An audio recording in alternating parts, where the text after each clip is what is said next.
this dirty lesson sounds evermore, evermore.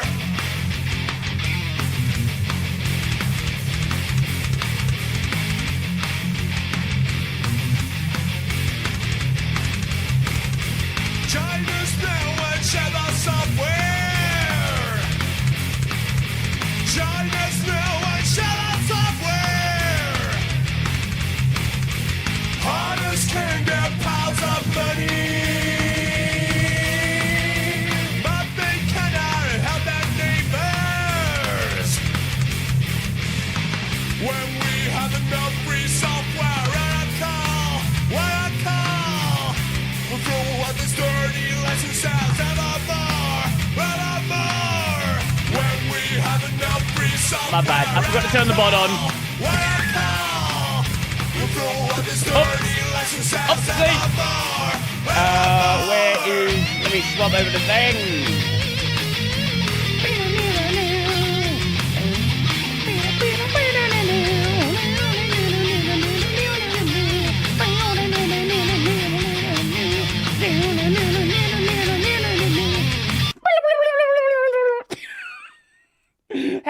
Hello. How are we doing? I got a little bit distracted because somebody told me the subs for the video today were completely off. Well, not completely off. I'd edited the video and that threw off some timing, so I had to redo the subs, and now we're here. What song is that, by the way? That is... Who is it by? That is Jono Bacon's version of the Free Software song. Oh yeah. Let me for anyone who didn't see that, let me show you guys. We need an intro command. I feel like I had one. Anyway, I'm not been using them, but just to see what it does, I've been just saying, yo, AI, generate me a thumbnail. This is what the thumbnail was going to be for today's video. I don't know who that is. I don't know what Trand Verdict means. Yeah. What is Trand Verdict? I looked up Trand Verdict. It doesn't appear to be a real phrase. So I have no fucking clue what it's supposed to be saying. Trans verdict? Maybe? But, like, it would say trans then, right? I don't know. I don't know. Looks like a cross between you and one of LGT's employees. Someone in here said it looks like me and, Tech Hut. Which I could definitely see. I kind of felt like, the Cavernacle. Here's Chris. Like, you look at the thumbnail, right? And you can tell this is supposed to be Chris.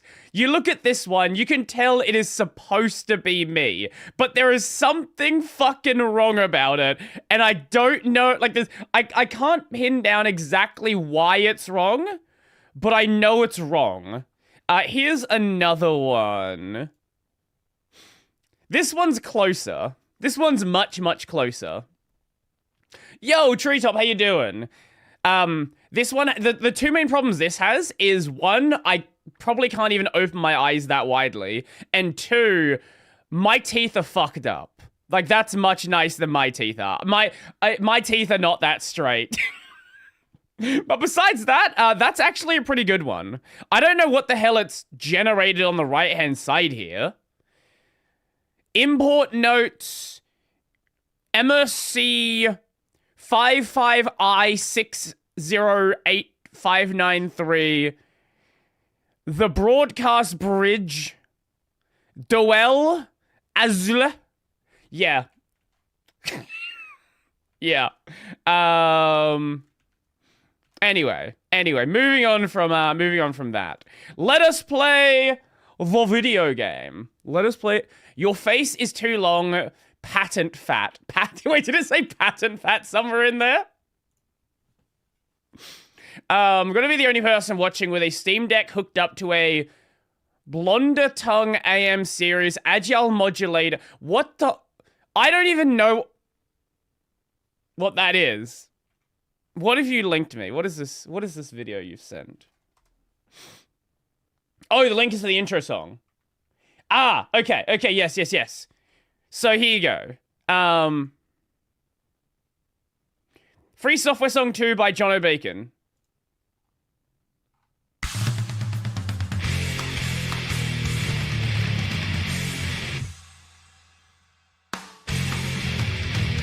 And also, at the time, apparently was a Ubuntu community manager for Canonical, and also authored the Art of Community for O'Reilly. Okay, sure.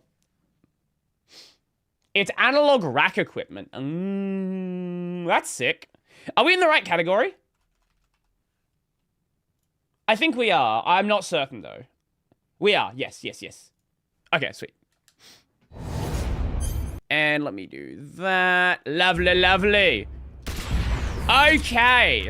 Let us play the video game. North American mode, English, start game.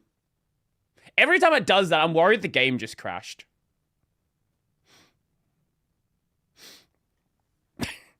The only notice is how you style your font. The front of your haircut, it changes slightly every time. To be fair, it changes every time when I do it as well. Because you know what I do? I wake up, I sometimes have a shower, and then I just do that. That is all.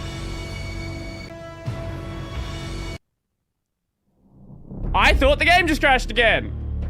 Okay. Wait, what could you do here? Yeah, you can do color changes. Oh, you can slow it down as well. I didn't know that. Oh, and you can speed it up. Fucking rave time, boys!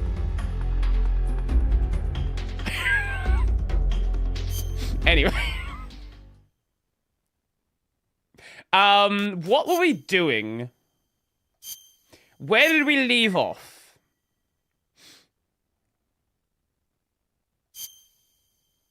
Do you ever feel like you get away with rearranging the items in the background and the YouTube comment section wouldn't notice? Yes, because someone in my... Oh, right, we left off just as we're leaving this area. Yes, because someone said to me, oh, did you remove one of the cabinets? Like, no. No, actually, I didn't. I actually didn't remove one of the cabinets. So, I assume people right now don't know what's back there, let alone in the future. Okay, so what has gone bad? All of the meat, by the looks of it's gone bad. But obviously rations are gonna be fine. Dispose. I guess that's also bad. Yeah, all of the meat's gone bad. Okay. Dispose of that, dispose that, dispose that. I guess we probably should grab a little bit of food then before we progress. What am I doing? Let's get the... Can we just knife it? Yes. Fuck. Thank you. One of those ones. One of those ones. Fuck you. And we'll take the snake. The rat. Okay, now we have some food. Very important thing to get back to. Very, very important to make sure we had some food left. You buy a bunch of Bionicle to impress the ratty dev. No one would notice because there was already nerd stuff back there. There's so many things I wish I kept from when I was a kid. That's definitely one of those. And you can climb with that. Yes.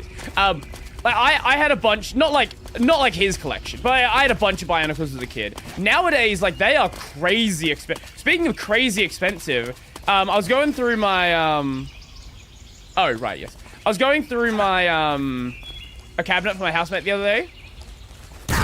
Why did I stand up? What? Why did what? I don't know. I literally don't know why I stood up there. I did not press the button. Anyway, I was going through the cabinet and it had a bunch of like old Pokemon games. Like Pokemon games which nowadays would probably go for... Honestly, on the low end, like, probably, I don't know, like 1,000, like, total, with, like, all the games, probably, like, let's load, like, $1,000 of Pokemon games in there. Like, loose copies of Diamond sell for, I want to say, like, $150. For a fucking loose copy.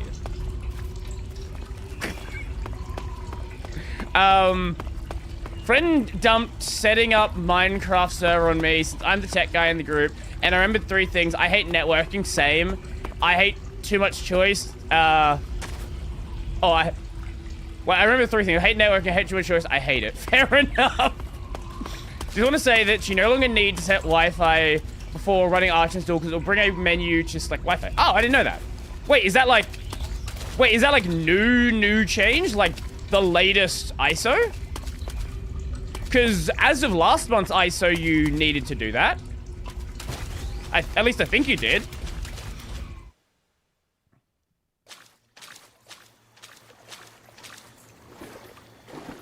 Since December.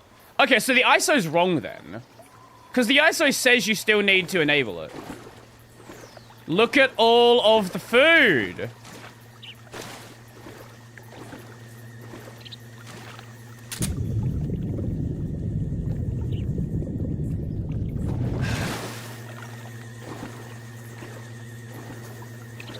Okay, can we... Did I just punch the frog and it worked? Apparently so. Okay.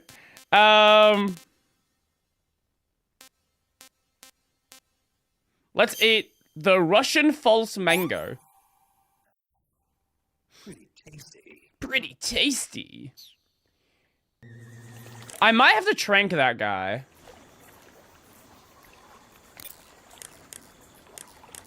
Tranking might be a good idea. You found your way to the aqueduct. If you follow it to the north, you'll come to a warehouse used for transporting supplies.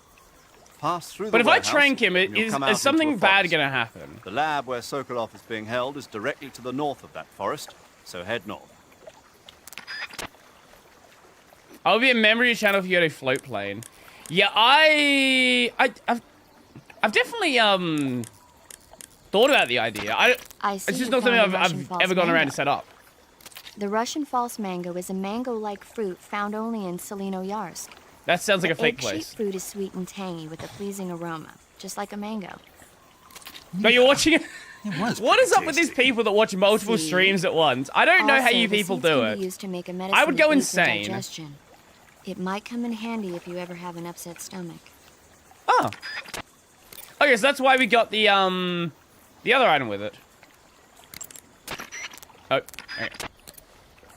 No, I logistically I know how you do it.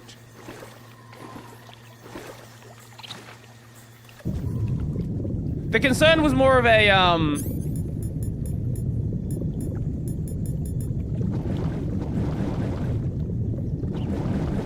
Oh, okay, so we can just swim through here and use that. Is that the best thing we can hide with? Camouflage. Face. Let's go Tiger Stripe. Yeah. Wait. Okay, so someone had tried to apply to it. Okay.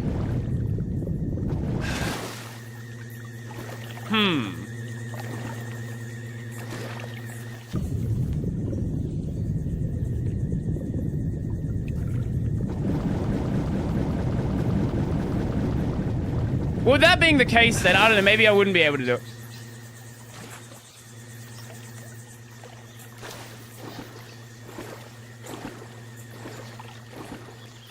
Okay, is it just straight line? It doesn't seem like we can get through there.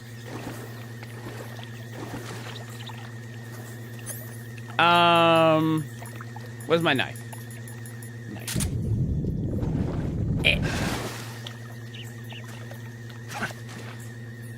Okay, we can't attack in the water like that. We could before. But I guess the water's slightly too deep here. Can we use our... I don't know if the gun makes a noise underwater. I assume it probably does, but it'd be muffled. But I still don't know if he'd hear it.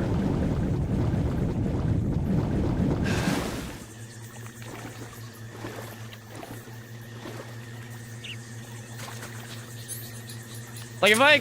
Yeah, I can't...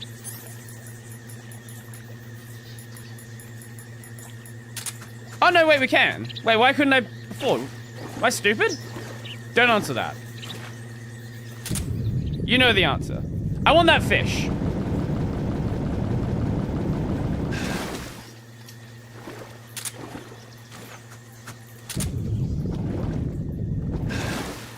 I could get it with the gun.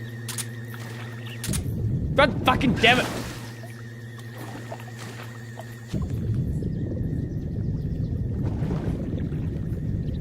Okay, like that. Crouch. Bring the knife out. There we go. Now we got him. Okay, that's all I wanted. Yeah, Patreon but LTT, basically. Yeah, exactly. I love to pay for LTT float plane, but USA decided I can't. Ah, right. Yeah, no, that makes sense. Wait, were there any... There's no leeches in this water, is there? This is like good, clean water. No leeches! I'm listening to Essie's Metal Gear Rising strip.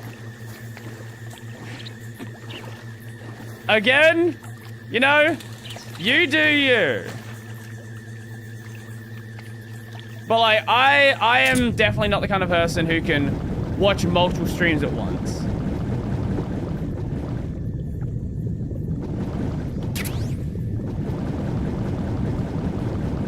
The crocodile hood was perfect. They will never suspect a thing. I'm just a crocodile. Don't you worry about that. Don't you worry, mate. There's nothing to be concerned with here. Yeah, that is how I found out about found out about her as well. I don't know anything else about it. All I know is funny football nonsense. Okay, so that takes us to the Ponazhov, whatever the fuck, what the fucking made up name, warehouse. Takes us to the warehouse.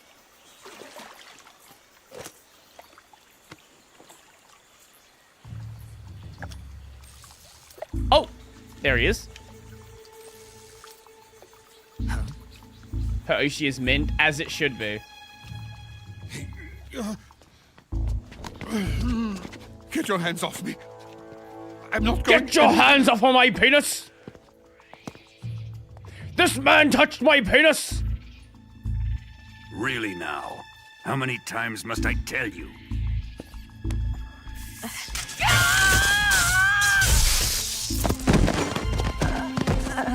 Tanya. Wait, is Each time you that resist, like your his lover will daughter suffer the or his granddaughter? Is that where we're going? Is clear? that why she flipped?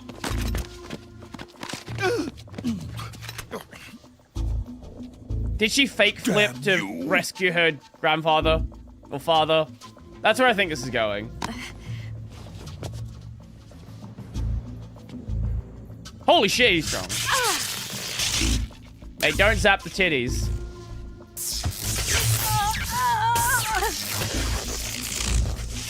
Kojima.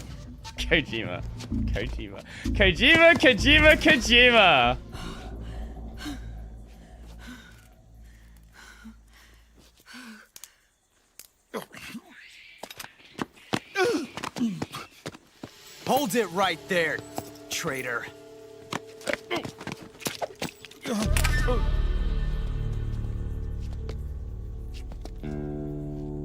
Oh, it's another new gun! Let's find out just how lucky you are. Every fucking time, man! Watch closely.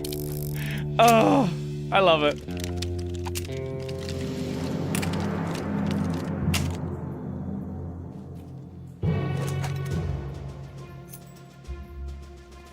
One of these 3 guns has a single bullet in it. I'm going to pull the trigger 6 times in a row. Are you ready?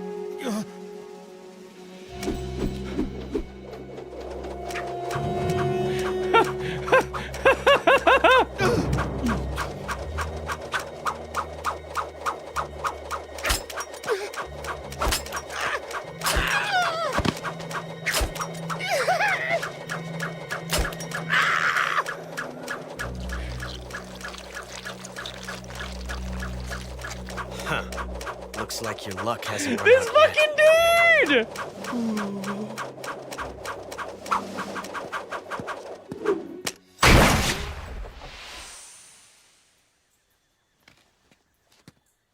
There's no such thing as luck on the battlefield.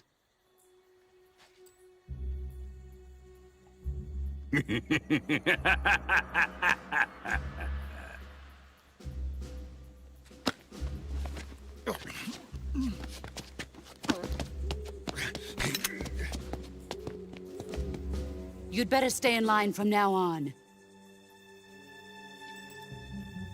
Huh. The Cobras will take care of Everyone's him. piss is very hot in this series. There's been multiple pissing scenes. What are you trying to tell us, Kojima?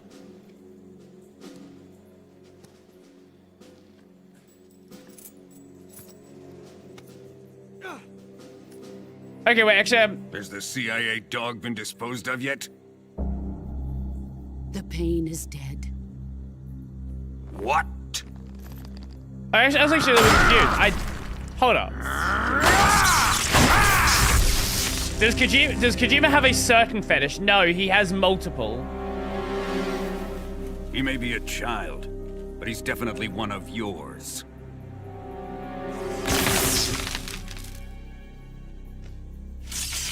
Mate, you didn't even shoot the whole bullet. What are you doing? I fear That's Khrushchev 30% may have less a hand in bullet. this. What are you doing? You're wasting We all have the no time to bullet. lose. You must eliminate him before the final test. Don't worry. They'll be able to handle it.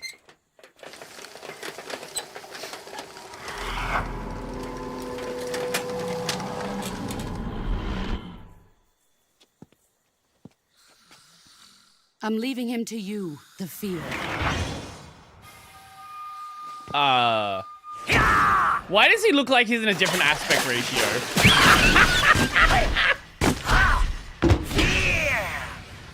Fear! The old man is always sleeping. Is he all right? The end is saving what life he has left in him for battle. Normally, he's dead.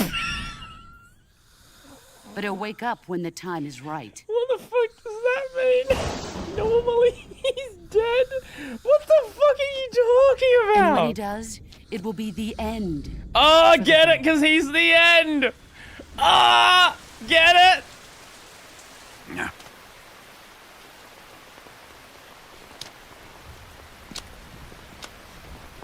Sokolov isn't worth your love. You can entertain me until the rain stops. Hey, yo.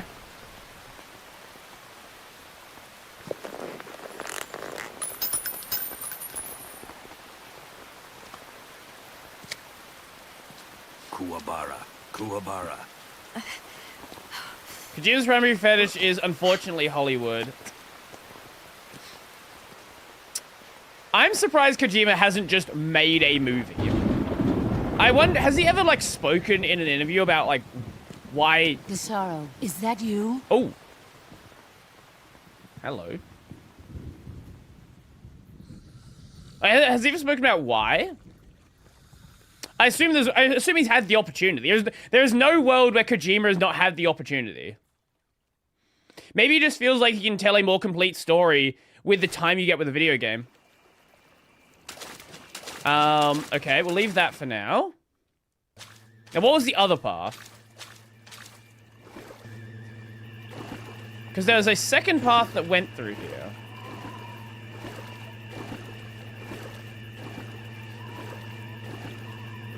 How do I... You can't make them. Well, you can upload them.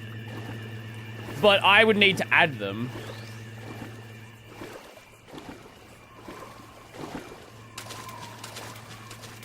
Oh, so it's not, it doesn't even link to the area.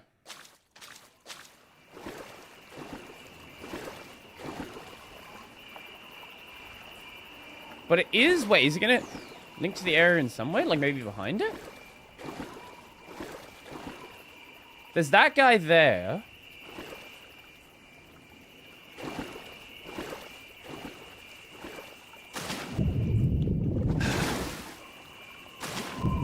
Oh, so X will dive you. So...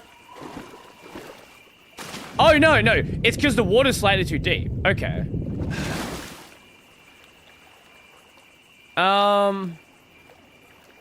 I can't see if there's anyone over to the side. If it's clear, we might just be able to trank him. Actually, honestly, we might just be able to get a shot on him.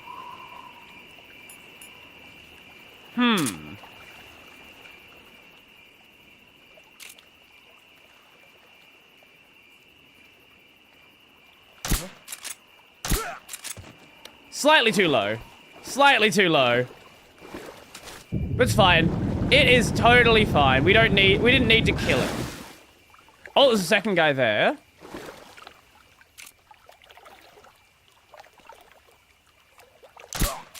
In fact, not killing him is probably preferred, just so we can possibly get some more items out of them. Now, how do we get up here? Can we climb out here? No? Yes? Yes, there we go. There we go. Lovely, lovely, lovely. Stun grenade. I don't know why I did it like that. Sorry. Grab that. Put you down. Garbage. Don't care. What do you got for me? Got another one. No, just more fucking ammo. Lots of ammo for a thing I already have all the ammo I need of. Okay, we can't really go that way. Actually, maybe we can get up over that side. Hold on, can we get up over this side, or is that just baiting me? I think it's just baiting me. Yeah, it's just baiting me. Okay, that's fine. I assume this is going to be like an alternate path we can get in. Possibly. That maybe is going to be slightly safer. Or maybe not, but we'll find out. Okay, this way. Up here, there we go. Bullets have fall off. Wait, bullets have fall off?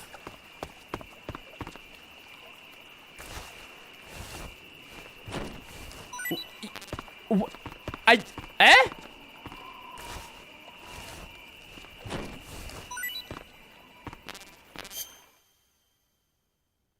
Now that's over, you could have killed the end with your SVD and avoided... Wait. Wait.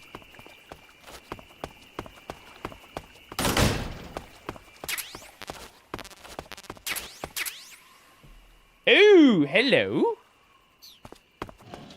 Well...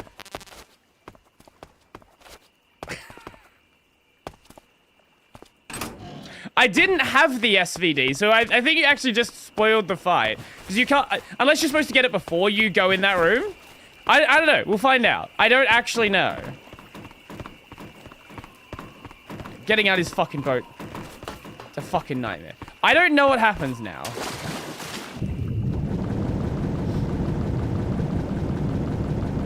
That actually is kind of fucking... If you could just skip a later fight...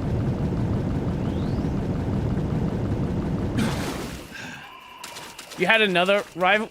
Did I? Check the backpack. Did I? Backpack.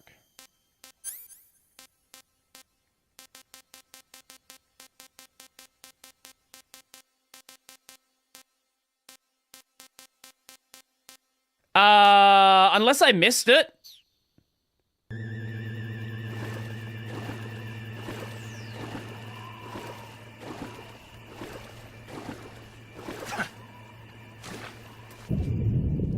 Like, very possible I missed whatever other rifle there could have been.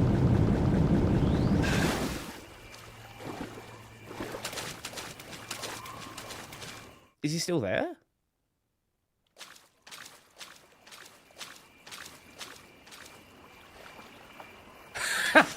Wait, so okay, so you actually can kill him there. I did in the first section. Oh, I didn't realize the door was that close. I wanted to slightly reposition myself.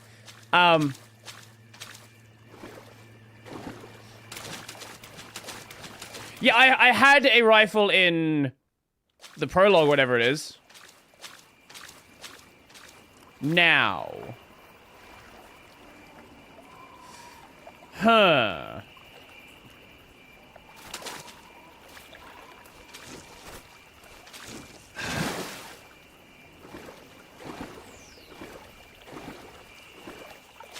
Okay, they're not looking my way.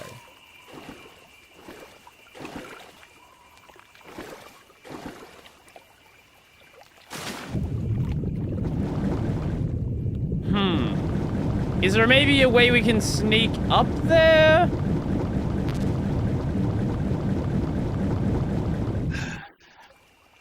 Oh, we can get under here, so that's fine.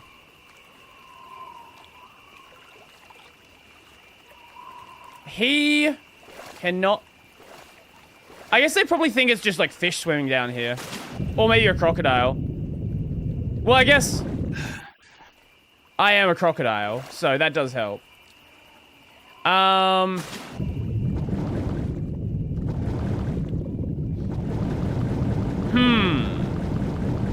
How do we best approach this?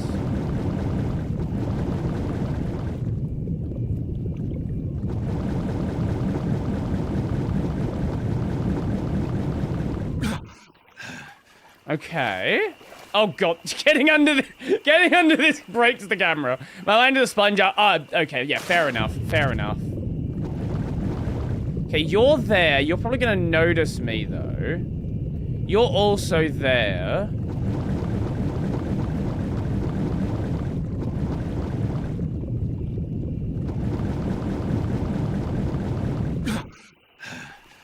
If I was to just like go up here.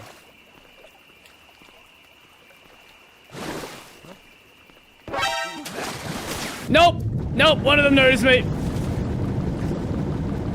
Nope, okay, I didn't realize there was another guy. This is HQ.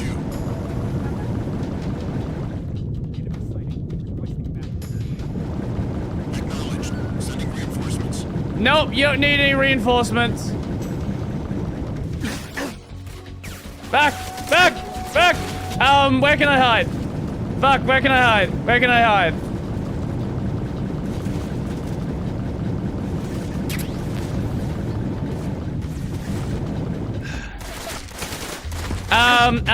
We can leave the zone probably. Like, that's an option. Okay, we can't go through any of that. Fuck, I think we just gotta bail.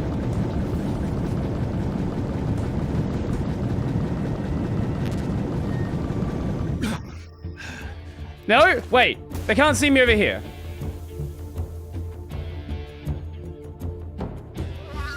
He's fucking blind. I guess I do kind of look like a crocodile. I don't know if the crocodile hat actually helps. I legitimately don't know if it helps. But it seems to help. HQ, please respond. There is a fucking lot of them. This is HQ. We've lost sight of the intruder. Going into high alert. Acknowledged. The enemy is still nearby. I am not nearby. You cannot see me. Nope. I am not nearby. I'm just a crocodile. Hello, hello, hello. Welcome.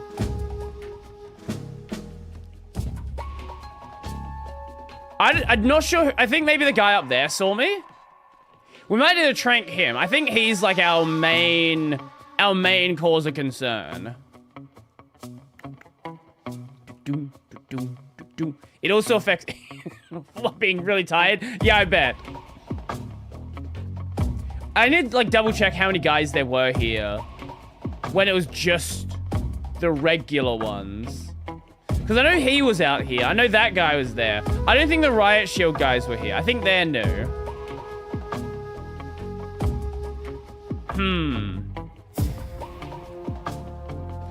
Are you guys, like, I saw another person write Trend verdict a while ago. Is that just going to be a thing you guys do now? Nice Crocs. I think you're wearing the wrong. I don't know what you're talking about. Don't know what you're talking about. Also, there's that thing there. I didn't even notice that. It better be.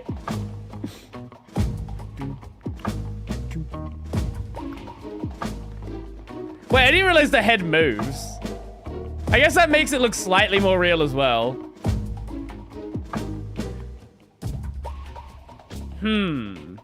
Where should...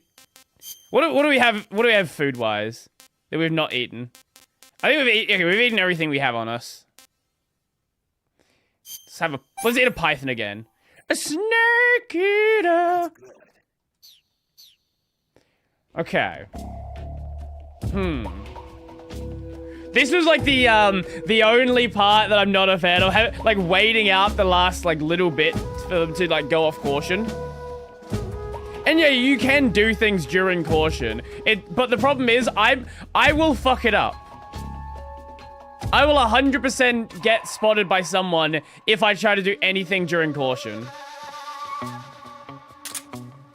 Huh? Is somebody there? Oh, bringing your gun out. They will notice it because obviously I'm a crocodile right now. They don't... Nobody here. Crocodiles don't have guns. HQ. Who would have ever known? Crocodiles don't have guns. Patrol here. Okay, so they went back. Yeah, so it was that guy up there that spotted me. Okay. If we murk him... Yeah, if we murk him, we shouldn't have a problem, I guess?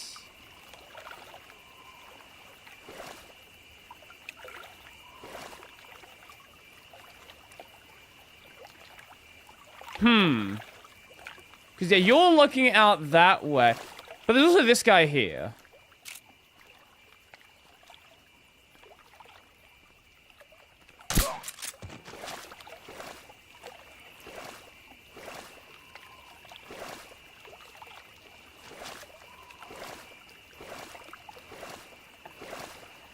Okay.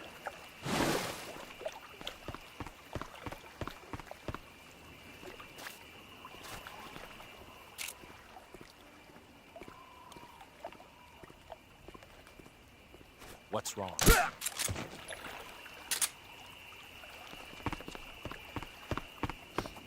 Okay, so if we take your body, we just sneak it over here a little bit. Just put it behind those boxes. Yeah, right about here. And we take your body, you put it right about here. Completely hidden. Oh! Electronically amplifies weak dim light for visualization. Allows one to see in the dark. Oh! That's cool. There's just some items here. We don't care about those. Okay, perfect. That's all we had to do. Just, I think does he just stay looking out that way? I think his job's just to look out there. So he's just gonna be chilling. We don't need to worry about you. You can just stay over there. Perfect. Perfect. Officially watching 3 streams now. What? How?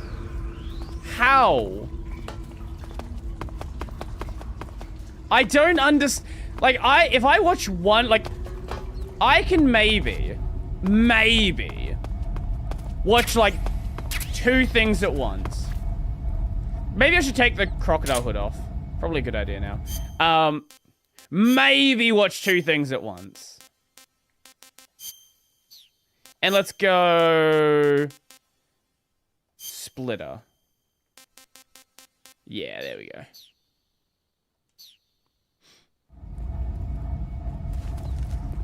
You can't add them to this stream 7TV. Only I can add them. You can, like, if you could do that, then, like, anyone could just, like, add whatever emotes they wanted. And that would go very, very badly. My brain can't handle 2 voices at once. I can for certain things.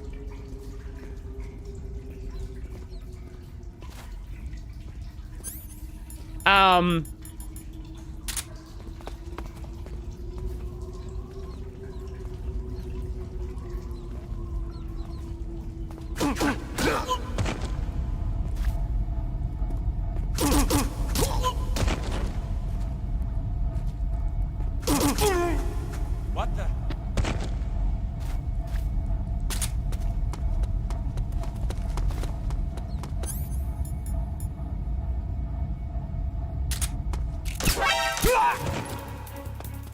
Okay.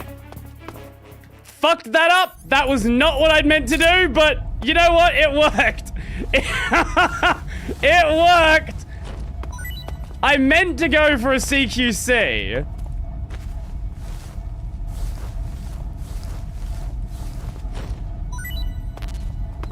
If there's an emote you want me to add, I'm happy to add it, but you can't add emotes. Oh my god, it's the locked doors again.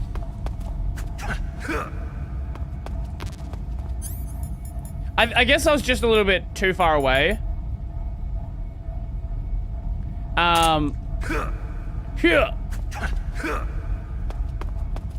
Okay. Yeah, you focus on one voice and the other one becomes background. Exactly, yeah. I can do it for things like... So I will sometimes... Like, I can, like, play a video game and watch a stream at the same time, right? Especially because in a lot of games, I'm not really... like, especially something like PoE. I don't really care about the noise that is happening in PoE. Like, I know what I need to know for PoE, and... anything else is kind of just nonsense. Oh, there's a guy up there. Yeah, anything else is kind of just nonsense. Sometimes, it's now official. I have 4 streams open. What the fuck? Don't worry, it's not like MGS 1 and 2. I expected that. The map is considerably larger. Okay, let's be nice to this guy and just choke him out. Assuming I don't fuck up the CQC.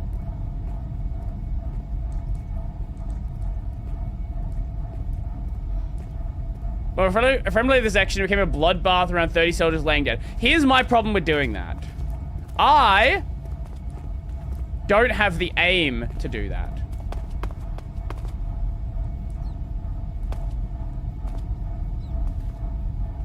Nobody here.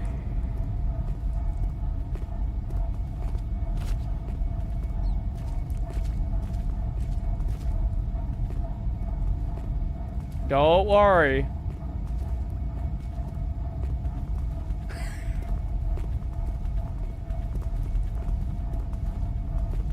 This guy's a fucking... Do you have no peripheral vision, mate?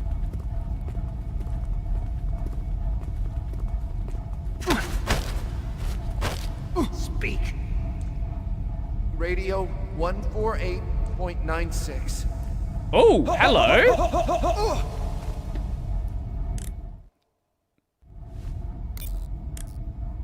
14896.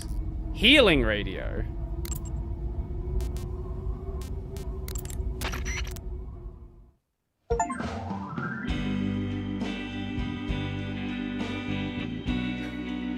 I think, is this DMCA?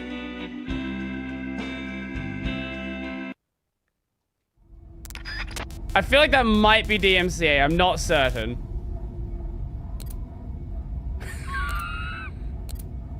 You're doing the Bucky thing? Kinda, yeah.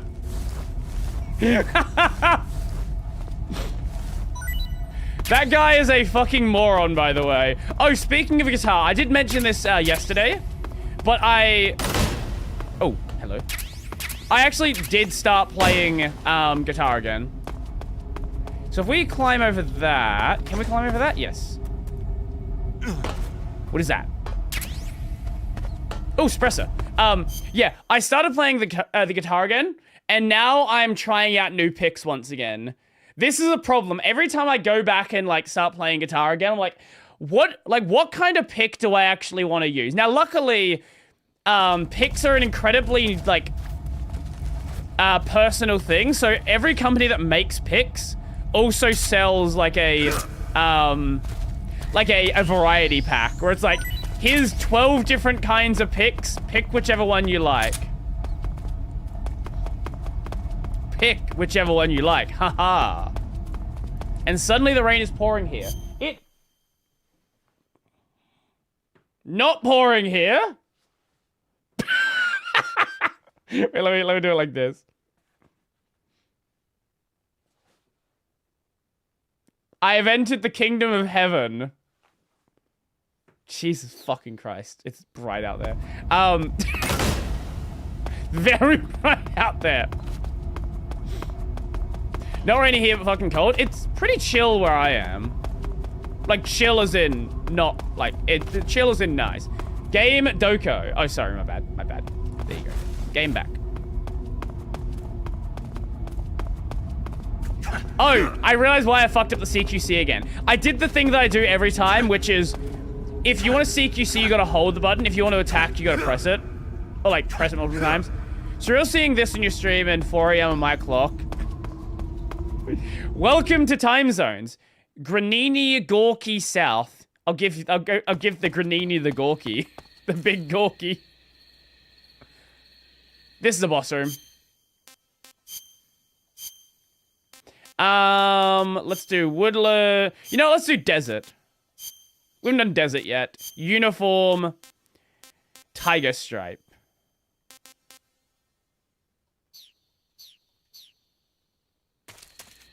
This is 100% a boss room.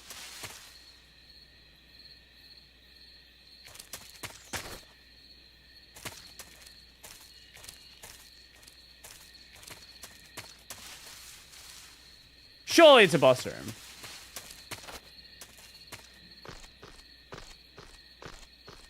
It's approximately 33 degrees here. It's better than I expected. Oh, hello. No, get the fuck back here. I want to eat you. Bitch. Fucking squirrel. The squirrely fucks. Okay. Whoa! Okay! Come on! Come on! I managed to dodge the actual dangerous part.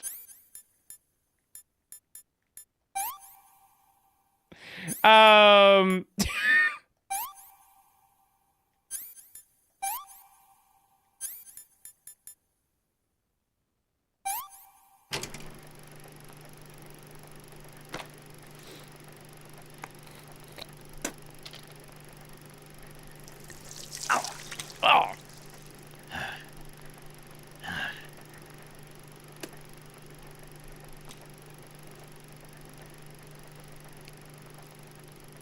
Jesus. This was somebody's job as well.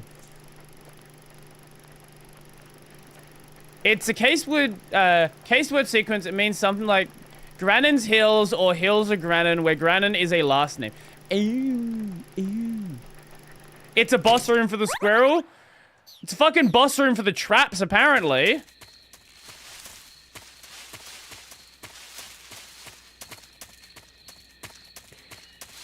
That is a pitfall right there. God, okay, I'm actually going to be kind of careful with this one. We can knock the suppressor off, though. We don't need that. Can we somehow take these down? Oh, I guess we can go around them. Can we somehow take this down without using a gun? Because a gun's like the... I almost walked into that. A gun's the easiest way to take him down.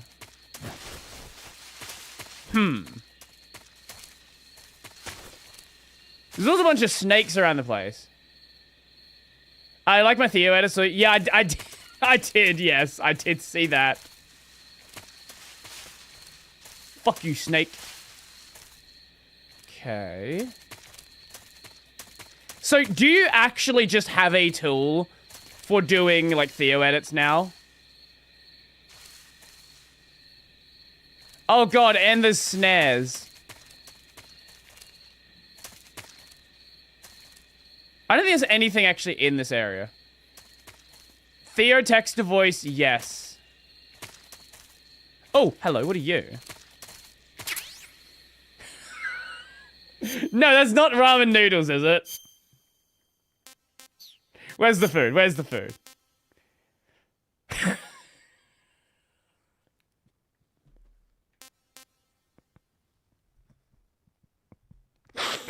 You know what?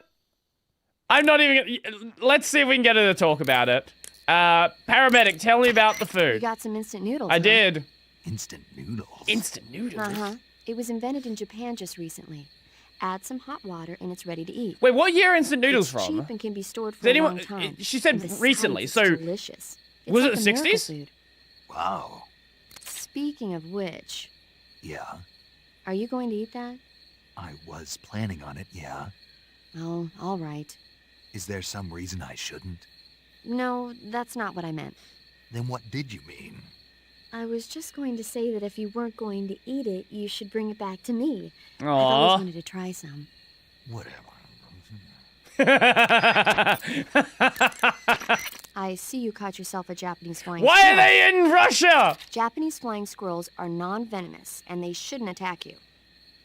The Shouldn't. head, front legs, hind legs, and tail of the Japanese flying squirrel are connected by a membrane of skin, Right. which allows the squirrel to glide from tree to tree. It says I guess here that- maybe if the it squirrel catches a brought good it to- wind, to it can Russia. fly more than 100 yards. Yeah, I had a hard time catching And one. I just shot it with a gun. So, aren't you going to ask me? You Squirrels might. can be venomous? How does it taste? Not sure. They can have rabies, doesn't which seem is not very bad. venom, but Why close not? enough. Gee, maybe it's because no one would ever think of eating a flying squirrel. Then I must be the first one. Let me introduce you You to are. the Appalachians. I can assure you. By the way, Snake, Hmm. What? you know the Ocelot unit commander? Yeah. Ocelot? Yeah, that's not his real name, is it? Probably I not. wouldn't think so. Is it a code name? You mean like Snake? Yeah. Maybe. Why? Is that strange? No, I was just wondering why he's called Ocelot. Why's that? Well, I looked it up, Ah. and it turns out the ocelot is a wild cat whose habitat stretches from the southern U.S. down to northern Argentina. Sure. They live in a variety of different environments, from tropical rainforests to savannas. The biggest ones can grow up to 1 meter in length. They're normally solitary creatures, and their diet consists mainly of small animals and fish. Wait, you didn't know what During an the day, ocelot they sleep was? up in the trees, but at night... Yeah, paramedic. Oh, right. Wait, you. So the I ocelot assumed is an everyone animal here that was on lives the same the page American about that. continent. But then I wondered, why would a Soviet officer be using the name of an American wildcat? Good question. Maybe it's because He's it's a fast and Westerberg. agile like an ocelot. Yeah, maybe you're Because right. Kojima, that's why. But why'd you go to all the trouble of looking it up? I thought an Because I ocelot was was a sea curious. creature. Was it helpful? Sure. What are you mixing it up with? What? Wait, ocelot. Well, I don't think you think it's an octopus. I'm trying to think of what you're confusing it with. What is this one? Otters? Maybe otters. Oh, fuck. Yeah, I saw this one. I didn't repost it though or like it. But I did see this one. OpenAI passed secrets new model called GPT-6 is not released. So naturally, I reviewed it. An internal blog says it is smarter, faster, and more personal. The benchmark is incredible. It scored 100% on knowing what it event coding on. It's also fixed. I adjusted to center the button and it founded startup. The price is classified. The latency is tomorrow. My final review of GPT-6 is this fast model. What are you doing with your days? Of all of the ways you can spend your time, what the hell are you doing? Hi, rabbit. I really could just knife you, couldn't I?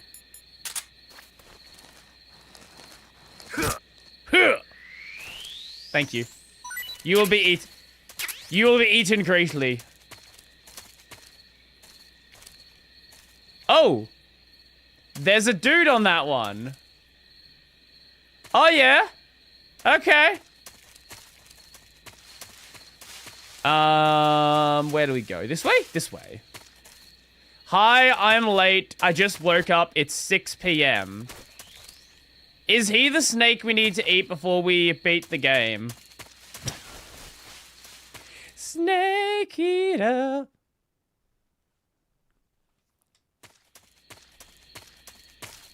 There we go. Fucking hair on my mouth.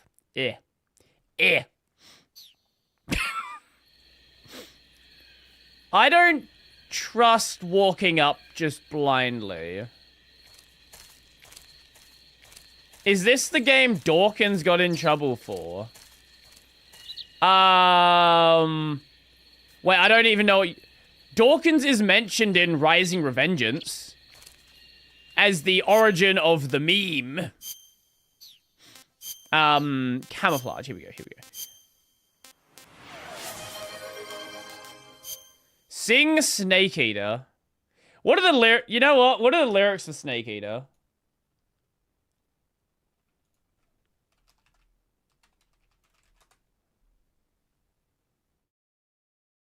Snake Eater lyrics.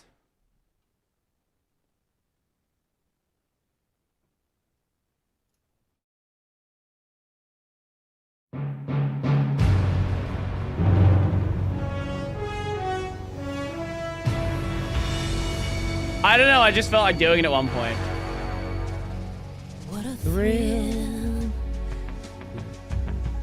with darkness and silence through the night. What a thrill. I'm searching and I'll melt into you. No, beating Erlang, yeah. What a fear in my heart. I lost track when we were in the song. Supreme. I give my life, not for honor, but for you. In my time. I've only heard the song once. There'll be no one else. I don't know how long the notes are. Crime is the way I fly to you.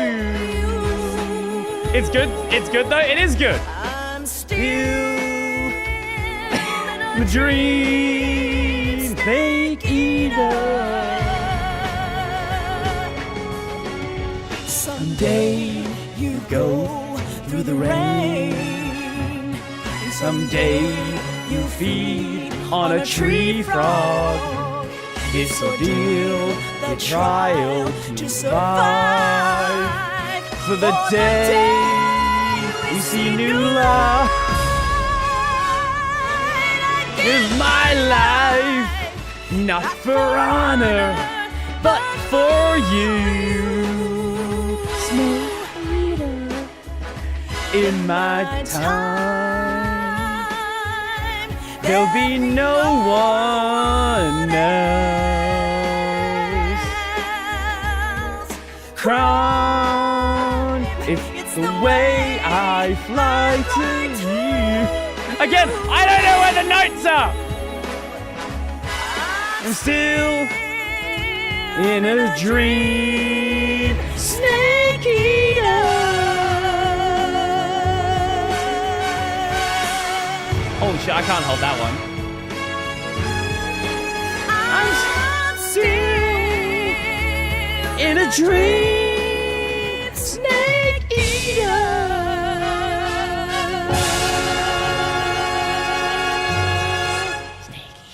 There you go. There's your Snake Eater. Enjoy. I've literally heard the song once in my life. I don't know the lyrics. I don't know where the notes are. But there you go. There's your Snake Eater. I hope you're happy now. Sonic Pi server breaks every time new Erlang upstream is released. I don't know what that means. Okay, we have dog. I've not used any of the tools, have I? What do we even have tool-wise? Night vision goggles, motion detector, sonar, mine detector.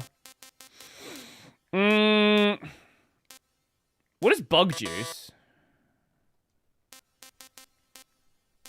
Hold up. Let's get rid of the active sonar for now. What does the bug juice do? Oh, it just keeps bugs away. Oh, that's how you keep leeches away. Oh. Okay, what is the range for dog? So we're going to be looking for a hole somewhere. We got to find the hole.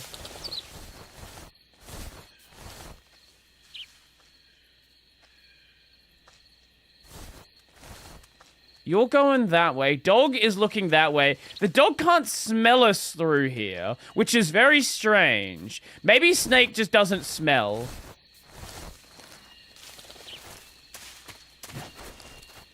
It's not really clear.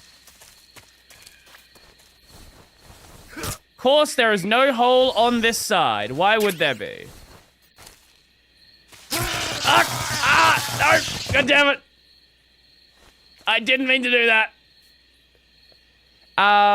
There's another path there. But it's not really a path. I guess we gotta go this way. Is there gonna be a... There's gotta... Who's that? What happened? Wait. HQ, please respond. This is HQ. Patrol here. Enemy. They're not gonna come out, though. Acknowledge. Sending reinforcements.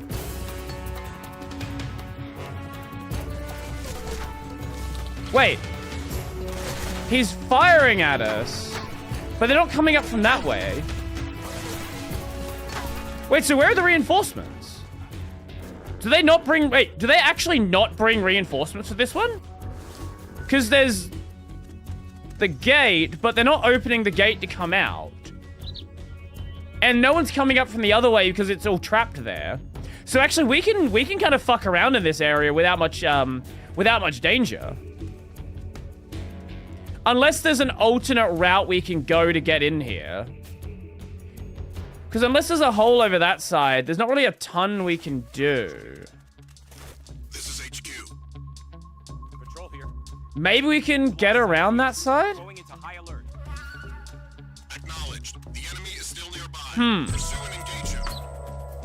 Yeah, because there's no one coming out. There's literally no one here. There's just everyone inside. Huh. Look up Snake Eater Karaoke. Maybe I'll do that for next time. Okay, how do we deal with this zone? I'm gonna head out of this area just on the off chance that maybe there's another path in. Because if there's another route in, then... Okay, let's look at the map. Does it look like there's another route in? Because there is that path there, but I don't know if we can get to that path.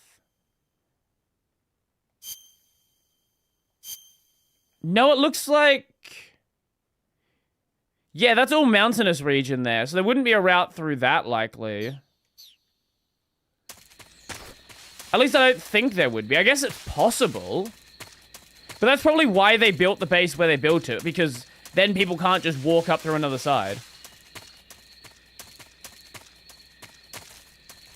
Oh, so I've talked about Eminence and Shadow many times on stream. Many times in many contexts. I found out,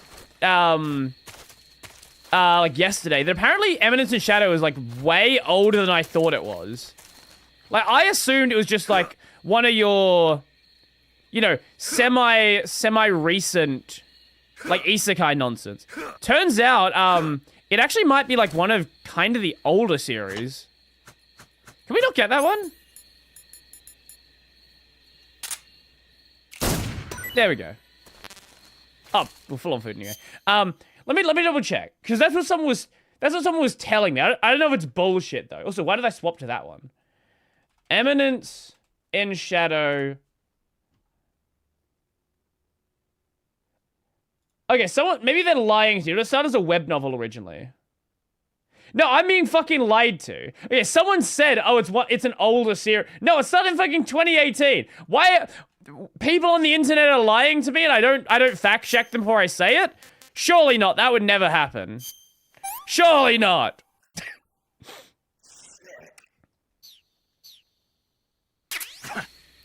Oh.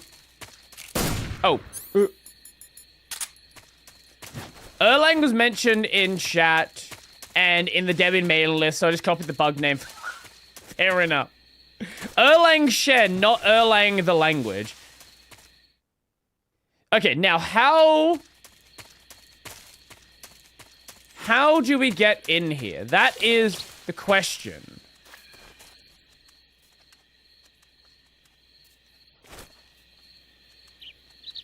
Because we couldn't get around that side.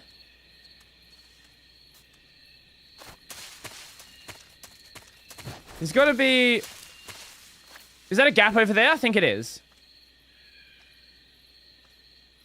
2018 is before COVID, it's essentially a different century. It certainly fucking feels that way, doesn't it?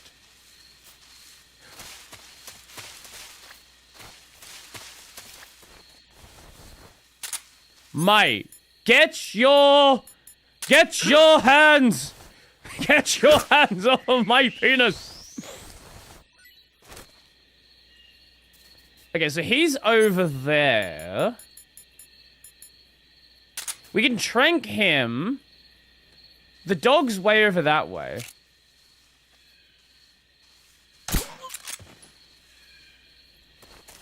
So I think we're pretty much safe here. Sweet, lovely.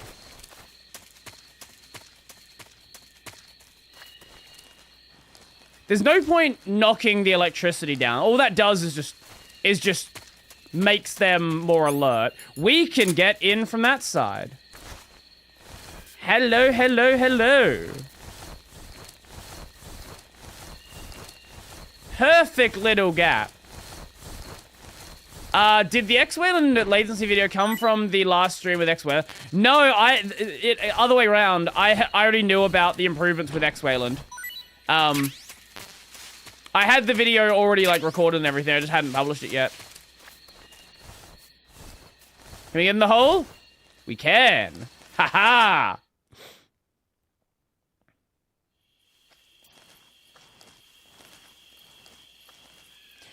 Eminence started in 2018. Okay, so there's that guy over there. You're looking at each other, though. So if I could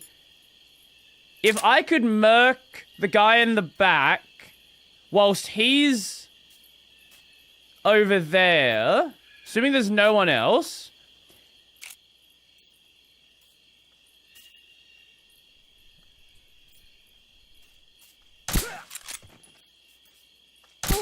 Perfect. Actual fucking gamer move. We put this one back here. We don't need to worry about you. And you're yeah, you don't usually don't cycle that far over. So we should be safe. We should be safe to just leave them there. Oh, hello. Oh, it's food. It's probably Russian rations. The Russians. Oh, hello. We can get back here. Sleeping on run 0. The Russian. Oh, actually, I'm curious about it. I actually want to know what it is. Where?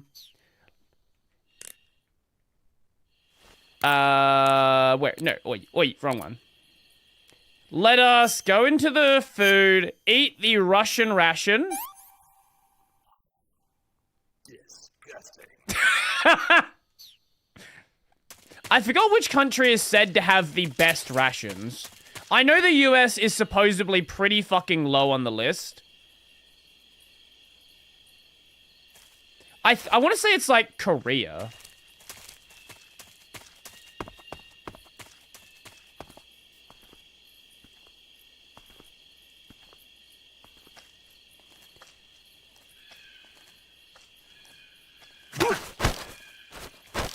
Answer me.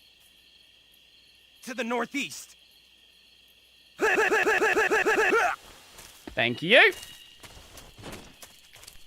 The rational Russian ration. Yeah, if I recall correctly, I believe it's like Korea or Japan that has like some of the better rations. I think the US is high calorie, high calorie, high durability, low taste. Okay, we can go in. So we can either go in that building or... I'm gonna go in the side building first. I kind of missed one of these already, but fuck it. We're here anyway, let's...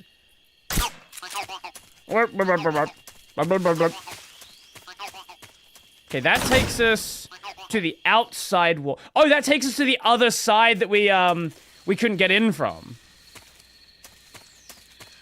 Ah, okay, this takes us back out here. Yeah.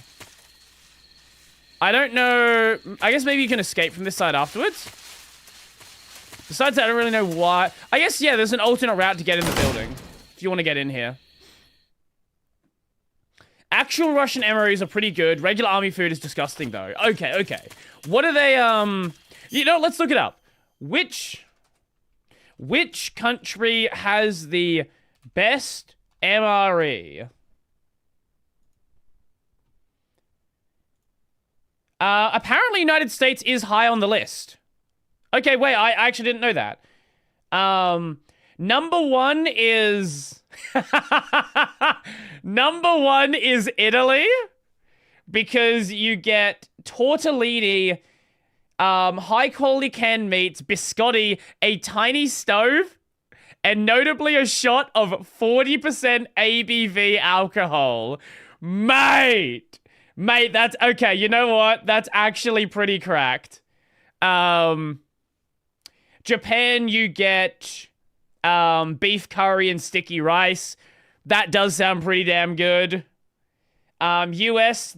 US specifically, they note the chili mac and the pizza, which is the most American thing I could imagine for an MRE.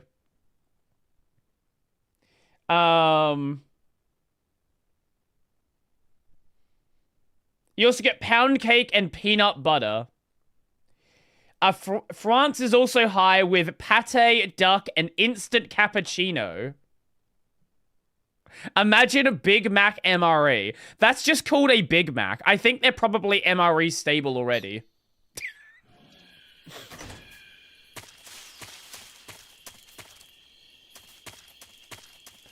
Oh, can we go in this one?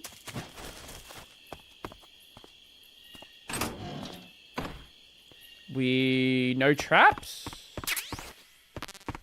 TNT! Dynamite! TNT! Planks on the door. Yeah, I did see that.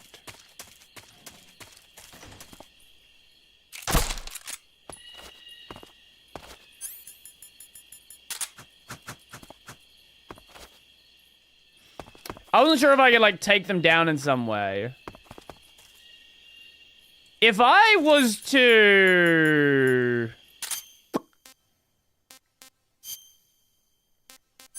If I were to maybe use an explosive here...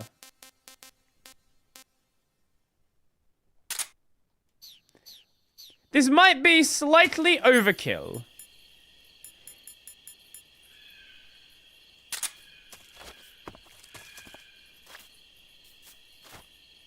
Wait,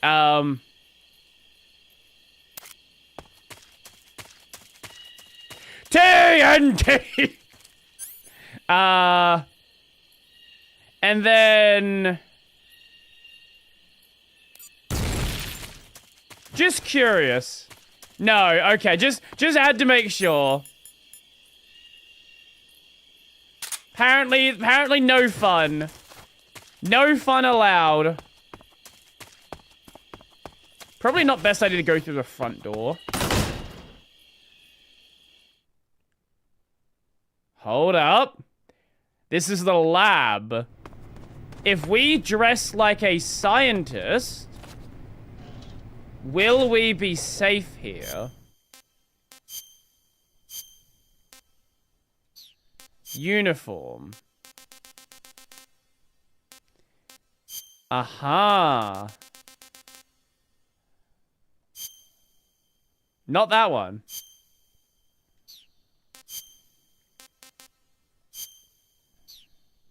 Haha, wait up.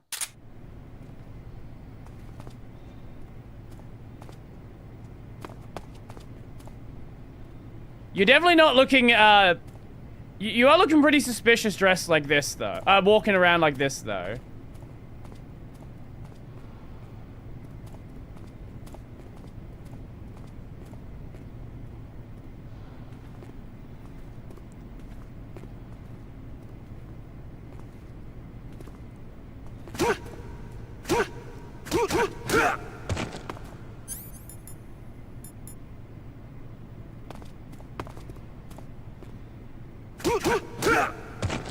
Okay, don't worry about it. It's fine.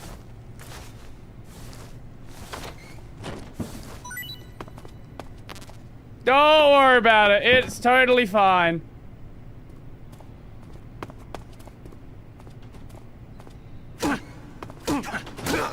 Oh, is it because I can't use my knife like this?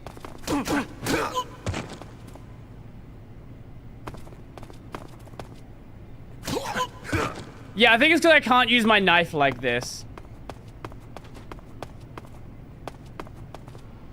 Okay, so there's that there. Can we, if we get out of this uniform...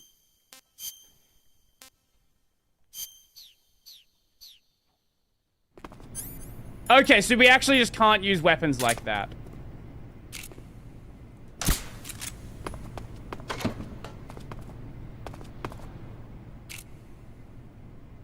Okay. Okay, that's a weird choice. Weird choice that you have to, like, swap back to be able to do that, but sure.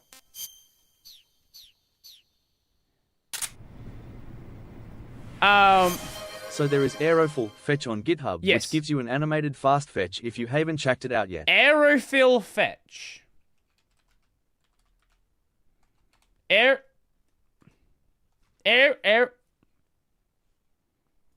Aerofill Fetch, an animated 3... What the fuck?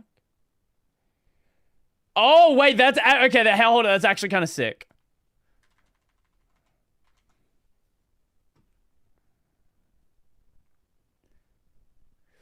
Absolutely important use of your system resources, though. What a stupid tool. I love it. Actually an interesting fetch tool, though. Is there a special fetch for Ratty? I don't know if there is one, but there should be. I also should probably save. You want to save? I do want to save. Hold on a sec. I realized we hadn't saved the entire stream.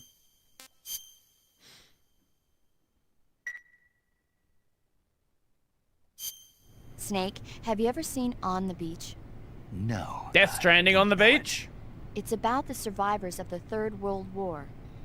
The entire northern hemisphere is obliterated in a nuclear holocaust, and it's only a matter of time before the few survivors left in the southern hemisphere are poisoned by the deadly fallout. I don't know if I'll make a video on it. Their I'll only think about hope it. is an Depends what's American going nuclear on. submarine that escapes to the southern hemisphere.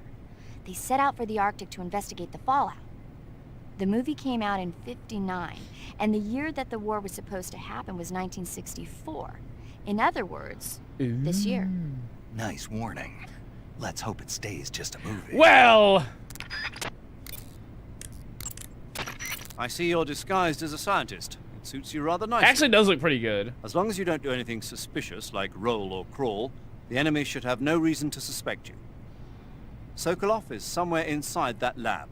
Find out where he is and make contact with him. If you want to know where Sokolov is, why don't you ask one of the people around there? Wait, can we talk to them like this? So you're wearing the scientist uniform. I am. Wearing that scientist outfit lets you pose as a scientist. Really? But be forewarned, you can't equip most of your weapons while you're disguised as a scientist. No. Even when you're disguised, your cover will be blown if you get blood on your clothes or something. If you do get blood on your clothes, take them off and switch to another outfit. The bloodstain should come out after a little while. Oh. Hold up. Wait, what? Do we have blood on our outfit? Because we did punch a guy. I guess blood only comes from when we get injured, maybe. Okay, that's locked. Okay, here's your Russian. Supposedly. Wait, I think that's just English upside down. Wait, I actually think that's just English upside down.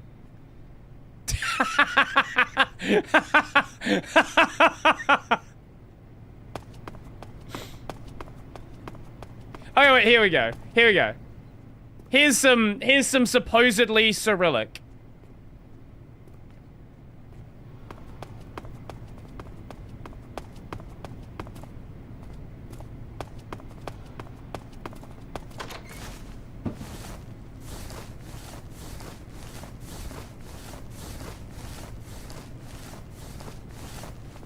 I just realized that guy may eventually spot him.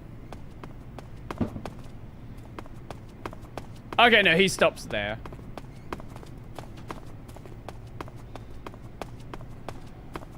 Oh, so they actually do just fully ignore us.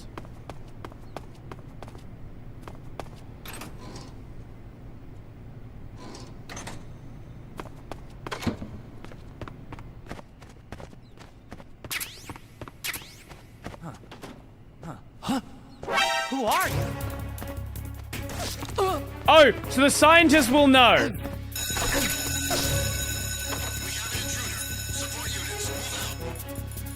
Okay.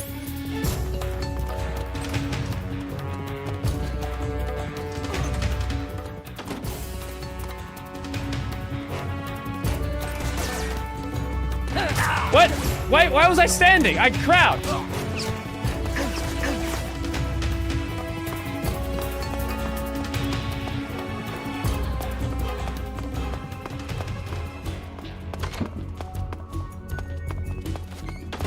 Okay.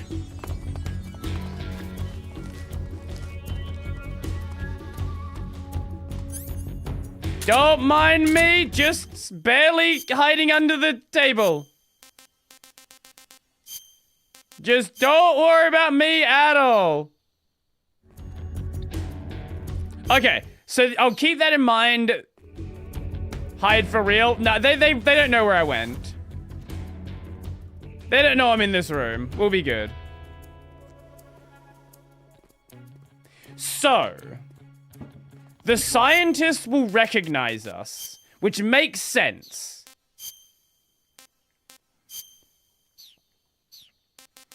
Like, the soldiers, like, they wouldn't... Reasonably, the soldiers don't know who the scientists are. But... the scientists do know... The scientist who knows who's with the science team. Bleeding.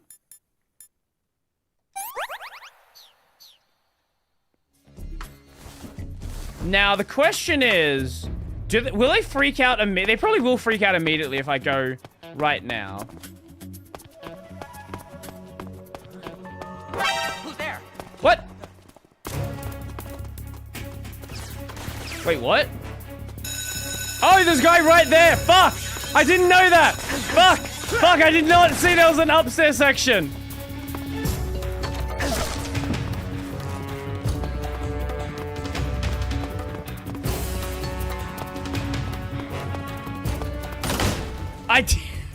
Fuck, I did not know that was there. Okay, okay.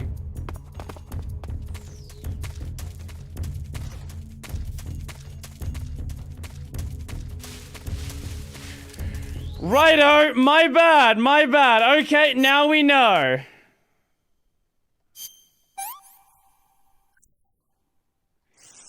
Sick. Okay, okay. Oh, we got shot in the fucking dick. Wait, no, wrong one. Fuck. Disinfectant. There. Suffering from gunshot wound. Oh,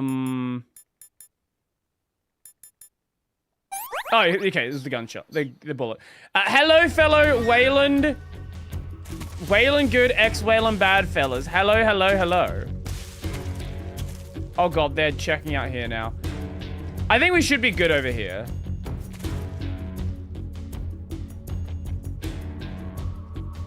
Coming outside, though, might have been a bad idea. Now we gotta wait a while to get back in. This is HQ.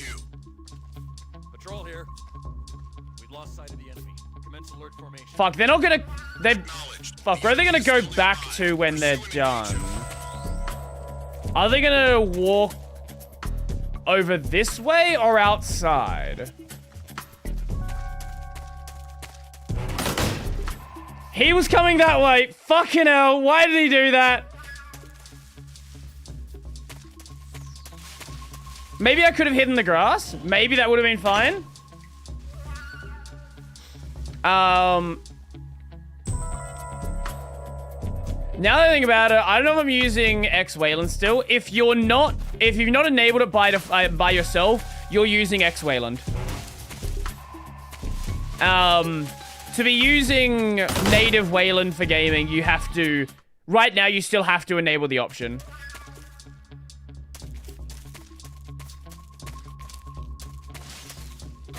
Okay, where are the guys? Okay, they're over there. If we just... Okay. If we just camouflage, uniform... If we just, like... Run this one? Yeah. They basically can't see us here. Unless they step on us, they literally can't see us. Okay. So, scientists are bad. Avoid the science team.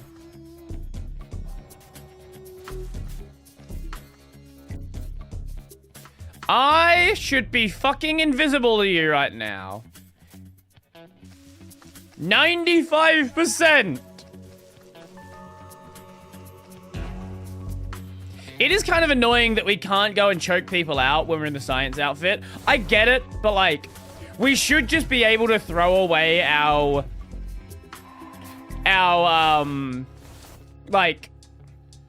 disguise anytime we want to, rather than having to go into the menu every time I want to do anything that, like, involves choking someone out or anything like that.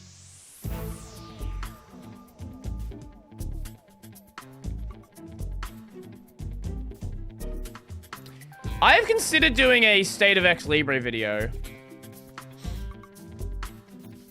It has been on the radar. It's just not something I've... See, there's so many other more interesting things than State of Ex Libre. Because frankly, I don't really care. This is HQ. Patrol here. So like, anytime I could do this video, Understood. there's already like 10 different things I think which are more interesting.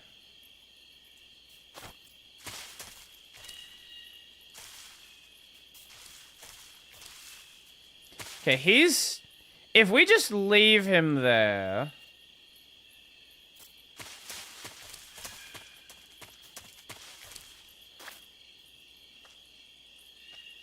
Actually, I guess we can...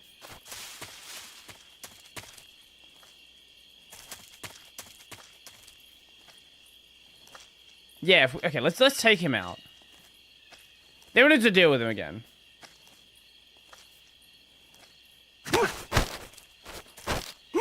Speak. To the north. Fuck you. Okay. Now we're good. Now we are good. Into the building. Yeah, I don't think there really was. Like, my understanding is nothing's really happened in that front. Like, there's definitely been improvements. But nothing to the extent where... at least I'm aware of anything big that's happened. Maybe there's something.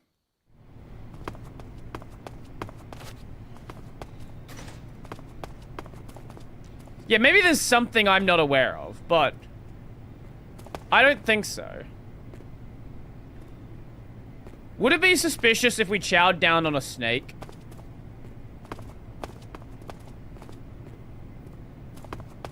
So this way had the scientist.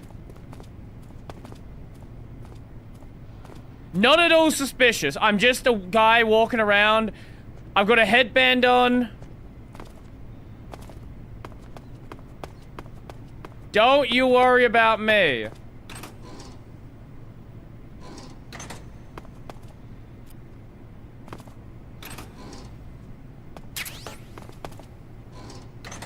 I am totally normal. Totally normal science man.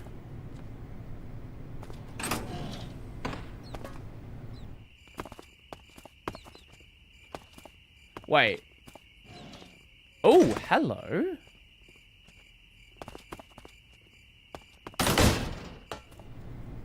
I'm very curious about that room. Because there's probably going to be something there that we can exploit. Oh, this is over there. Okay, so this is where they saw me from. I assume there are areas where scientists are not allowed to go, though.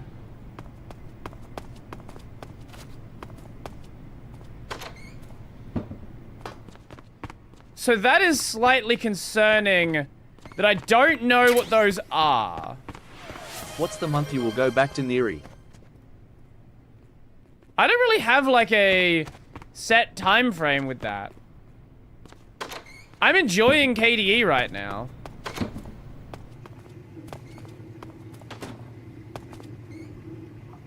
No pisses. Let me in!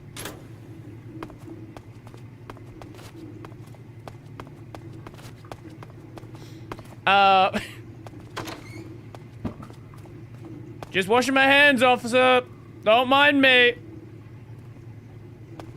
That's a fucking spider. I want that.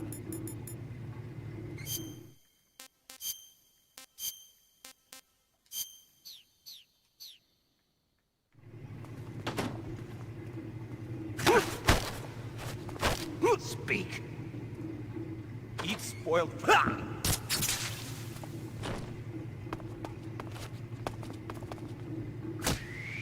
Mine. Now let's put. Now let's go back to the. Now let's go back to the scientist outfit. Don't you worry about me.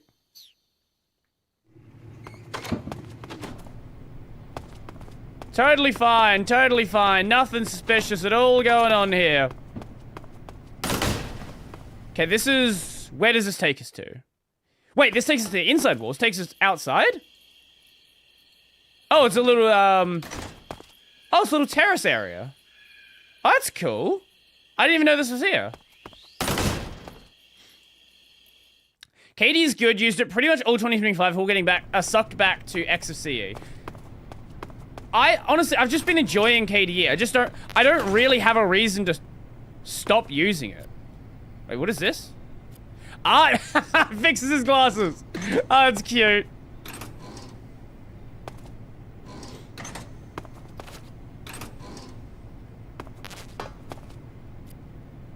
Loading screen for 4 square meters.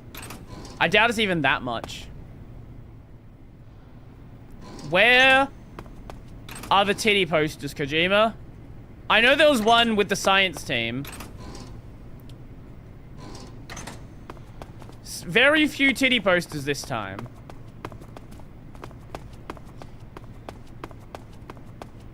As long as he doesn't walk into the bathroom, we're fine. Actually, even if he walks into the bathroom, he doesn't necessarily know we're the one who did it.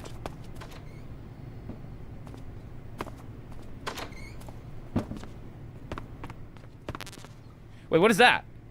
Oh, it's calorie mate. Ramen! I guess the Russians really like ramen.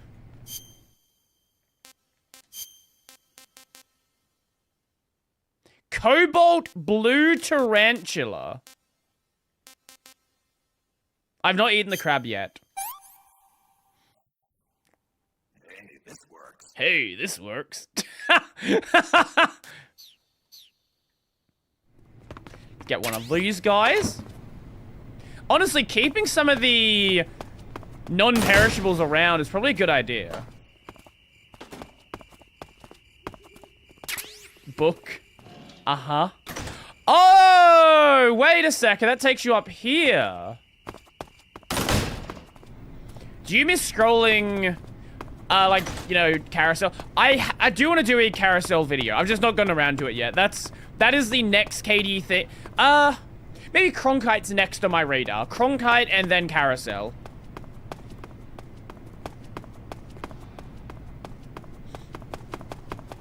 But yeah, no, I definitely do want to do, mess with both of them. And after that point, I don't even know if I'm going to stop using KDE, right? Like, I'm still enjoying what KDE is. We can go downstairs. That takes us to a new zone. Where does this one take us then? Oh, we can... Can it get damaged by the mud? Apparently we can't get mud on it. Yeah, no, mud's totally fine. Don't worry about mud. That'd be too complex for a PS3 game. Did that just open? I thought I heard that just open. Oh my god. He almost saw us venting. Oh my god. He almost catched us venting.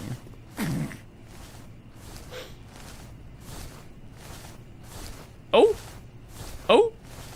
What is that? Face Oyama. What?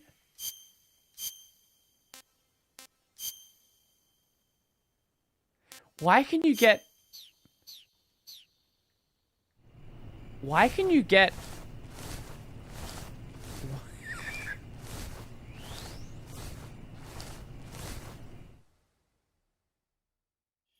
Oh! Wait, this was a whole nother way in!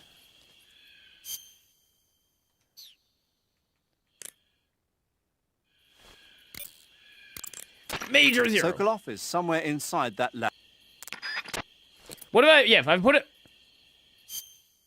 Camouflage, face, Oyama...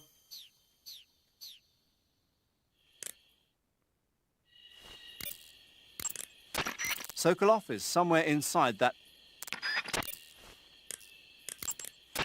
Snake, what's with that face paint? It's called Oyama. Oyama? Yeah, it's the name Obama. of an androgynous Japanese deity. Are you serious? That's what I heard. From who? Paramedic. Never mind.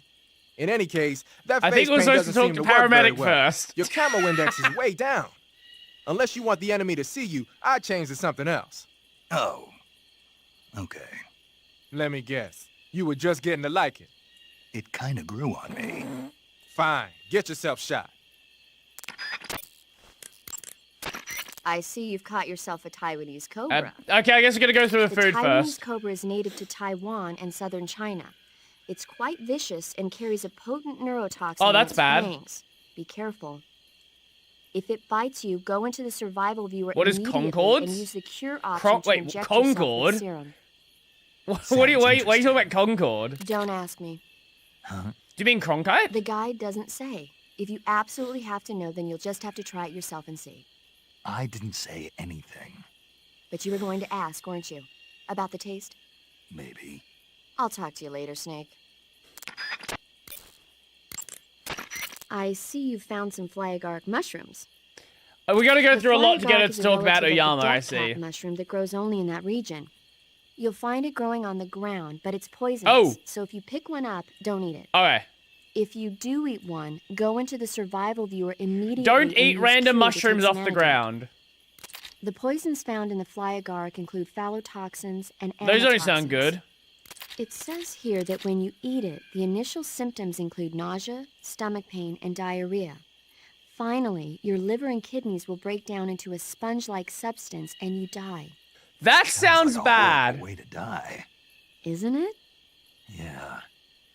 So how does it taste? Oh, Huh? Cronkite. Cronkite is like a, Were you listening to me? The flyagaric Tiling is plugin. poisonous. I heard you. Wait, but top if I secret. did eat it, it might taste good, right? I give up. Snake, whatever happens to you, make sure you leave a descendant, okay? Ayo? Are you saying you want to have my baby? No. I'm saying that in the 21st century, the genes of soldiers like you are going to be in high demand. Genes? Jeez. Uh-huh. Remember when Watson and Crick discovered the double helix structure of DNA back in 1953? That was only 10 years ago in the game? Fuck. No. You know, they won the Nobel Prize in Medicine for it the year before last. Of course, you have to feel sorry for Pauling and Franklin. They were researching the exact same thing. Mm-hmm. Sorry, I don't follow. Inside every living creature are little blueprints called genes. Right. Through the union of the sperm and egg cells, these blueprints I'll are give you a union of the transformed sperm and egg inherited by the next cells. generation. That's why parents and children resemble each other. The concept of genes was first proposed over 100 years ago by Mendel, Mhm. but he didn't know what they were exactly. For a while, it was thought that chromosomes were composed not of deoxyribonucleic acid, but of proteins called polypeptides. Uh-huh. Later, it was shown that deoxyribonucleic acid, or DNA, was a biological macromolecule. Then 11 years ago, Random Watson and high- Crick discovered that high school science DNA lecture. had a double helix structure. Yeah, this is all fascinating stuff, but what exactly does it have to do with Means I want you to have The my inherent baby. characteristics of any given individual are determined by his or her genes. Right. By duplicating a set of To superior be fair, in genes, 64, a this separate wouldn't body be with the high same set of school characteristics, knowledge. A clone can be Like, this is created. like really new science at the genes don't time, I control guess. a person's fate. That's true. But having an offspring that's genetically identical to the parent is more efficient, right? You can expect better results that way. Mhm. More efficient. You can't mass produce human beings. That sounds like Maybe, something. But now that we know the true that nature sounds of like genes, foreshadowing. Human cloning is that much closer to reality. Nuclear transplanting is already theoretically possible. So one day... My genes are going to be a valuable commodity. Exactly. They'd never let that happen. Just think, even if your body dies, you survive and go on to bigger and better accomplishments. If you think about it, it's kind of an honor. Does that kind of technology seriously appeal to you? Well, I am a doctor. I can't condone. There it are on so moral many grounds, but I'm dialogue lines in this game fascinated that by the possibilities. most people are never going to Especially hear. when I see such an excellent specimen as yourself. Yeah, well, thanks for the compliment, but it doesn't make me feel any better. Don't be so glum. It's not like it's going to happen anytime soon. We'll just have Remember what to wait and Terrorist and see. MGS1 were initially after? MGS1, what? I know there was like the big deal about Liquid being Snake's brother. You can capture animals alive. They like- wanted Boss's DNA, didn't they? Is that? I feel like that's where Big Boss's genome. Yeah. We want the body of Big Boss. He's like, okay. So wait, where are we? Wait, if I walked further back, there would have been an entrance right here. Oh my god.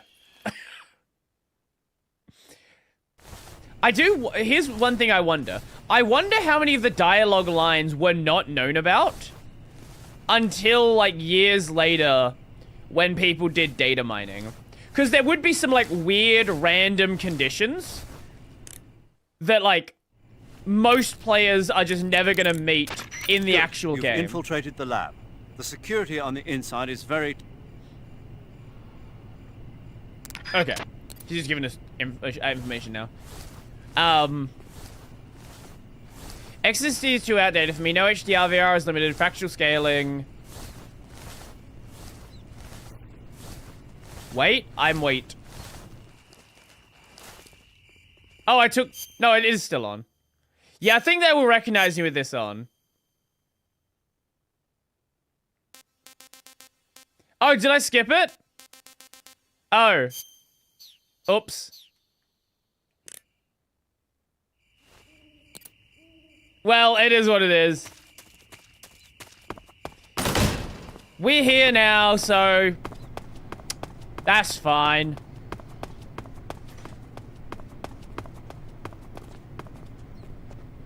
Mummy Yamasaki. Ayo. How you doing, buddy? Enjoy your nap? How about you? You enjoy your nap?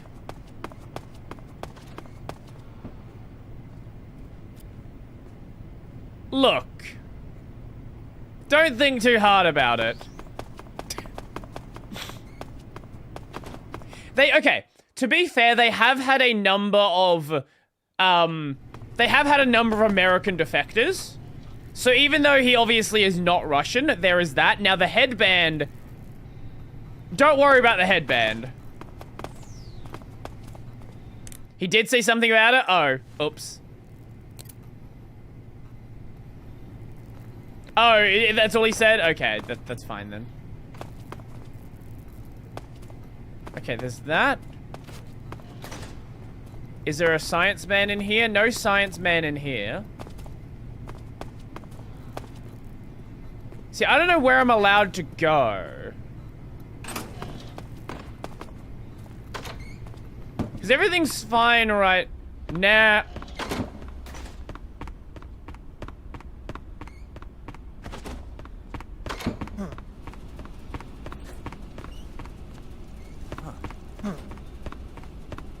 Yeah, we just can't be in their line of sight for too long. Okay.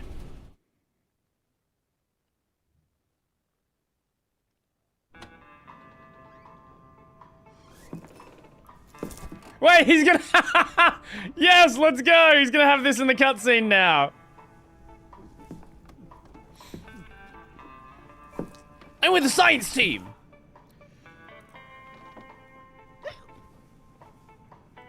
If you're looking for Sokolov, he's not here anymore. Put that thing away. You'll spoil my drink. Wait. So, wait, is he the reason for all the ramen? Typical capitalist dog. I saw the No mech manners. behind him.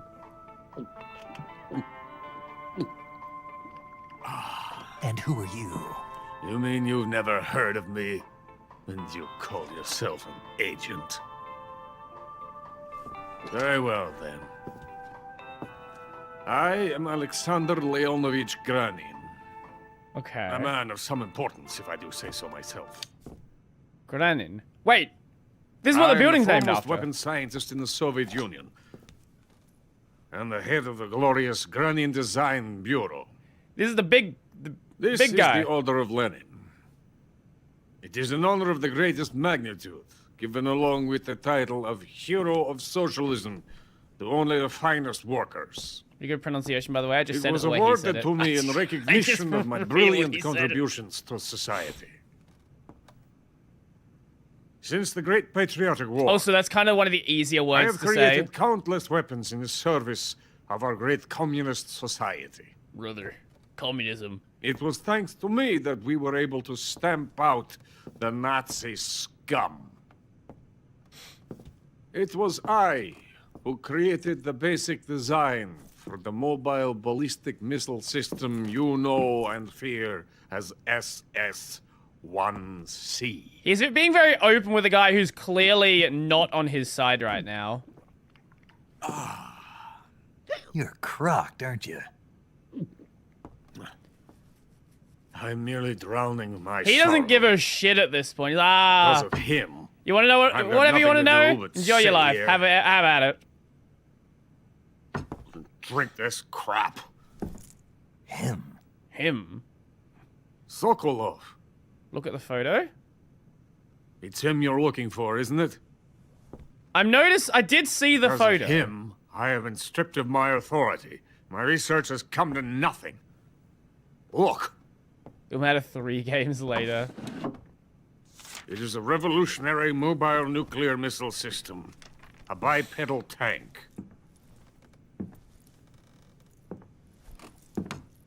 A bipedal tank? Yes, a walking tank. A robot.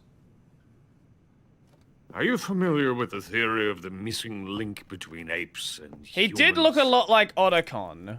Well, obviously. this technology will be the missing link between infantry and Oh. artillery. A kind of Metal Gear, if you will.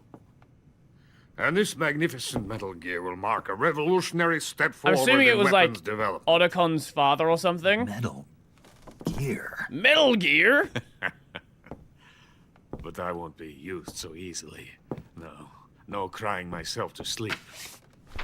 For you see, I'm going to send these documents to my friend in the United States. What? These bastards will live to regret this. And when they themselves become the targets of my creation, they will know my true greatness. Yes, Sokolov's pathetic Shagohod pales in comparison Metal to Gear my Rex. work. Ah, okay. What are you going to do with a rocket engine on a tank? About Sokolov. A tank does not need a rocket. True. It needs something else. Yeah. Look at these. What are No those? shoes. No. Legs. Legs? Legs that allow it to go anywhere. Just as when humans learn to walk upright. That is the real revolution in weaponry. Don't you agree? Mm-hmm. But They're also in fools in charge. Rising Revengeance. Chose Sokolov. And where is Sokolov? My project has been terminated. The philosopher's legacy has been handed over to him. What the hell are you talking about?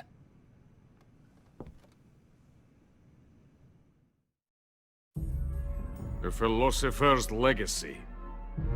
Haven't you heard of the philosophers? No. The Colonel has inherited their immense legacy.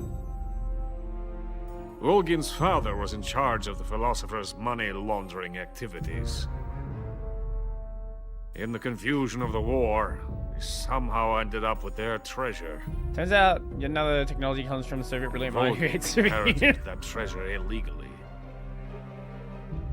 We never need to worry about the military budget. Mm-hmm. The development costs at our facility are all paid out of the Colonel's deep pockets. The weapons born here will be the genes for creating an entirely new form of warfare. The funding for my research came out of that legacy. Mm-hmm. Came out of it. Came? Now, my money, my men, all have been diverted to the Shagohod project. Tomorrow they will be conducting the final test, while Sokolov is making the final preparations in the weapons factory at Volgin's main base, the great fortress of Grozny Grad. Here I am, playing host to an Wait, enemy Shagohod spy, is their drinking stupid- myself into a stupor. Their stupid That's where tank they thing, moved yeah? Sokolov? Yes, And the Shagohod is there too. of course. Hey, you're not thinking of going to Grozny Grad. Are you mad? It's an impenetrable fortress. WTF. Sure it is. You'll be killed. I'll take my chances. Wait. What? Listen to me, you fool. I'm listening. I want to help you. Spooky scene. Help me. To thank you for your compliment. What compliment? My shoes. Tatiana gave them to me. I wanted to thank you for complimenting me on them. I'll tell you how to get into the fortress. In return, I ask only that you get that idiot out of there and destroy the Shagohod. There is an underground tunnel that runs around the perimeter of the fortress. You should be able to use it to sneak into the base. I do like him. Head for the mountains. The entrance to the tunnel is located there. Take this. Do you know who wouldn't like him? Tanya. You pass through a warehouse on your way Tanya has here. many things to say about the commies. Yeah. There should have been a locked door inside of it. Do you remember it? No. Oh, that one! Yes, yes, yes. We'll open that door. Ah, yeah, near the entrance. Beyond that door lies a vast jungle. You can climb up into the mountains from the far end of the jungle. Go back to the Yes, warehouse. yes, yes, I do remember this one. Use the key to open the locked door and head for the mountains. Got it? Got it. Why are you helping me? Unlike Sokolov, the thought of defecting has never once crossed my mind. Are you sure about that? I love my country. Fair enough. I love this land. Understandable. I cannot even imagine living anywhere else. I wish to remain a hero of the great motherland.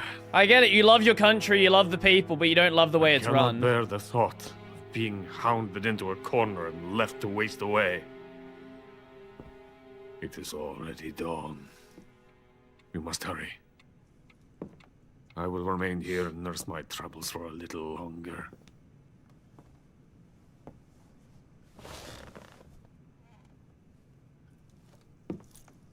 To capitalism! True, brother. True, brother! Free markets!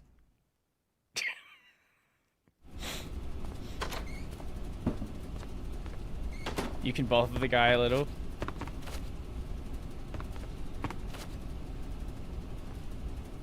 We can't go back in there. Get out of here! I have nothing more to say to you. Get out of here! Is he gonna just loop? I have Nothing more to say to you.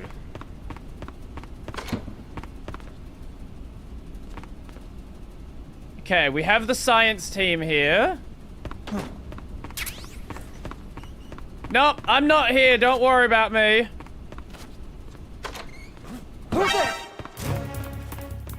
Help me! Help me!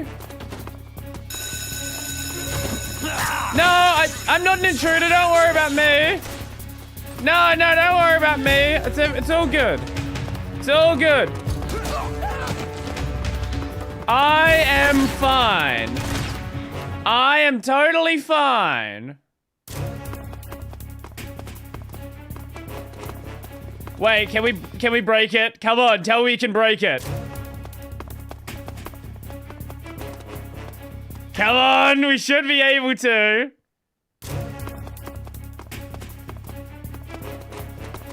I don't know if we're gonna be... Because I think they're looking at us right away, I don't know if we can break it.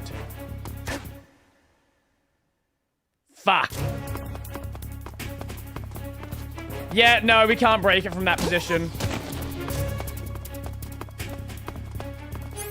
Okay, let's go uniform. Snow. Oh, no. He's really calm about opening up the door like that. Wait, no, we can go this way. Yeah, this is a better way to do it. Yeah, we'll go this side.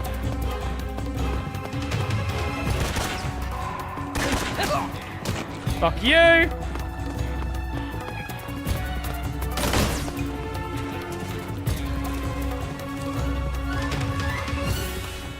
Easy. Again, I should not be playing on normal. That was a mistake to play on normal. I will keep that in mind. I'll definitely check it for the next game. Because, like, I legitimately am not able to die on normal.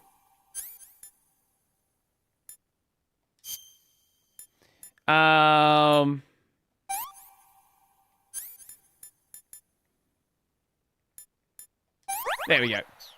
There we go. Cheesy gameplay right there. It didn't work in that area, sadly. In some areas, you can go back and forth between load zones, and it causes the number go down. I guess for whatever reason in this area, it didn't work. I think I saw some.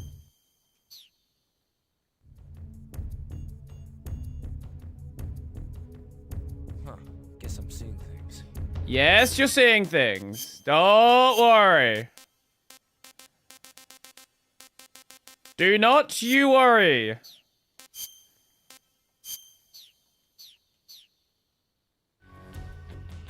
Where are you? HQ. This is HQ. Where is he? Patrol here. Oh god, there's a lot of them. We've lost sight of the enemy. Commence alert formation. Oh god, okay. The enemy is still nearby. Pursue and engage him. Did you know Reactors made OS Tarn stickers to give away? No, I didn't know that. If we can just get over there.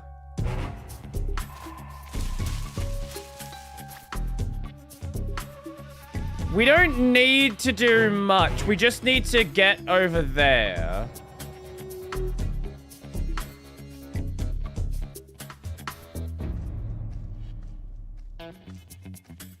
If we maybe apply a suppressor to you.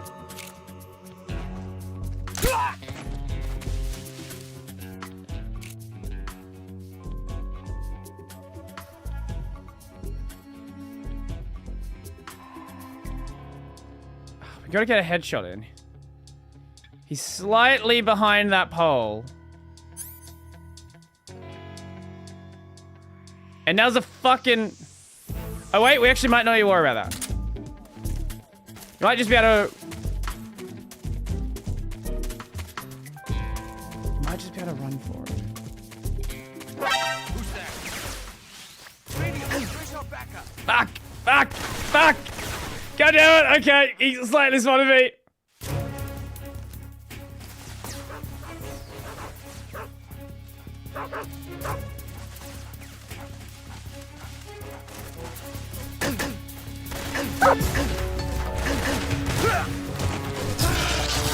Fuck! Fuck! Go do it! It's fine. It's fine. They can't do shit to us now. We're good. We're good. We're good. We're good. We're good. We're good. We're good. We're good. Assuming there's... Yeah, they don't go in this area. Perfect. Fuck, there's gonna be a boss fight here, isn't there?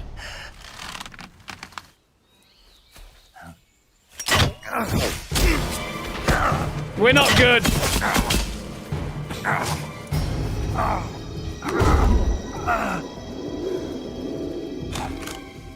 This is a very, very problematic spot to be in.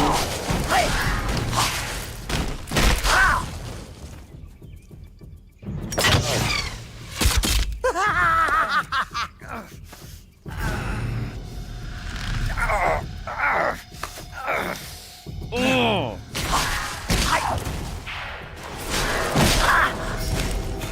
So he's using camouflage.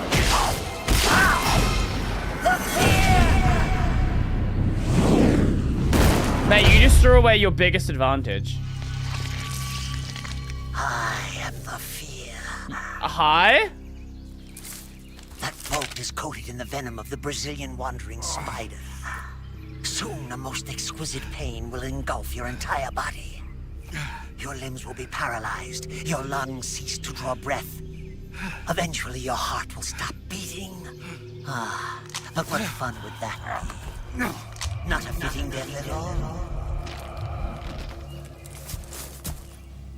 The boss's apprentice. I will give you fear such as you've never experienced before. Come into my web. It is time for you to feel the fear. What is this guy? Alright, do we need to cure? Yes. We are poisoned. So.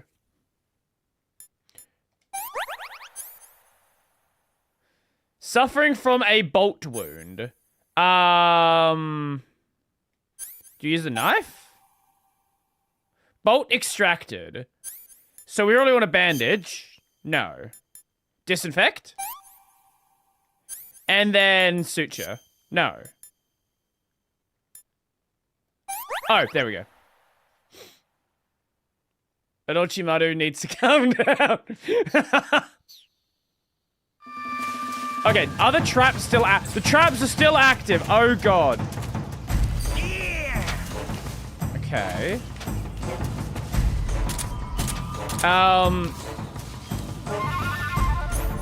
We don't need the suppressor anymore.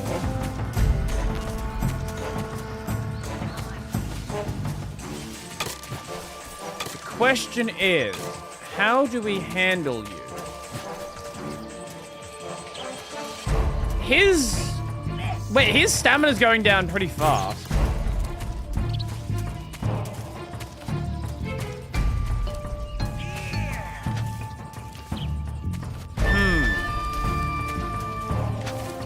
I know I can, like, sonar him.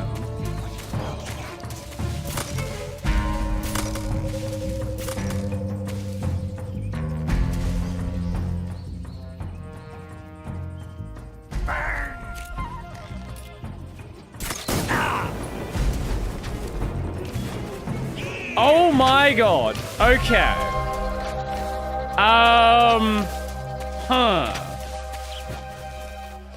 Maybe tranking him's not the worst idea, actually.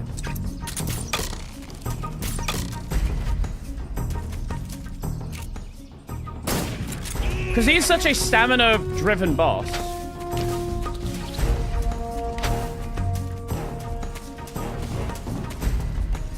I don't hate this idea. Let's do that.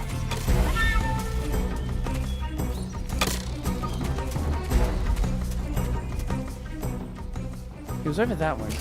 Taste the poison. Okay. I've never tranked a boss.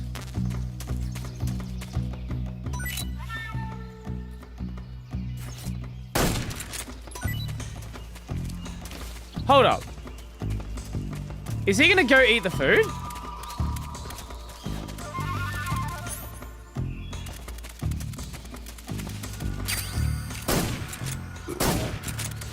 Oh, okay. So he's a stamina focused. He's a stamina focused boss. But so he actually will go eat the food. I wonder if you were to eat all the food.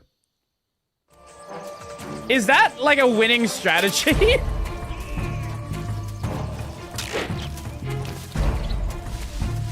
Like, I think it might be.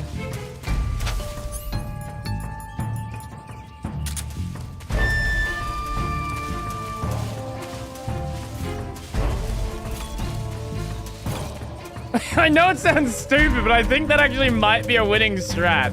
Just starve him to death. Hello, Brody. I am here to eat the snack kappa. Hi, welcome. I actually kind of want to do this now. I remember you sharing your ponies based on distros. I assume you made them. Wait, what?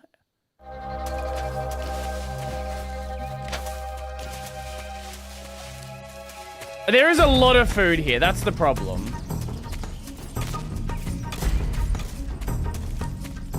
That's like our main concern.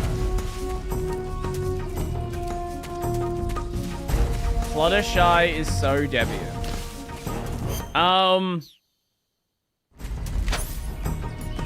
Okay, if we sonar him, maybe.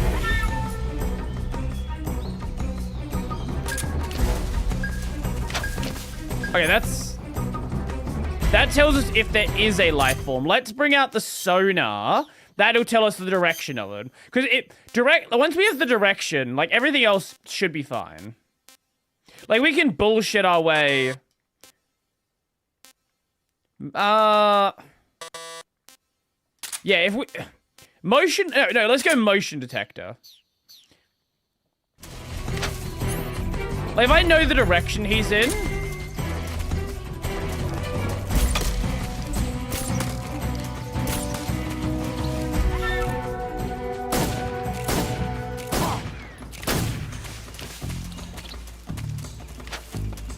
Wait, his camouflage is down. And that's not... Hold up. Oh, but he's stationary. So that doesn't actually work. Ah. So if we were to... If we drop that instead of going for the active sonar, does sonar work?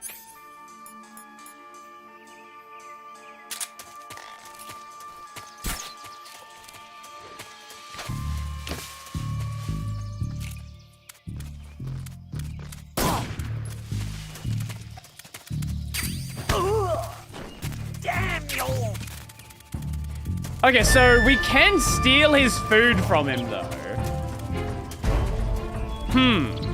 So, Sonar's not helping. Oh, we gotta press this to emit... Wait.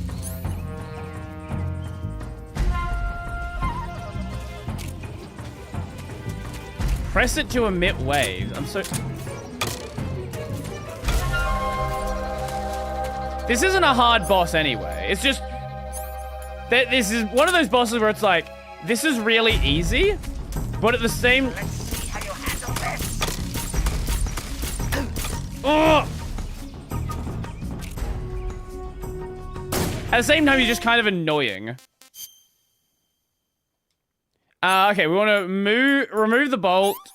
We want to bandage... Do that. Disinfect. Okay. There's got to be some better way to deal with it.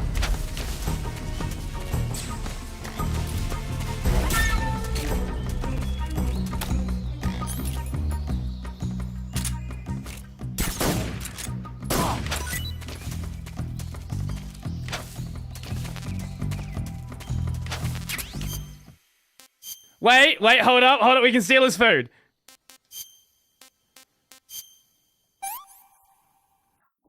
We do that.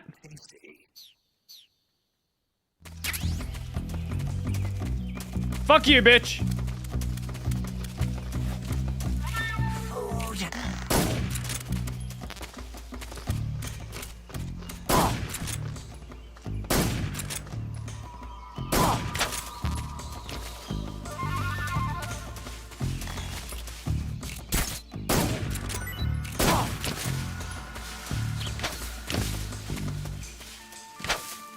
Where's he at? Where you at?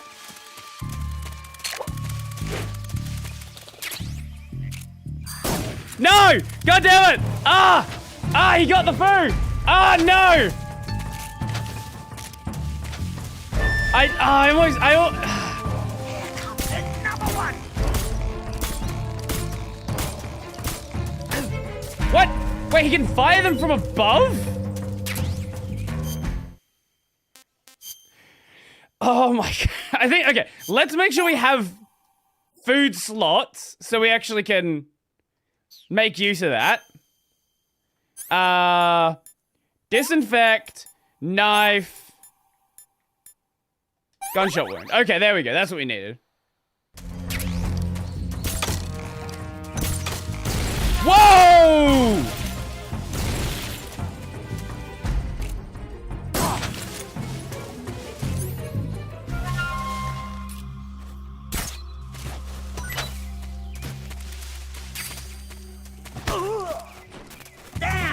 Okay, maybe I should just go for the damage.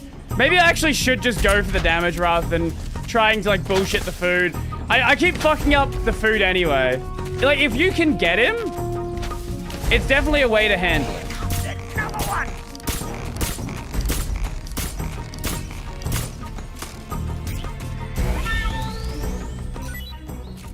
Actually, I wonder if you could poison him.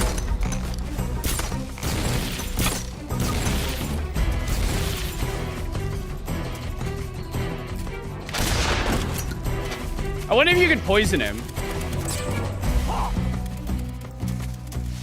Poison.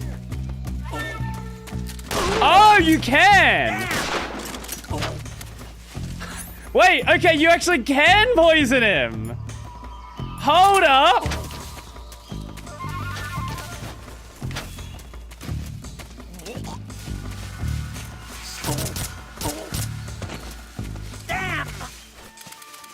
Okay, that's actually kind of sick. Hold up, hold up.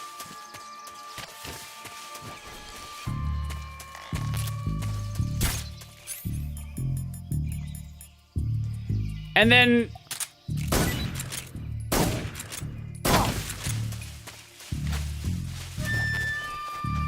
we want to take the food. We want to eat some food.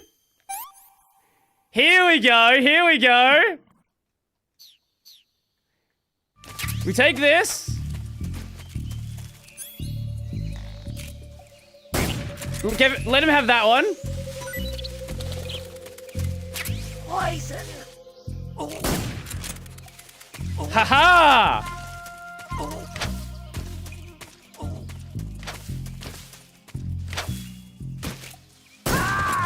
Look at that! We actually killed a boss non-lethally! We killed him non-lethally. The fear. Yeah, you know what? We'll go with that one. I see it. The fear. That's a cool boss. I like that.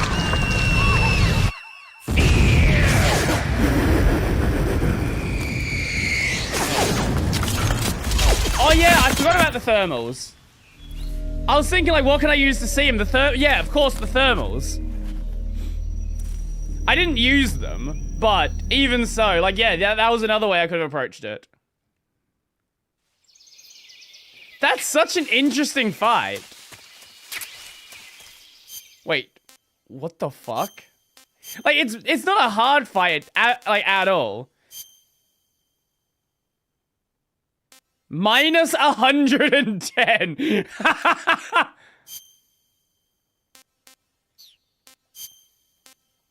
Wait, is that... That's base 80 here. What the... Oh, this is what I like about Metal Gear fights. Like, that's the kind... That fight right there, it's not a hard fight, but it's one of those fights that, like, no other game would ever do. It's like, oh, yeah, you... Like, there's this guy where you can kill him by, just starving him to death. And he just passes out. Like, that's just such... Oh, are we poisoned? No. Oh, wait, does it use up a lot of stamina? Okay. Oh, I guess that's weird. So something about his uniform then is what consumes his stamina?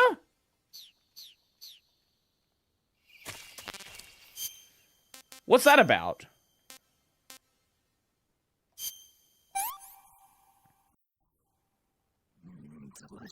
Delicious. Huh. Actually, I wonder if anyone else is going to say anything. Let's put the Fears camo back on.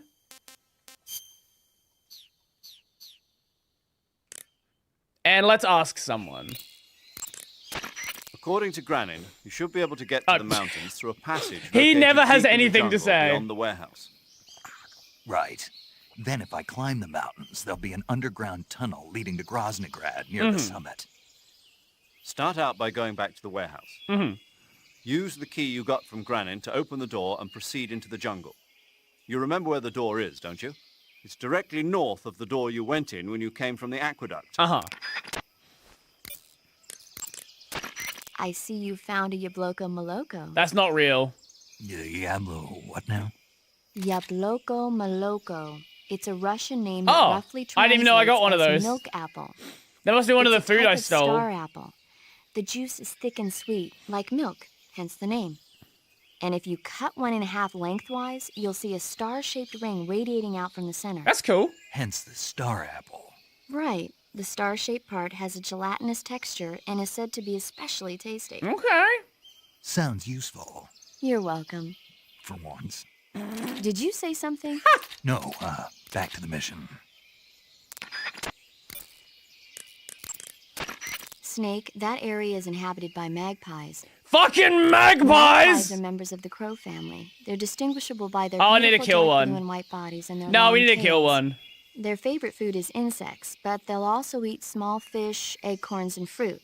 They're omnivores. They're not which Australian means- magpies, They'll but eat anything. they're close Right, enough. Just like you, huh? If you use the tranquilizer Fuck no, thing, you I'm should not be able doing to that. capture I'm magpies gonna kill alive. the magpie. Okay. So how do they taste? You always ask me that. Naturally. So, I've never heard of anybody actually eating a They magpie. should. They deserve but it. I suppose there's no reason you couldn't. you don't say. Oh. There seem to be traps planted throughout that area. They do. And they look a little primitive. Yeah, but this is their territory. Why would they need this many traps here? Maybe it's part of some kind of tactical research. Tactical research? Yeah. As I'm sure you know, the Soviet Union is leading a worldwide revolution among communist forces all over the globe. But a lot of the countries involved don't have the necessary funds and industrial technology. I don't think the so Soviet they need Union has the tactics that are both necessary effective funds to and make it economical. effective. That's what they're researching? Yeah. And traps are one of the best ways to do that. I'll bet that place is one of their testing grounds. Clappers, arrows, pendulums, all of these traps are set off by Magpie applying is force to bird a actually rope. present in that area. Don't touch the They ropes need to and you'll be die. fine. Use rolling to get over them, or just crawl under them. Either way ought to work. If you do set off a trap and an arrow or a spiked pendulum comes flying your way, you can still dodge it by immediately diving out of the way. Pit traps and snares are camouflaged into the ground to make them harder to detect. But if you look carefully enough, you can see them through the disguise. Try stalking to proceed with extra caution. Oh, you can... Okay. In any case, if you think there might be traps lying around, keep a close eye on the ground and stay alert. I guess no one's gonna comment on the Fears camo. Let's try one more. When you're bitten by a venomous animal such as a snake... No. Don't care. I already know. We don't need the tutorial. Sigint, Granin said something about putting legs Oh, here we on a go. Law. tank. Do you know what he was talking about? If you ask me, it's gotta be a joke. Not only is making a tank walk on two legs a technical nightmare, but there's no point in making a walking tank to begin Surely with. not! Putting legs on a tank would raise its clearance, increasing its frontal projection area. It'd also be less stable. Suppose the legs help the tank travel on bad roads. I don't see the logic in that. Isn't that what treads are for? I mean, anybody who'd seriously consider making a thing like that has got to be a wacko. Welcome to Come to think of Kojima. There was a guy in the States who wrote a paper on that subject. What was his name? Emerson? Yep, okay, okay. Heinrich? My guess was right then. Something like that. I don't really remember. Of course, no one took that seriously. Yeah, so... Yeah, that picture, I'm assuming, was Otacon's father or something. Uniform, let's go back to Tiger Stripe. Lovely, lovely, lovely. Now, where are these fucking magpies?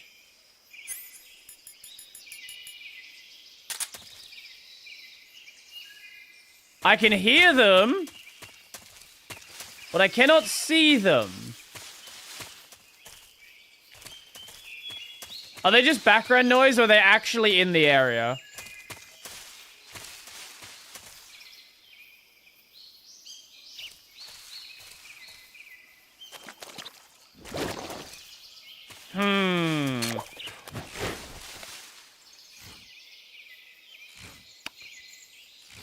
We're good. We're good. Because if they're in the area, they need to die.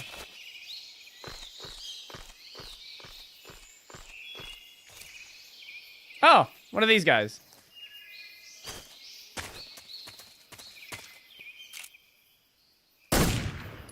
What? How'd I miss that? There we go. I guess that was a lore reference. Didn't joke how impractical mechs are for the most. Yeah, for the most part. Actually, we'll grab one of these.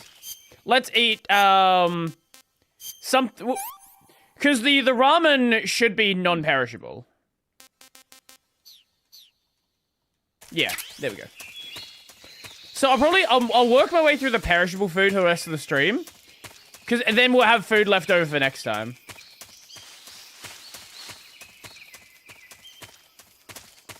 I have seen birds in other areas, but they've always flown away before I got to kill them. So if I see a magpie, I'm gonna shoot it. Did I just go back to the start? I just fucking walked back to where I already was. Good job, Brody. Good fucking job.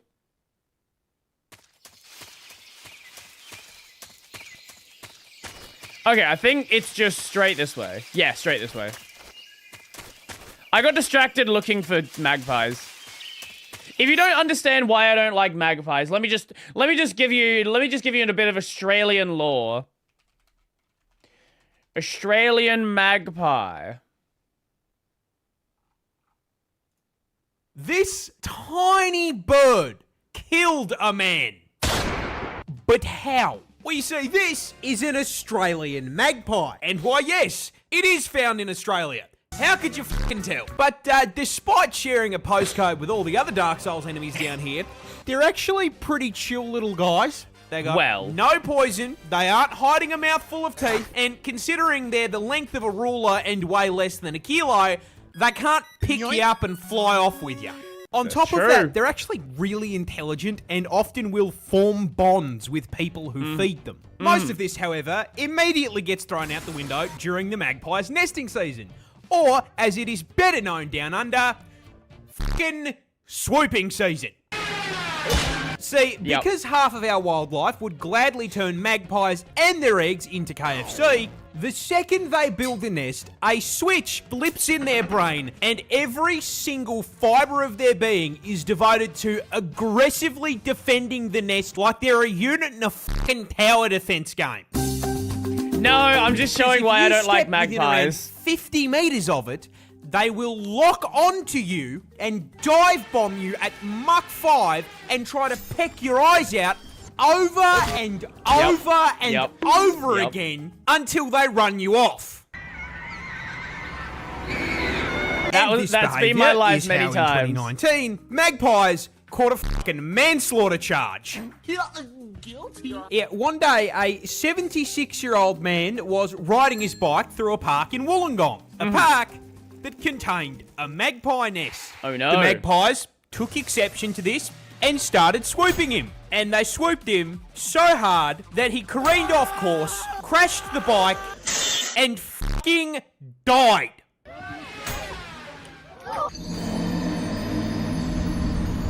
Yep, that's magpies for you.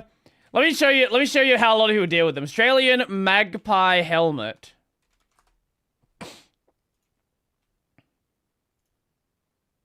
This looks and sounds like a joke. This is not a joke. People actually wear things like this.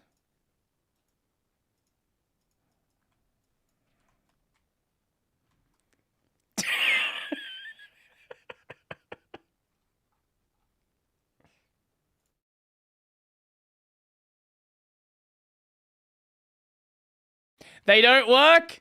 I know. I'm well aware. The magpies are smarter than the zip ties. I know all too well. Don't you worry about that. Yeah, let's save.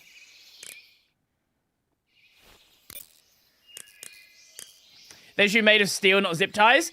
What do you think happens if you crash your bike and you have steel spikes on your head? Where do you think the steel spikes go?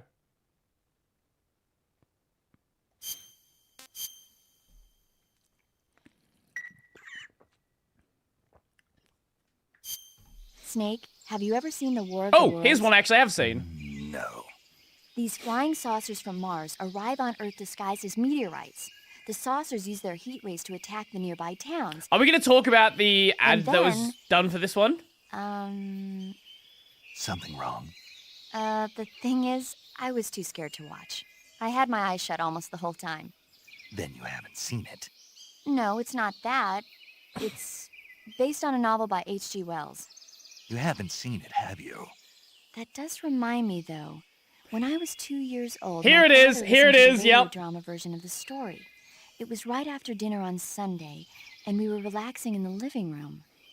They said monsters had come out of a meteorite that landed in New Jersey. It sounded just like a real live news broadcast. My father said he and my older brother actually believed it and started yelling and panicking. My mother supposedly grabbed me from my crib and took me out to the car, still wrapped up in blankets. But then, just as my dad was about to start the car, he realized that it was all just a radio drama. Because on the car's radio, they were playing Bing Crosby tunes. No matter what station he turned to, no one else seemed to be reporting on this big history-making news story. Sounds like something out of the big broadcast. This is something that actually did Nobody happen. said a word. I believe We all most went back people to killed our rooms. themselves over this My father and broadcast brother got off because with they thought scolding from my aliens were mother. actually invading. I was the one who really suffered. After that incident, every time I acted up, my father and brother would scare me by saying, "The Martians are coming!" That's terrible. Isn't it, though? So, you haven't seen the movie? I don't remember which. I saw it. So I don't remember even nuclear what it weapons was wouldn't work broadcast against on. the Martian war machines. Uh-huh. Anyway, Snake, if you conceal yourself like the Martians did, the enemy won't know what hit them. Conceal myself. Maybe not How in often a does meteorite, spam but if you get through can the hide TTS yourself filter? inside something a little more close at It hand. catches the longest spam. Usually the shorter stuff's fine. Something like a box. Box. Ah, I get it. So, you never saw the movie. I saw it, all right? We're hearing part of a rerun of that once, and there's a bit where aliens focus something is rolling up and they say, "This could be the last broadcast." Yeah. Like, let me see if I can find the broadcast.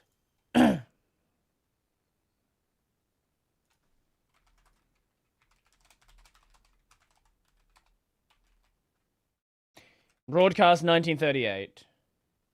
Yeah, this was in 1938, right? So this was like people were just understand the like today obviously people would know it's fake, but understand the context that people were in back then. They were like in the middle of like what year when did World War II start? So this was a year before the start of World War II, but people were still like, people were still remembering World War I. Like that was very, very recent. So people already were like primed for like, a war, something bad happening. And we didn't have the kind of media we have today. There were like when was home TV common?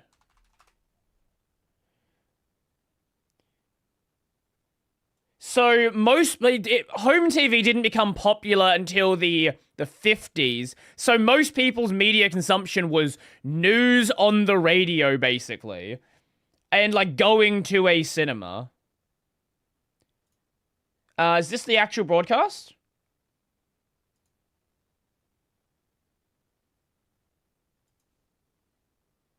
And welcome back to the Takeout. Oh, no, this is a Throwback to the broadcast. Is this the actual broadcast?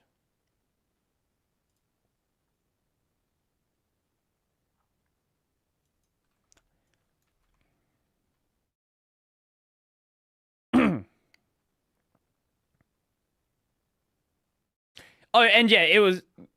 This wasn't like an audio recording. This was done live on the radio.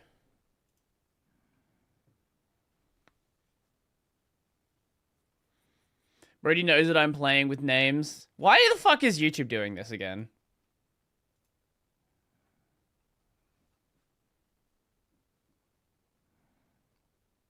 The Columbia Broadcasting System and its affiliated stations present I forgot that was their name. Orson Welles and the Mercury Theater on the Air in The War of the Worlds by H.G. Wells. So they obviously introduced it as the War of the Worlds, right? But not everyone's going to tune in to the radio at the same time. So if you miss this initial, hey, this is a reading of a thing. Let's say you joined in, what's the most played section? Right here. No need to push the crowd back now. They're willing to keep their distance. The captain's conferring with someone. Can't quite see who. Oh, yes, I believe it's Professor Pearson. Yes, it is. Now they've parted, and the professor moves around one side, studying the object while the captain and two policemen advance with something in their hands. I can see it now. It's a... Chestnuts are ripe. Fill my pockets. Let's keep it alive. 2 days I wander in a vague northerly direction through a desolate world. Okay, maybe Finally, that I part noticed- you'd know. Gentlemen, here is the latest bulletin from the Intercontinental Radio News. Toronto, Canada. Professor Morse of Macmillan University reports observing a total of 3 explosions on the planet Mars between the hours of 7:45 Yeah, if you joined in right here. p.m. and 9:20 p.m. Eastern Standard Time. This confirms earlier reports received from American observatories. Now, nearer home, comes a special bulletin from Trenton, New Jersey. It is... Just remembered a funny related video. Watch it yourself later. Okay, what is this?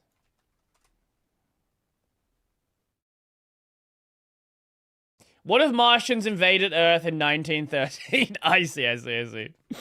But yeah, so if you joined at that point in the broadcast, like, there's no good indication to you that, like, this is fake, right? Like, the idea of CBS broadcast, maybe different now. The idea of CBS broadcasting something that is entirely nonsense, like, you know, that's not exactly as obvious.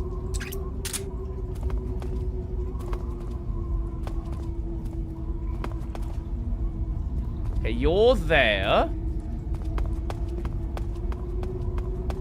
So we gotta get down. Where are you going? Are you going up or down? Okay, you're going back down.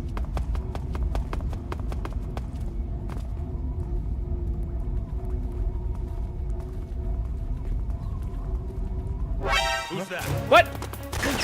Get us some backup.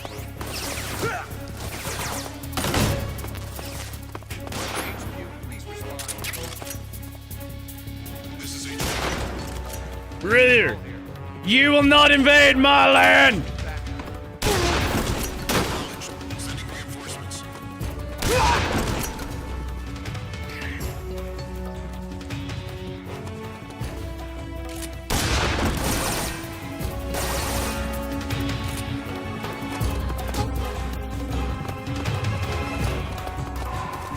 Certainly a way to do it. Hey, if it works, it works.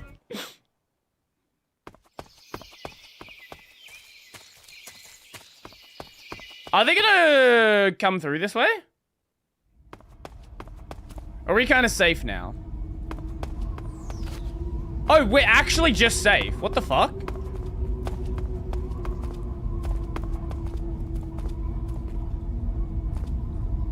Why did everyone de-aggro? Like, immediately. Someone there?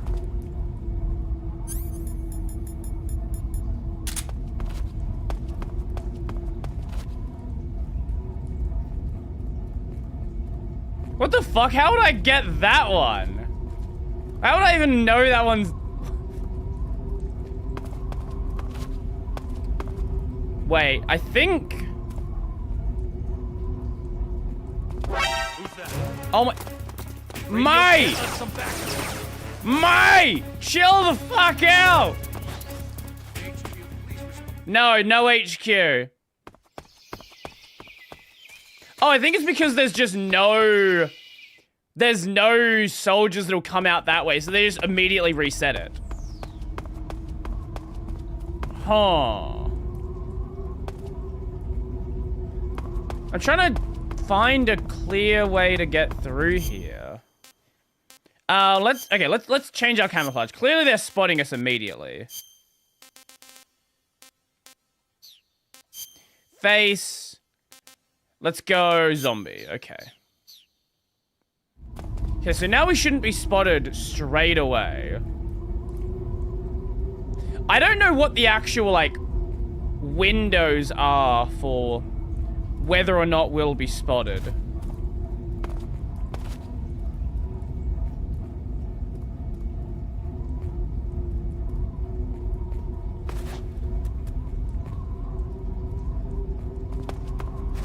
I've got an idea. I have an idea. I don't know if it's a good idea, but I have an idea.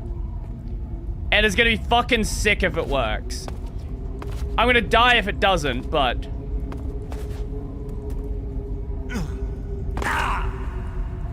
We broke our legs, it's fine. It didn't work, but... I meant to grab onto that.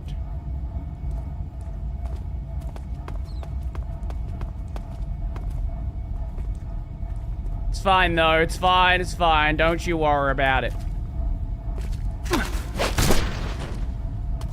Not what I meant to do, but also worked.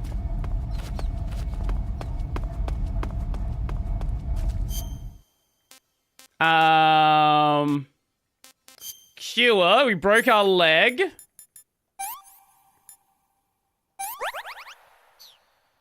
What I'd meant to do was grab the ledge lower down.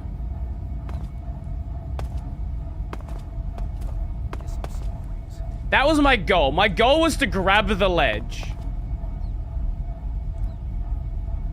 But I pressed the button a little bit at the wrong time. What am I doing? I keep doing this thing I used to do in the old games where I would unequip the item. Thank you. Need some of those. Harvest the... Who's that? What the... This is it?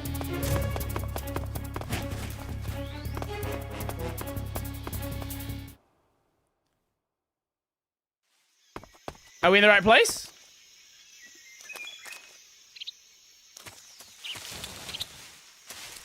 Motherfucking bird. Oh, hello. Snake, are you there? Hi. Eva, where are you? In the fortress, in Groznygrad. Dr. Sokolov is here too. Is he all right? He's fine. Right now he's busy putting the finishing touches on the Shagohod. Mm-hmm. Good.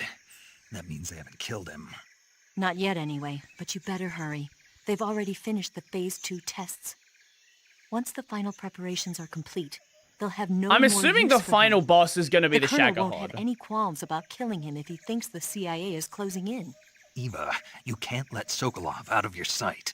I know. Snake, do you know where Groznygrad is? Granin told me that I should be able to get there from the mountains to the north, through an underground tunnel. Granin told you? Yeah, he even gave me the key to the warehouse. Why? Because he was drunk, I guess. You've gotta be kidding me. Hell if I know.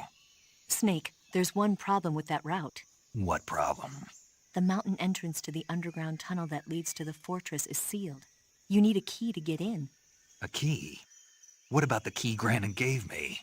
That key won't work. But don't worry, I'll figure something out. Okay. I have an idea.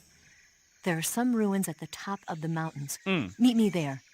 The top of the This mountain. game has so many different biomes. Wait, there's something else I've got to tell you. Now what? I heard that one of the Cobras is waiting for you in the jungle at the foot of the mountains.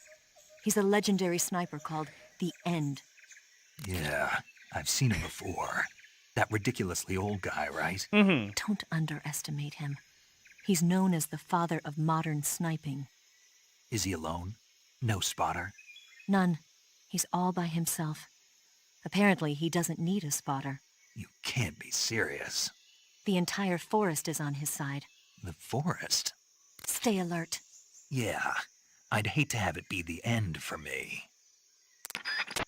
No, Nightbot should be in the stream. I don't see why Nightbot wouldn't be. Sigint, Grannon was saying that Sokolov's research project was a tank fitted with rockets. Uh-huh. Do you have any idea what he meant? Sorry, beats me. I wonder if it's supposed to increase the tank's mobility, or maybe give the tank short-range missile launching capability. Sniper boss? But you're sure it has Yes. something to do with Phase Yes. 2 of the Shagohod, The right? one boss I'm aware of. Khrushchev traded Cuba just to get this thing finished, and Volgin blew up a Soviet research facility to get his hands on it. Whatever it is, it's gotta be big. Paramedic. That area is home to a small bird called the red avadavat. Avadavat? The red avadavat is a small Avadavat? bird native to southern China and Southeast Asia. This is its mating season, so the males ought to be a brilliant red color right now. If you want to catch one alive, use the tranquilizer gun. By They're not catching as one and evil then as releasing magpies. it, I'll let them you live. might be able to distract the enemy's attention. I see. How do they taste? The what? The flavor. You're not going to eat such a cute little bird, Correct. are you? Yeah. Oh, Something bothering you? no. Okay then, so how about it? How should I know? Probably tastes like a quail. Sure, like, right? I can't imagine it would taste much Snake, like, have you like been anything else. contacted by Eva? Yeah. She said we'd meet up in the ruins at the top of the mountains. She also Yeah, there said you she go. picked up the key to get into the tunnel that leads to Groznygrad. Good. Hurry to the rendezvous with Eva. Head for the mountains. Proceed north through the woods. There's an entrance to a mine shaft at the far northeast corner. Climb up the shaft and you'll come out in the mountains. Head north. I'm on it. I'm But assuming stay the on end your is the toes. boss that you Isn't can, the like, Cobra just unit sniper die lying in by wait for you? getting too old. Yeah, the end. But there's no other way. Watch yourself. Your opponent is a legendary sniper. Your fight with the end will This likely is be a the long and end. grueling This one. is the You should stock end. up on battle necessities like ammunition and provisions now, while you still can. I will be back in just a second. Ugh. Yeah, I'm back in just a sec. Enjoy the edge. There you go. Here's the edge. Do I even have? Oh yes, the clock eye is an old one. That one's not even relevant anymore. Chair. I should add a chair command. I will do that.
WW chair.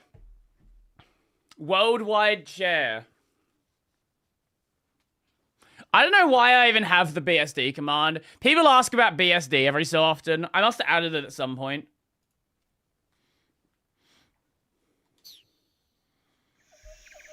Okay. Now, what is... That's a plant. Is that funny plant? I don't think it's funny plant. This is like regular plant. Oh! Medical herbs. Oh, lovely, lovely. Mushroom.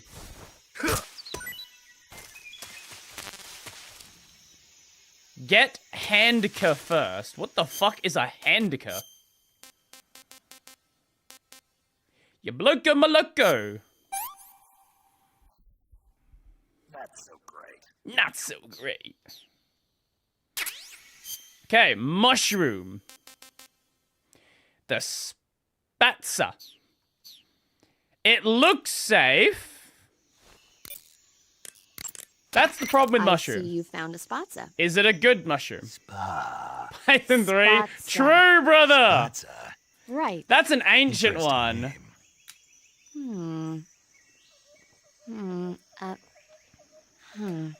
So, paramedic, What?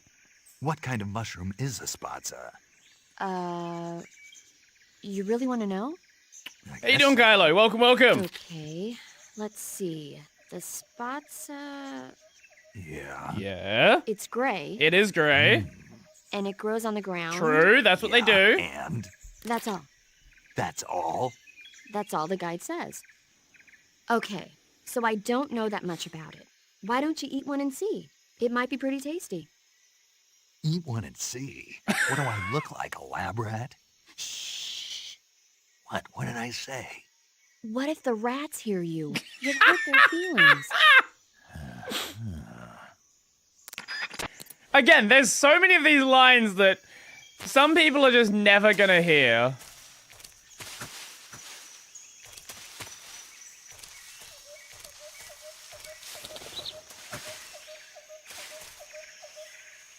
Oh, wait, okay.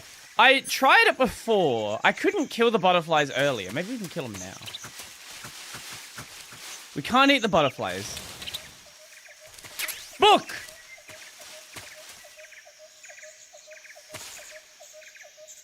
Oh, there is the uptime command there, yeah. Are you just going through every single command? I don't even know how many of them are still up to date. I haven't messed with Nightbot stuff in a long time. Most are still probably fine.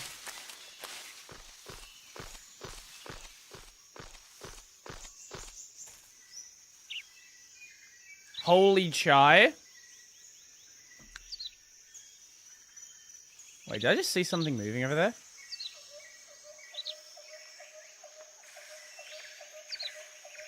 Or is that just the rabbit? Boride no longer works. Stacking shelves. Do I not? You'll never know. There's definitely a thing moving over there. Is that a bird?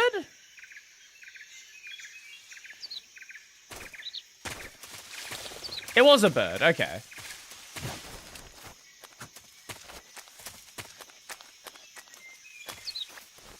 Plant. Hey, more medical disinfectants, nice.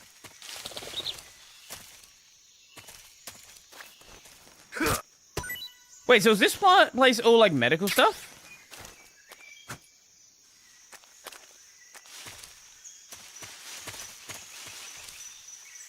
Hello, rabbit. Hello, ribbit. Yeah, I do need to go through it and check what's in there, remove some stuff, all that good stuff. Splint. Wait. I guess it makes sense you can just find splint plant. That's a real old one. Yeah, that one's not active anymore. That one's from like 4 years ago.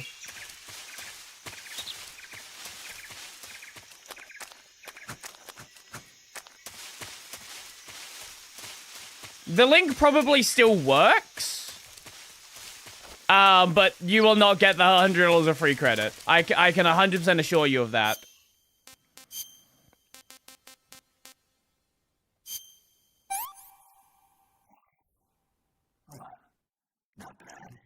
Became sleepy. Oh.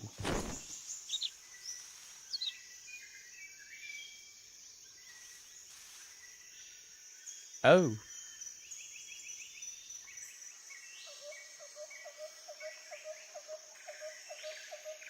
I don't even have the soundboard active. It doesn't. I never. Yeah, that's another one. These nuts. Apparently, maybe I shouldn't eat the spatzer, but maybe I could give it to someone. Like, what if you put it on the ground in the fight against the fear?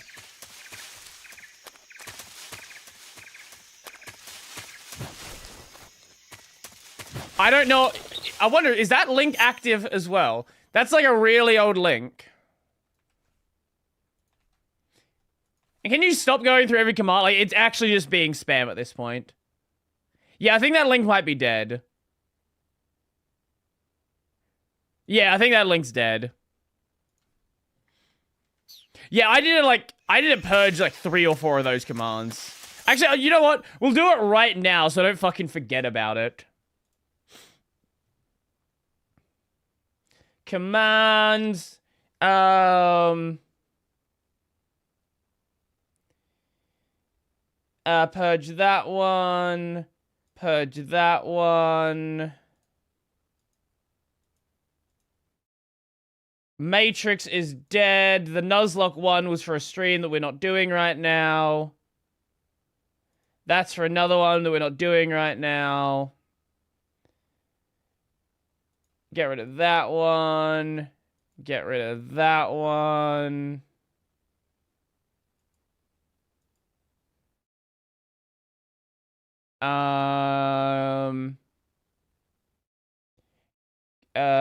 I guess that's fine. Oh, the stream, it still says fucking Streamlabs on the link. That's a real old one. I'll fix that. Actually, wait, is it radioxyz/donate? Hold up. What even is the link? Is it, I think it's /donate. No, that's not, wait. What's the one in the description? What does that one say? Because that's the current active link. Unless I don't have a redirect for it. I don't have a fucking redirect for it. So many of my links are really out of date. There we go. Okay. Okay, some of those are more active now. Again. Like my website that needs to be remade at some point. All of those links are really fucking out of date.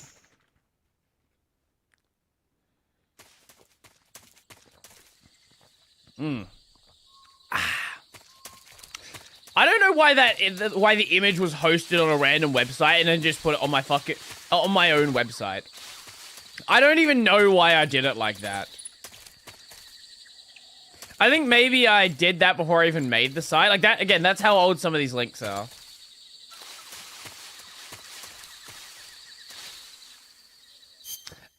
Is this the best camouflage? No, we want to go leaf now. And we want to go woodland. There we go. There we go. Are there any people here, though?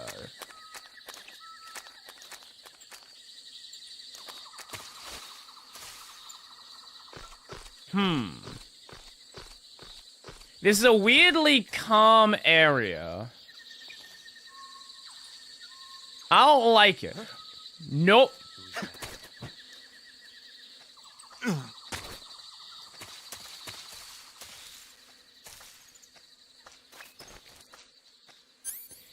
You need to be...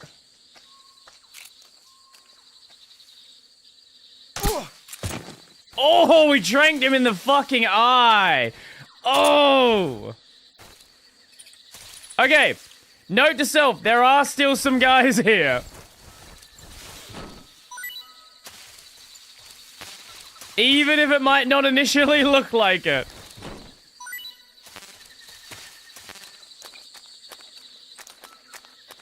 I don't think we can drop him into the hole either without opening it up ourselves.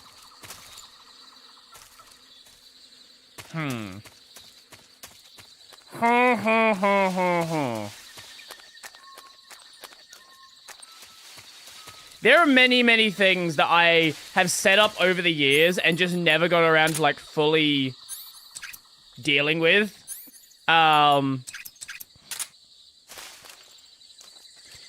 Nightbot is one of them. Another one would be, dealing with my sites. There's probably a bunch of other random bullshit that I've been wanting to do for a while and just didn't get around to it. Fire support request 141.31. Fire support request?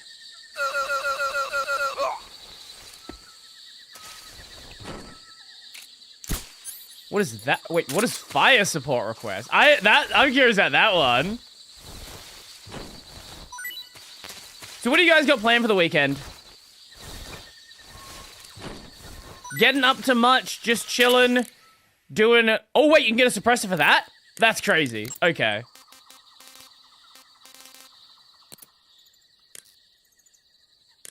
Wait, what was the, fuck, what was the numbers?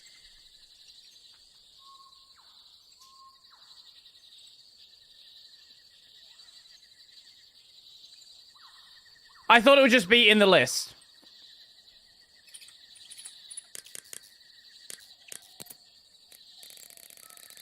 .61?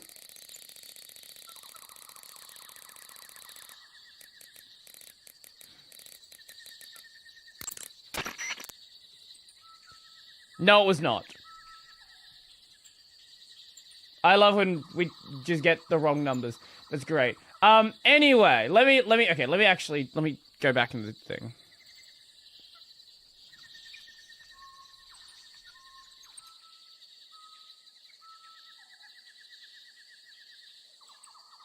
Where was it? 3-1.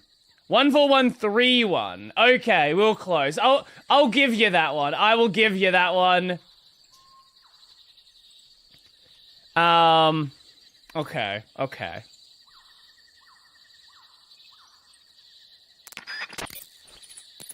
That's close enough that I'm not annoyed with you. This is Patrol, requesting fire support. Over. Understood, Patrol. Commencing fire support. As per standard operating procedure, this frequency will no longer be used. Out.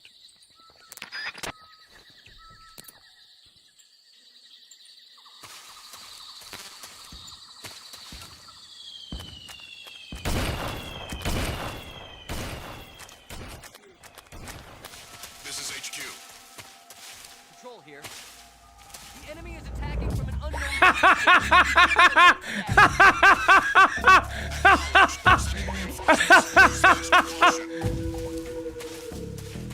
Oh my god.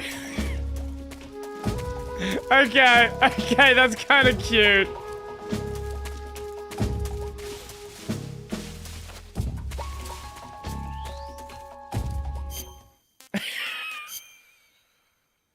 That's another one of those ones where a lot of people will just literally never see it. I continue to heal my ankle, which has been decommissioned, which decommissioned me for 2 weeks. Oh, that's rough. What did you do to it? Did you, like, twist it, or? Like, if it's 2 weeks, it can't be anything, like, super bad.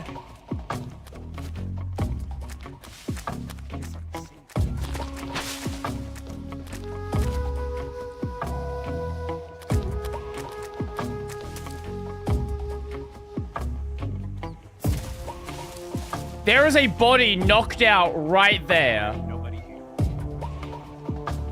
What's wrong?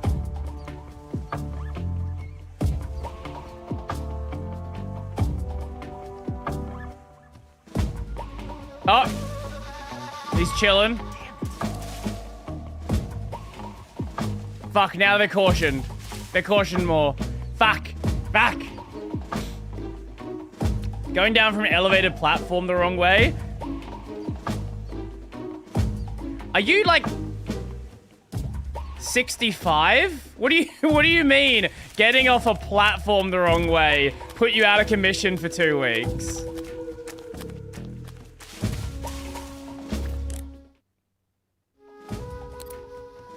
Elevate. I know it's elevated, but like you're basically saying that you had a fall. Did it say elevator? Whatever. That's not the main point. The main point is the elevated platform. Any of your GitHub repos out of date? Probably my dot files. I haven't pushed them in a while.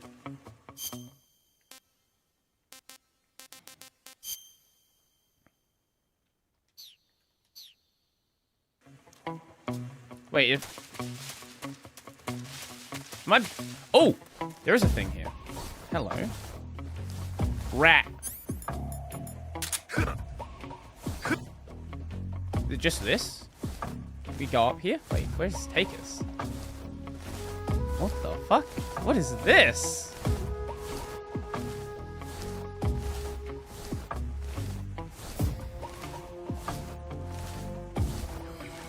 Wait, where does this take us?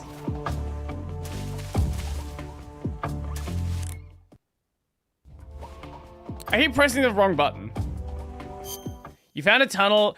Well, I saw it on the map. I was like, why is there a part of the map that is not explored? If that wasn't there, I would not have found that. I keep fucking pressing the wrong button. Okay, map. So I think we just want to go up to the top section.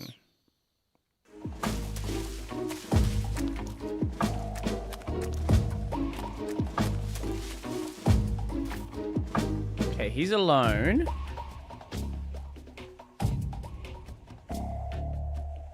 That feels like one of the ones that's kind of hard to miss, right? Like, it's on the map, like... I don't know. Maybe it's just my... This is probably just my complete... Like, there's, like, certain kinds of things I like to be completionist about. Usually, it's whatever I can do relatively easily, right? Like, if there's, like, a visual... What the fuck? Why did I get cautioned again? Nobody reacted!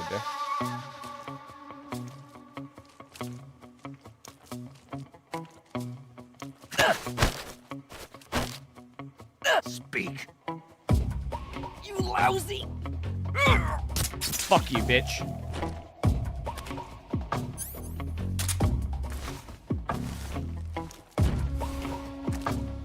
Eh?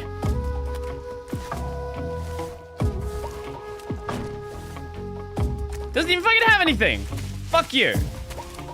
Yeah, I don't know why I got cautioned again. There was no one here. He didn't hear me. He didn't react. The game just randomly decided to caution me.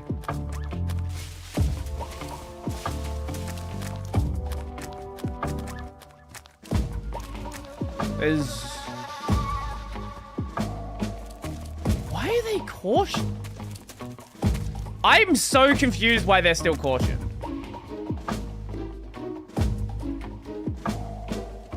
Yeah, no, it doesn't have a lot of things.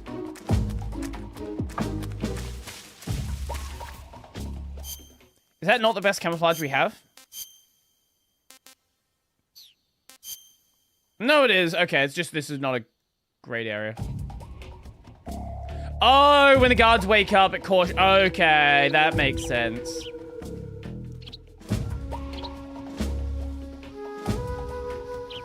I guess he must have called in something then. That's fair, that's fair.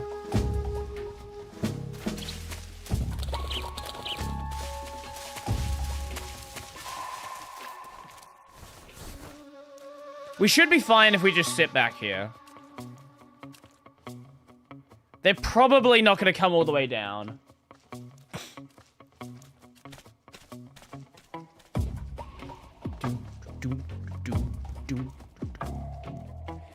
I've got a VPS now. Gonna have a whole customized, so it'll be like Farron OS, but stupider.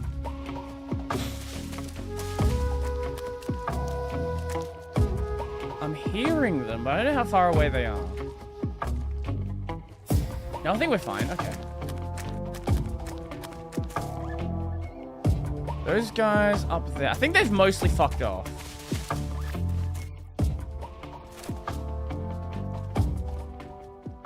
Come in, HQ. Oh, he was just... HQ. Control here. Unable to determine the problem. Is he behind a tree? Return to your position. Oh, he's back there. Okay. Sometimes it's kind of hard to determine where they are because Snake has fucking superhuman vision, superhuman hearing. He will hear people like 5 meters away as if they're right next to him.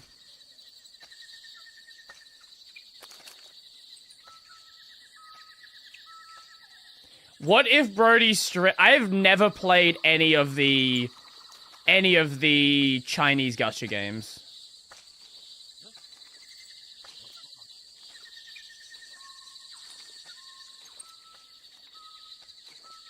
Who the fuck aggroed? Who's that? Oh, my, okay, you make sense.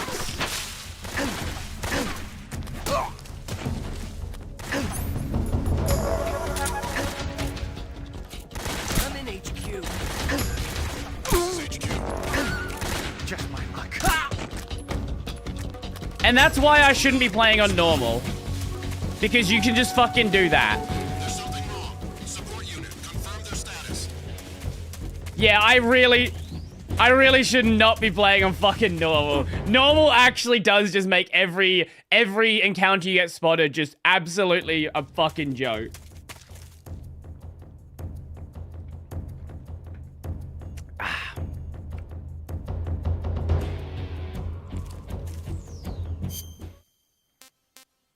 Oh, the name of the area? Saint Mountains. Not it... Or Holy Mountains. Oh. What is this? What is this? Play on European Extreme. Ah!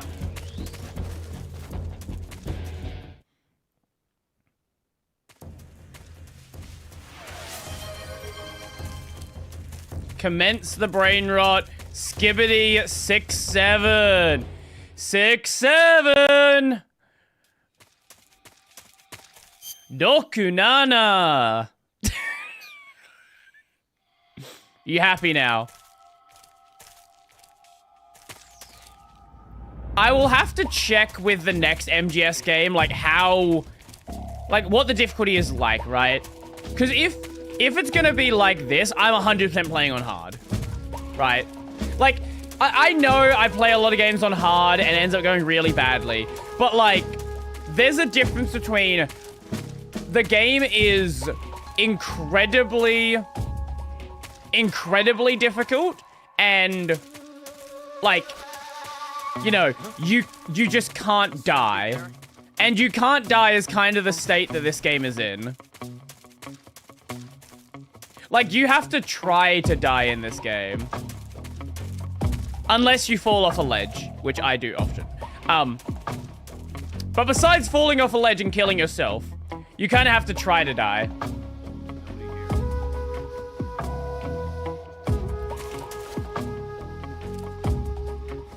Consider playing Trails to Azure on Nightmare. What do you mean consider it?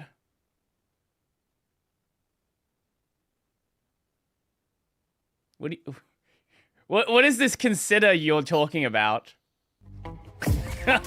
I'm playing on Nightmare. I've been playing the games on Nightmare since the first game. Is this game worth it on Steam? Yeah. Don't play it on normal, but play it on anything harder. But yeah. I have never played Metal Gear before. I am having a fucking blast.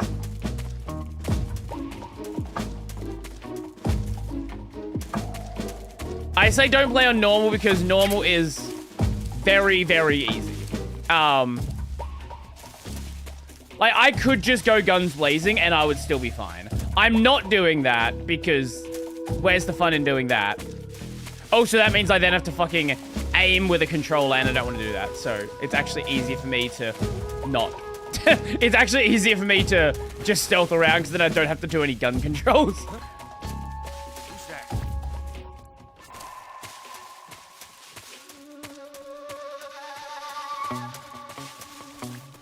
Okay.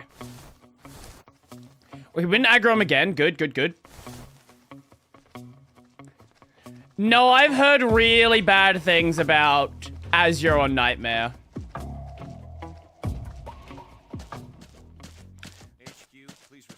I already had enough challenge with Sky Third. Sky Third was fucking ridiculous on Nightmare. Understood. Return to your position.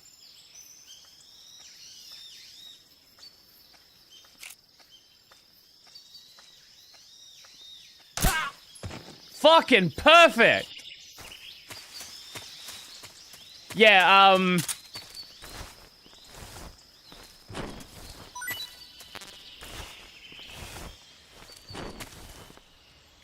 Zero was a joke. Zero doesn't have a nightmare mode. Zero's nightmare mode is normal mode.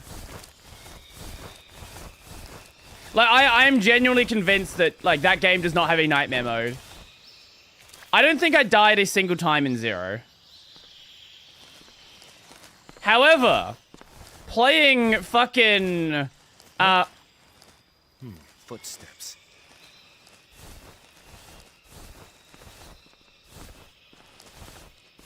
playing fucking Sky Third. Oh my god. The Cassius fight in Sky Third. The fucking... The Annalise Deshard fight.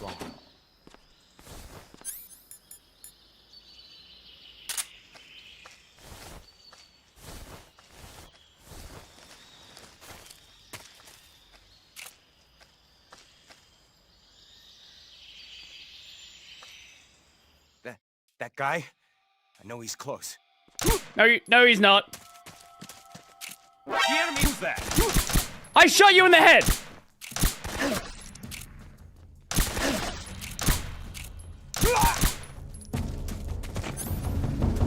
Mate, I fucking shot you in the head! Shut the fuck up! What was that? What was that? Bullshit! Absolute fucking bullshit!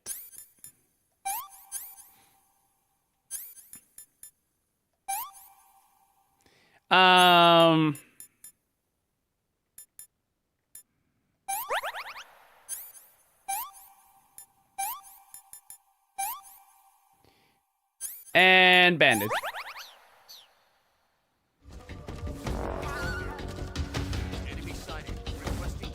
Nope, no enemy. Acknowledged. Sending reinforcements. They will never see me here.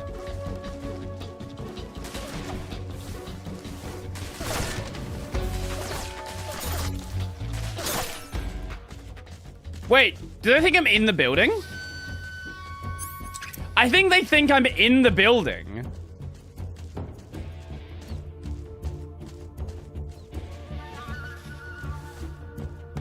Oh god, hi.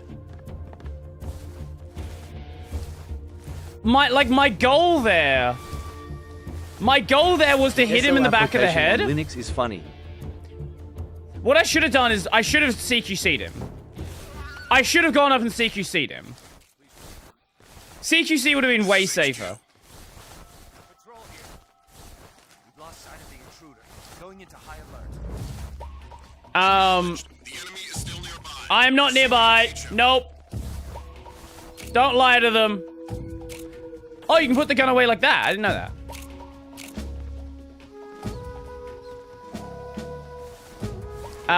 The SL application on Linux is funny. What the fuck is the SL application?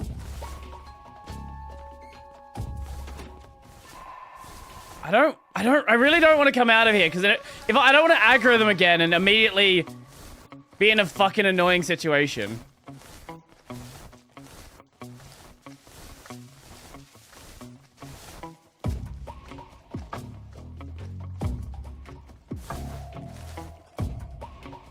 Because he's there. Displays a train on your terminal that moves.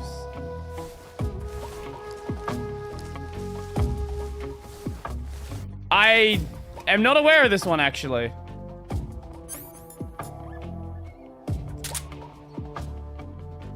Okay.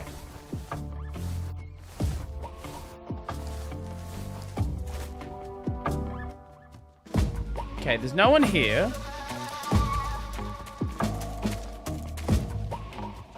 I don't hear... I keep hearing a door move. I don't know which door it is. Must be a door inside the building.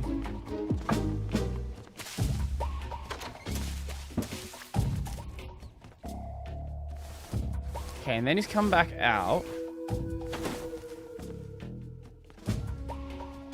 Oh, so he's like going through the... I see what he's doing. Is that gonna close? It is.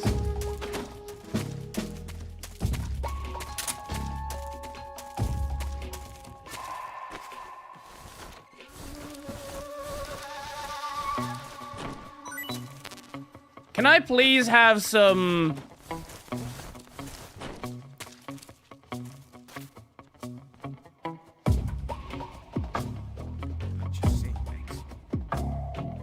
Please don't aggro on me. HQ, please respond. This is HQ. Patrol here. Please, for the love of God, don't aggro on me again. Understood. Return to your position.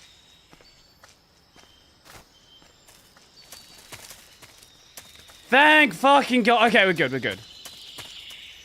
Whew! Whew!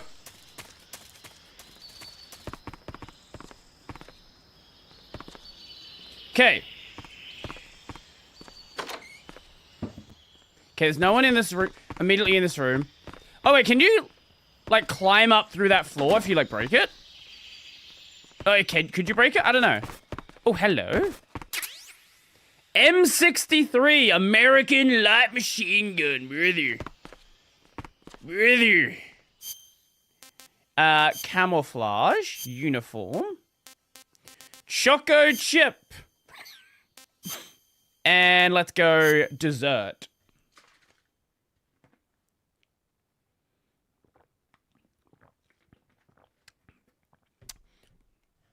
Sky Third is at the same time the OG Battle System sandbox and a setup for bazillion plot lines that will be relevant like 20 years later. Yeah. So I noticed. Oh! Ah, wait, that's sick! So that would have been a way to get in the building. I didn't even know that. How the fuck was I gonna see that?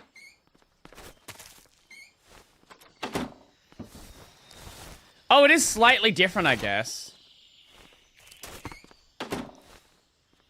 Oh my fucking God. Yeah, I did notice there was like who was it? Fuck. There was a character that mentioned... Oh, no, it was fucking, what's it? No, I guess it's Zero. Yeah, in Zero, it would have been, Discount Weissman. What the fuck's his name? The fisherman in Zero. Timu Weissman, as I like to call him. Oh, hello. Oh. Oh.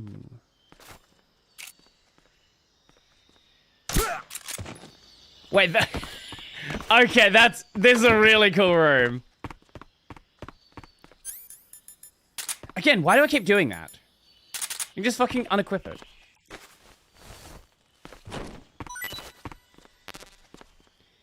SVD bullets. So, ooh, suppressor. Nice, nice, nice.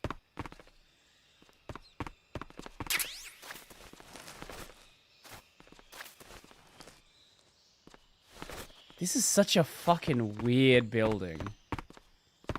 Like, it's so... It is the most gamey building I've ever seen. So then we can, like, we'll probably climb on this table, yeah?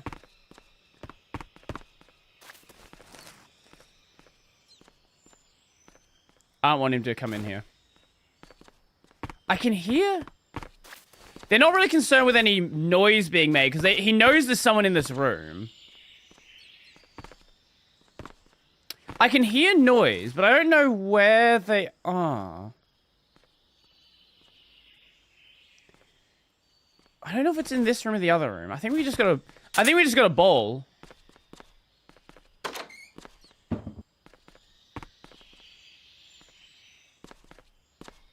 No, we're good. Okay.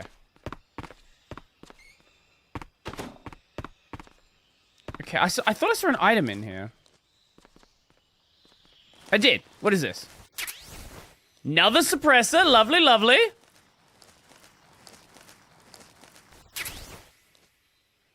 You're supposed to see it. Wait. I think you had a vid mentioning it along... Wait. You were not supposed to see it. You're supposed to get curious and go underneath the house. Wait, I was not supposed to see what?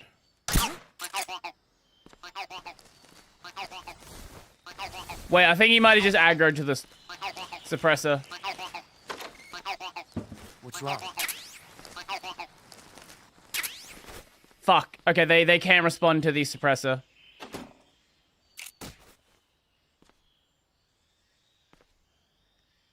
Is he gonna come in here?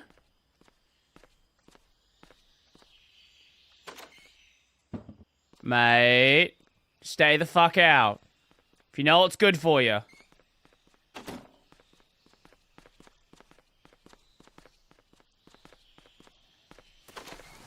I'm hearing a lot of noise being made.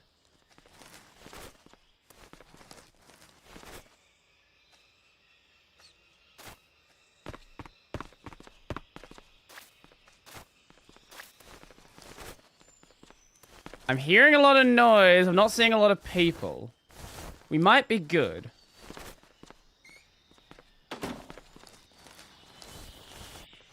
He's right there. I don't know if there's a good way to get him. Ah, fuck.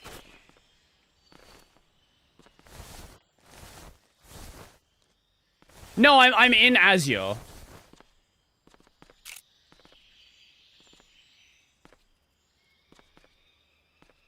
I'm near the start of Azure.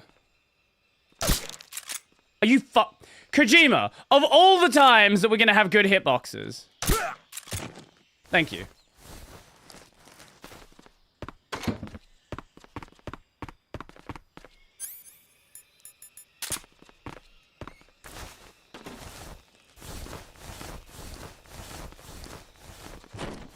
Good to be there. Enjoy. Okay, this... I thought this house was going to have something useful in it. But I guess not? Well, okay, where are we supposed to be getting to here? Your fight with the End will likely be a long and grueling one. You should stock up on battle necessities like... Hey, he's just telling us to get shit.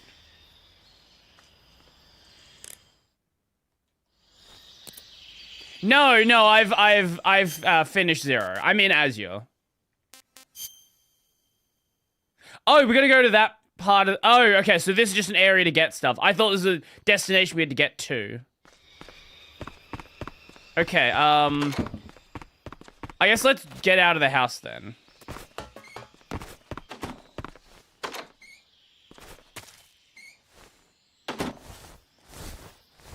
No, he really is like Timo Weissman, though. Like, really. I feel like Zero, I felt like was a... Oh my fucking god. Oh, that was close. I feel like Zero was kind of a weaker entry. I like Zero, right? I like Zero for the introduction to some of the characters, right? But I think, like, as a game unto itself, it's one of my less favorites. Okay, this is... I keep fucking pressing the wrong button! Okay, so that's another dead end. I guess we're gonna go over to that part of the map here. I don't think there's anywhere we can get to from here.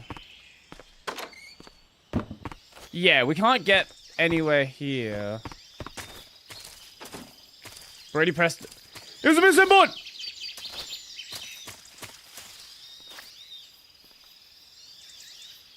Zero's just like Sky FC, an introduction that should only be rated as part. That's fair, that's fair. That's true, like Sky FC... I love Sky FC, right? Like, don't get me wrong, I fucking adore Sky FC. But, you know... SC was where, like, it really started to, like, become its own thing. We should be okay. You had, obviously, the introduction of,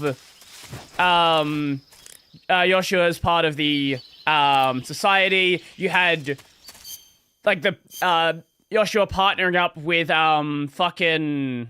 blanking on her name... The one that now runs the delivery service, after she was kind of just an annoyance in the first game. Obviously, you had the introduction of a character that was going to be very important for the next fucking, I don't know how many games. You had the introduction of Ren. And without that, you would never get... You would never get this.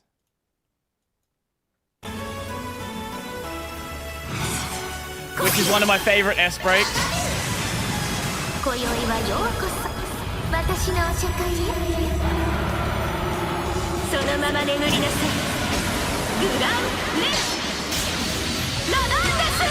I know random little things that happen later in the series. Random little things. It's a shame that Falcom had a budget of 3 Big Macs and a white monster for FC. You want to talk about no fucking budget? What about SC? The 90% of that game is going to the same places again. You want to talk about no fucking budget?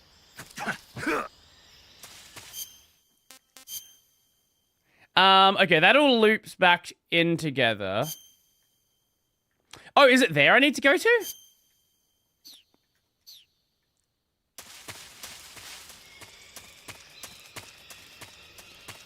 Friendly advice, don't visit r/Falcom. Yeah, I know. Well, I've managed to avoid any, like, major spoilers, right?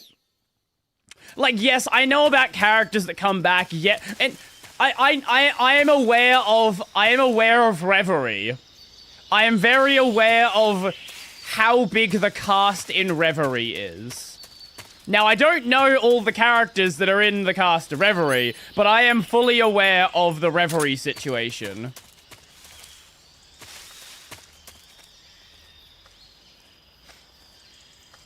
What was the number? 50? I think the number's 50. Speak. If you climb the tree behind the hut. Climb the tree behind the hut. Climb the tree behind the hut?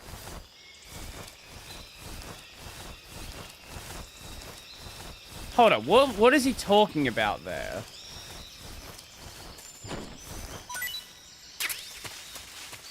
Climb the tree behind the hut. Like, the hut as in... this place right here?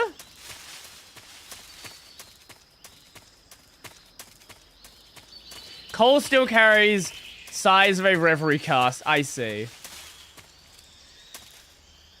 Okay, I assume that's the tree that we're talking about. You climb it, you can get on the roof. Oh, is this another alternate path in?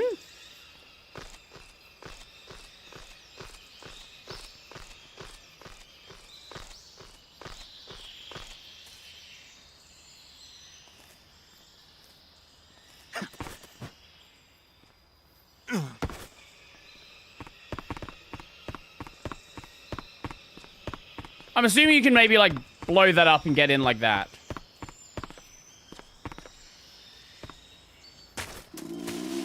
Oh, I did not realize how hungry I was. Let's eat the rabbit.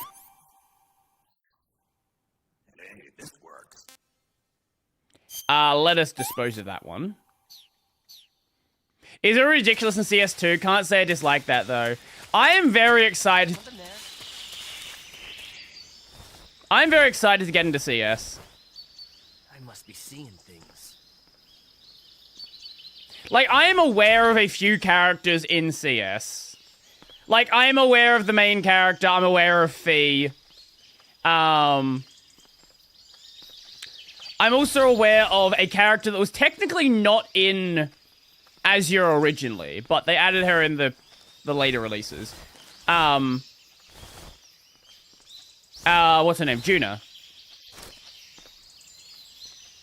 The Lloyd fangirl.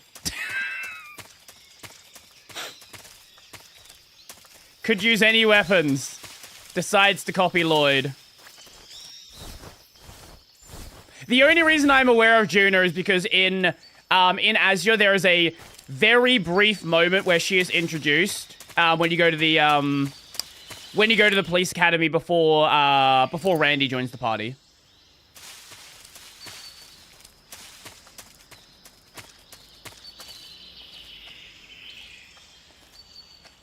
Okay.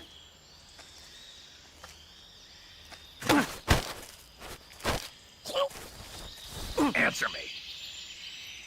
A good sniping point. Yes. Up from the cliffs. Bye.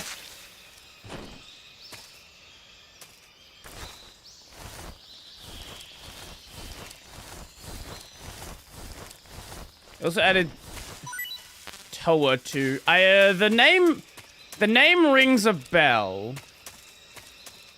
You're already gonna fight the end or not? I need to fucking find where the end is.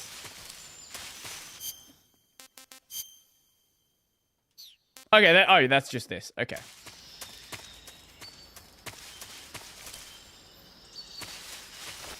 I see. I don't, like, you think I'm just walking around for nothing. I am walking around. You're about to find him. I am walking around under the, like, trying to find out where he is. Is it back in this area? Because there is that zone there. So I guess let's go back just a zone and see if it's that.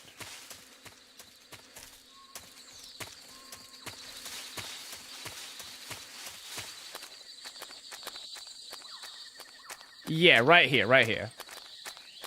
Okay, this is an alternate path, so presumably this has got to be the boss then.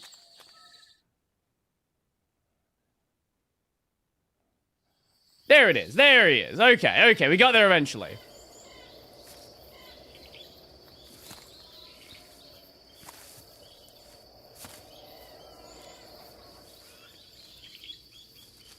Hmm?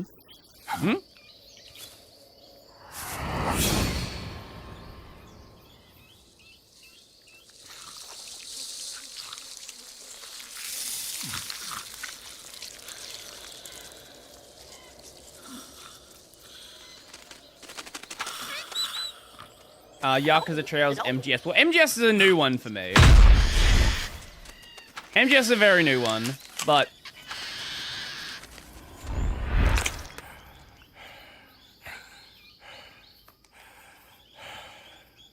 I beg of you, grant me the strength to take this final prey.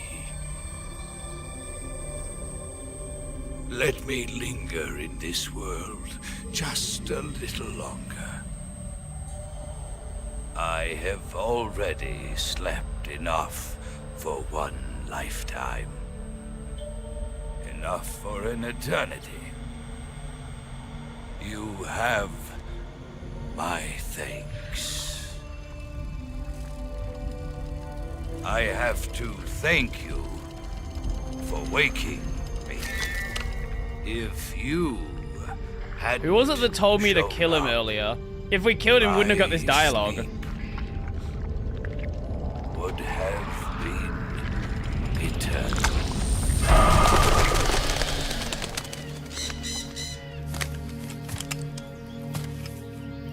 Do you hear me, Snake? I am the end. Is he that far away? I am here to send you to your ultimate fate.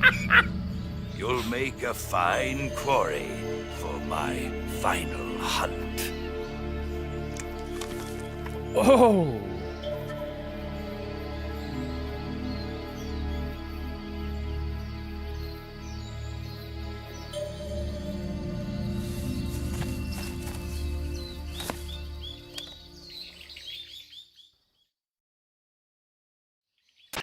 Eva, I found The that Mosin sniper gun? you were talking about. I'm not sure on That's the snipers. end. He's a legend, known as the father of sniping. The father Got of simping. experience sniping in urban and marine environments. What about the forest? Never. I see. Well, that forest is divided into 3 areas. Uh-huh. A river, a plateau, and a clearing. It He is? should be lying in wait for you in one of those places. Sounds like this may take a while. It'll be a test of endurance. Be careful, though. Mhm. From what I've heard, the End has an almost supernatural knack for camouflaging himself. So, whoever moves first loses. This guy's over 100 years old, though, so I should have the advantage in terms of stamina. I wouldn't be so sure if I were you. Aw. Why's that? I've heard that his body is photosynthetic, like a plant. What is he, some kind of monster? On top of that, he can speak to the forest, too. So in other words, he knows it inside out. Uh-huh. But he doesn't know you. I'm sure you can beat him. Don't worry. I intend to. Okay. Let's see if paramedic has something to say. Let's see if either of them have something to say. If he shoots you with one of those tranquilizer rounds, you'll Oh, start he's to lose using stamina tranks. fast. When your stamina gauge reaches 0, you'll pass out. If you're hit by a tranquilizer round, go into the survival viewer right away and treat the wound. Mhm. Use your knife to dig out the needle. You know he's close. Is it two? Wait, sorry. Is it 2 weeks Snake, the end for is a him to veteran die? Sniper. He's hiding somewhere in those woods, waiting for you to appear. If he sees you, he'll shoot without hesitation. Make your way through the forest, hiding along the way, and watch out for signs of the end. Anticipate his movements, and come up on his side or get behind him for a chance to attack. If you run out of stamina, it's all over. Make sure you keep your stamina up by hunting for food on a regular basis. This battle will be a long, grueling sniper duel. 1 week, But okay. don't let your guard down, not even for a single moment. Snake, you want to save? Yeah. You might not want to. Why wouldn't I?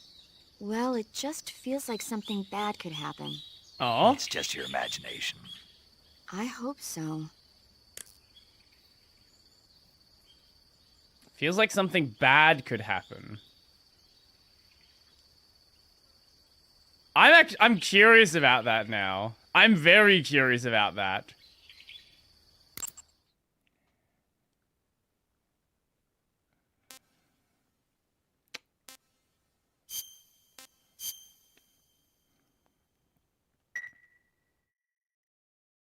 And we're gonna have to save at some point anyway. Make sure you come back as soon as you can.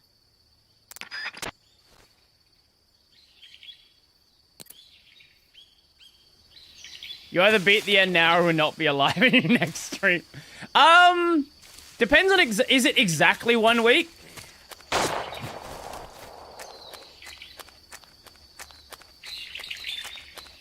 I can.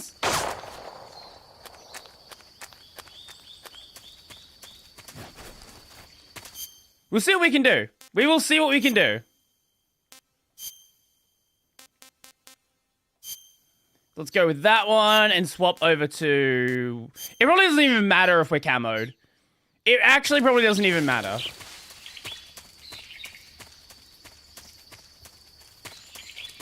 Okay, he's right there.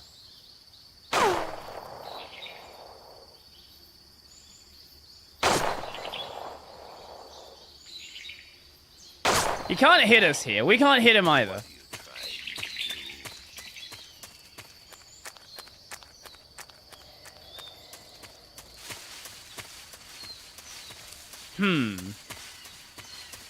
It's also a funny cutscene if you wait 3 to 6 days.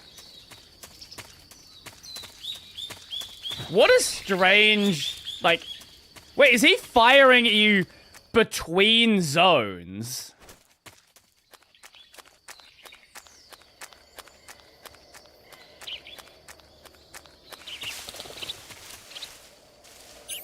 Wait. Is that a fucking magpie?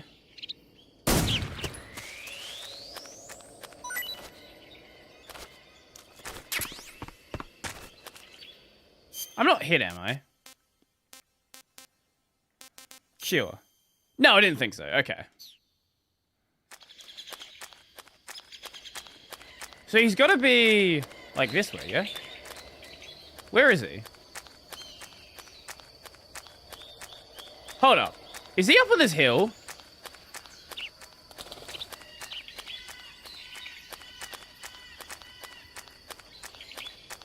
He's not just right here, is he?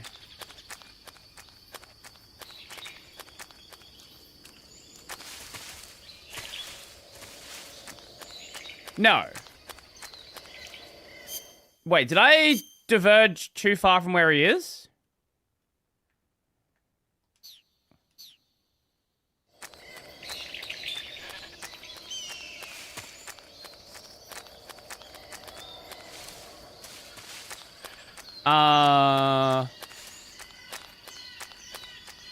Where is my man?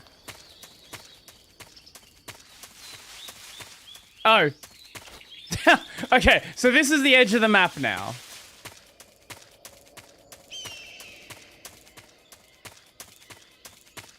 Wait, I guess we would still have to find him, though.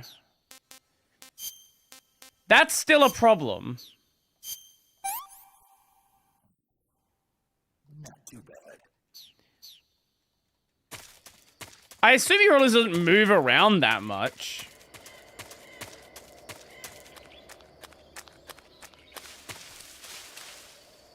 No, I know I have, like, thermals and stuff like that.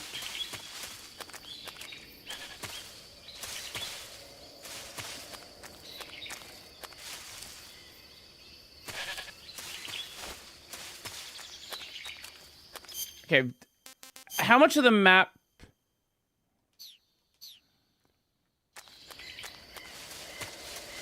Well, if he fires at us...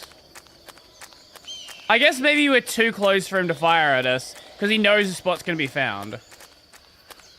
Okay, let us go back a bit then. Because if we can see the glint of his scope, it gives us an idea of roughly where he is.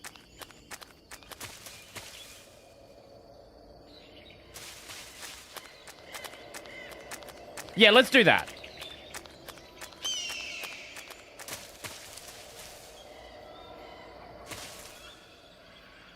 He's not gonna fire. I assume he's just not gonna fire at us when we're in this zone.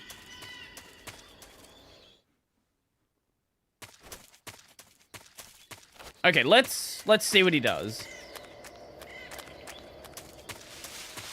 Range is not... No, I don't... It's not obviously not range that is his weakness, but he's a he's a you know, professional sniper. He knows that if he fires when we're nearby, we will immediately know where he is.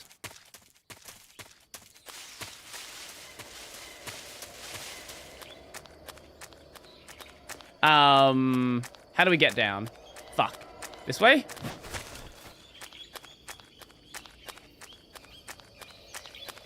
Like, that's my logic, at least. Fucking magpies.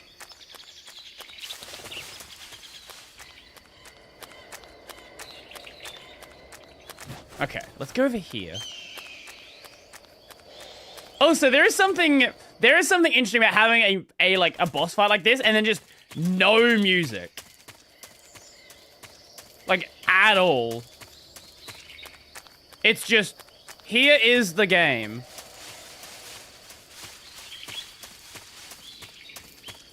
Oh, what's that? Hold on, what is this? It's just a storage?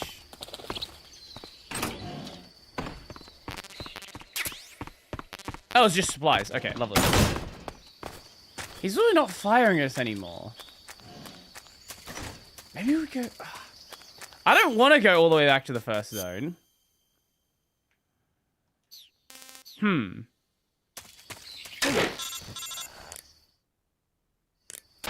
Snake, you've been caught in a snare trap? You're going to get yourself shot if you stay up there. Use the action button to cut the rope and escape from the trap. Hurry, before he finds you. We're just getting started. Oh. Hold up. Did he move? Because he was right up on that ridge.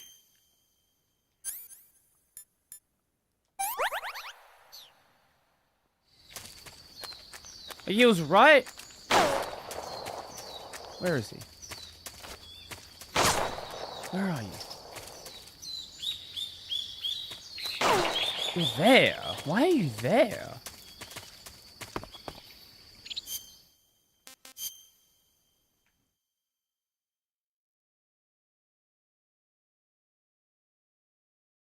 Oh.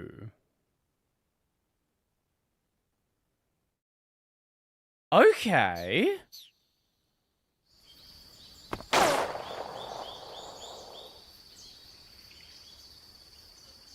Okay, so...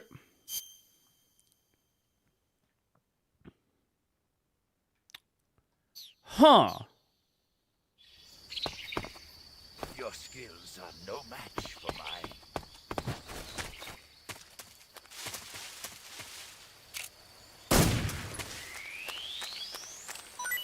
Oh, it's raining. There's definitely something...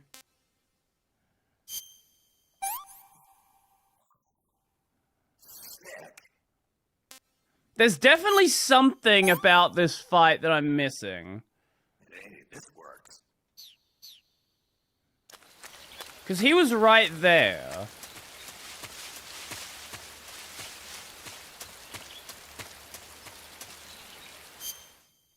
God, the rain. The rain.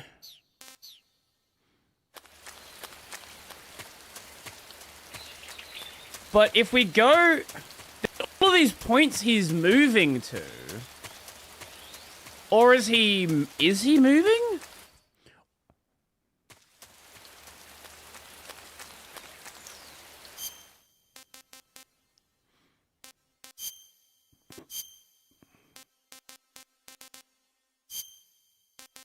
Is he moving or is he the forest?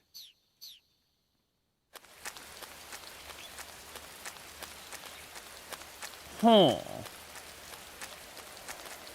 Because if we go up here now, he's obviously not going to be there.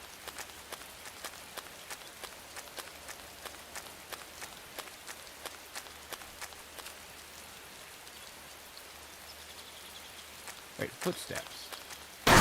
Oh, fuck! We're just getting Got fucking jump scared a bit.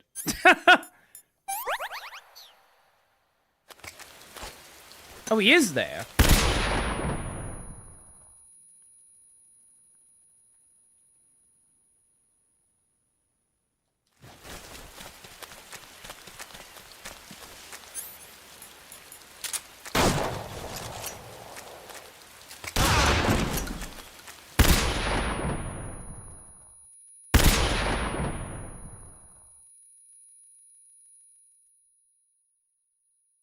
I don't think this is the, I don't think this is the way the game intended me to do this fight.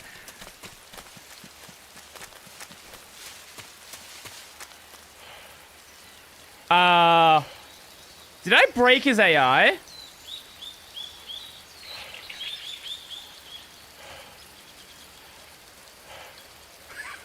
This is the end.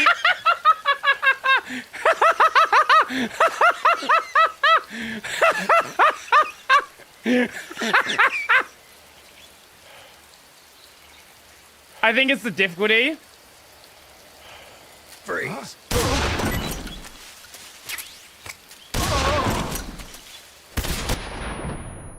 Yeah, again, playing on normal was a mistake.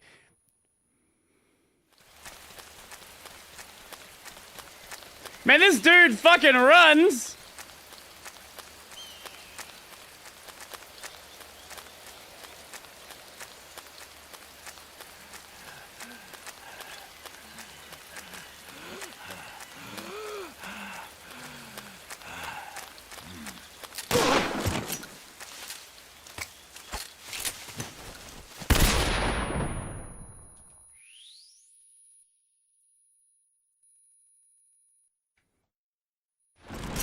I think this fight's a little broken on normal.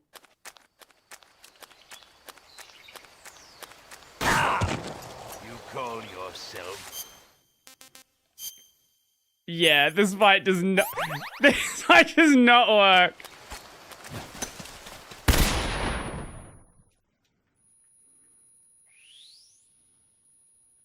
Fucking damn, mate! Get back here! Honestly, this makes the fight much funnier.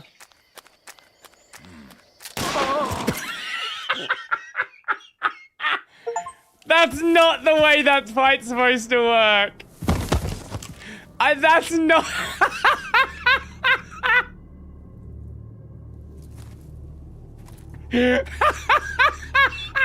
Spirits. You can't... Normal should not be... You should never play this game on normal. Never play this game on normal. It does not work. The time has come for a What the fuck is easy then?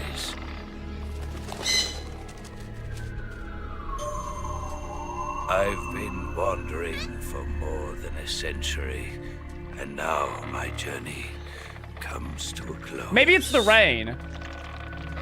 I guess the rain probably dampens his senses. I don't know. I have no regrets. I can return to the Forum Allah.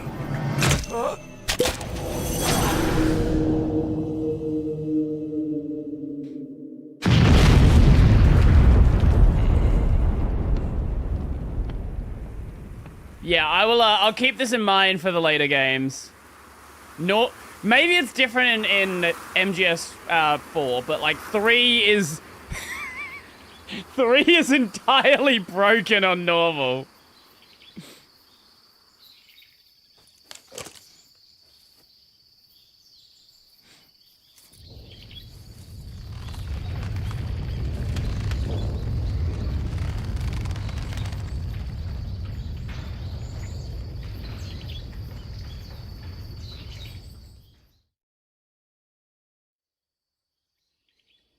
Maybe you can play this one non-lethal sometime.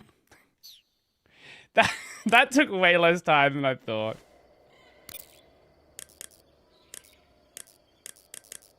By the way, you have a choice of MGS 4 or Peace Walker next. I usually just play games in the order they come out. That's my usual go-to strategy. Snake, have you ever seen For a Fistful of Dollars? No. Nope. Never. It's a spaghetti western. I love spaghetti. Spaghetti western.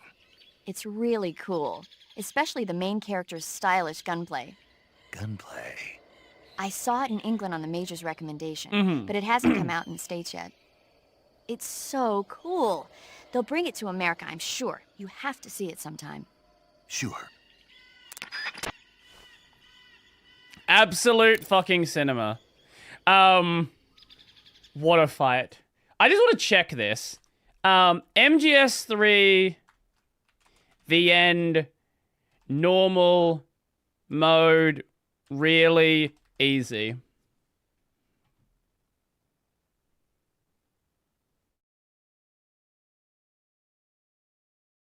Yeah, you're supposed to use thermal goggles, trackers, footprints, and all of that.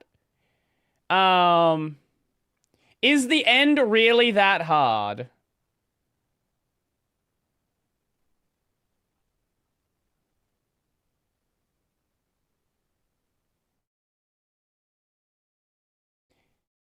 MGS 3 is really easy. Man, the artistic it is. I haven't even used the thermal goggles. Is MGS 3 known to be easy?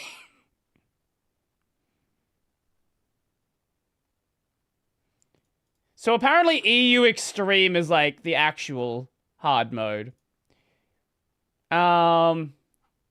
Wait, let's see. Is MGS 4 easier than 3? MGS 4 is considered easier than 3. I think we're going to be playing that one minimum hard mode.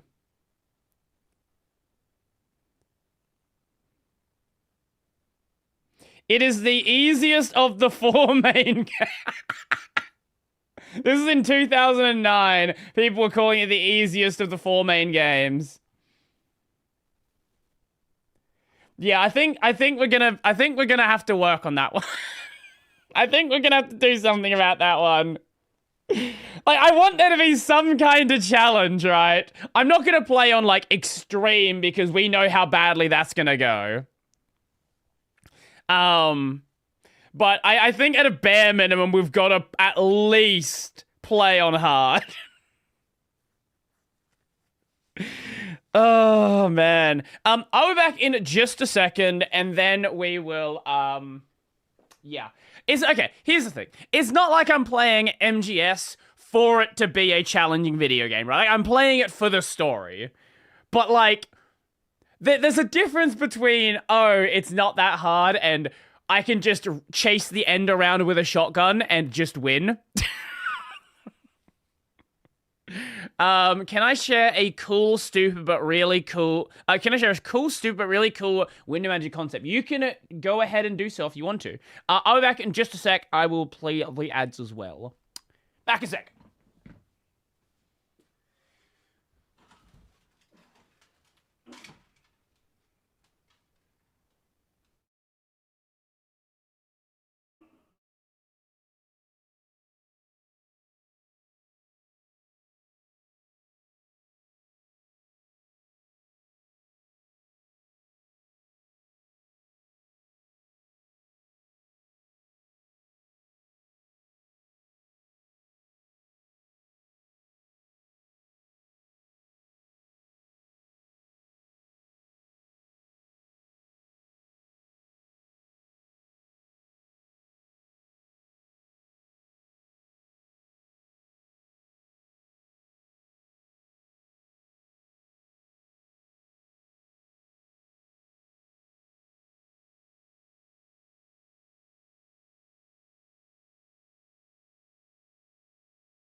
Even though letting a boss die of old age is super cool, I think the most, like, mechanically unique boss I've ever seen still has to go to Psycho Mantis, right? Like, Psycho Mantis, you know, having to plug the controller into another port as a way to, like, trick him into not being able to read your mind is just a cool idea.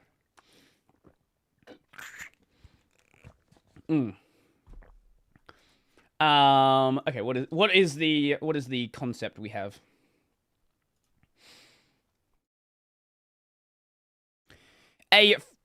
Sorry? A what?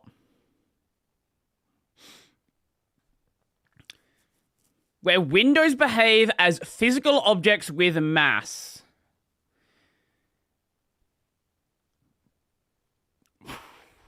What? Wait.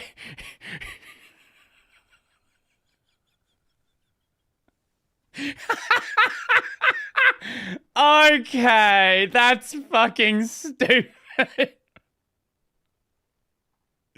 Okay, that's a fucking... yeah, you know what? That one's 100% getting a video. That's a fucking idea. Yeah, that's definitely getting one. Thank you for that.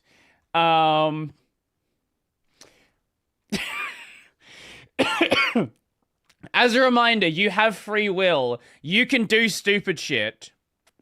Is anyone actually going to use it? No. Ooh. Ooh. Hold up. We were talking about trails before. I don't know if someone in... I don't know people's Discord names, so I don't know if somebody from the Discord sent this. But this was in the React section.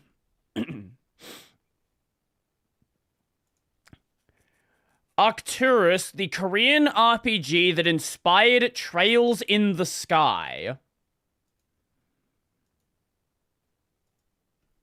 If one of you guys didn't send this, that is a fucking weird coincidence. Entirely could be someone who's just vibing in the background. So with the Trails in the Sky series, for anyone who doesn't know, I guess a Trails series in general, it started considerably earlier as the Legend... Where is it? The Legend of Heroes. And the earlier titles did use that tagline. The Eiyu Densetsu.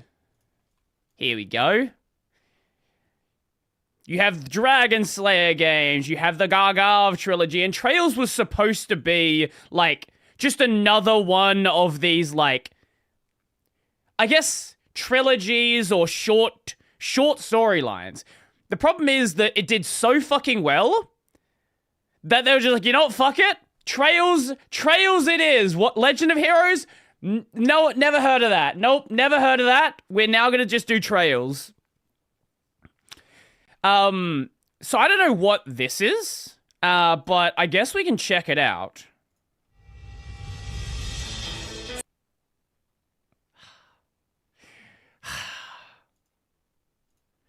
Man. Did you read the trails from Zero Ring of Judgment manga? I did not.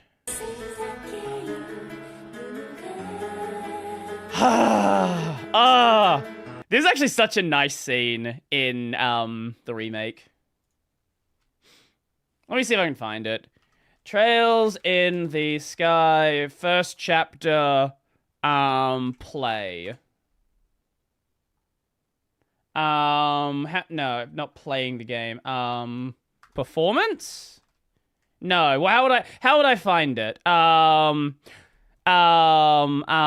the fuck was the play called?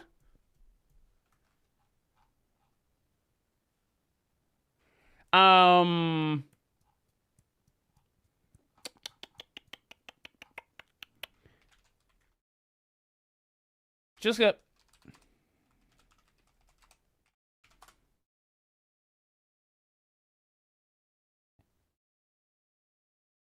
And...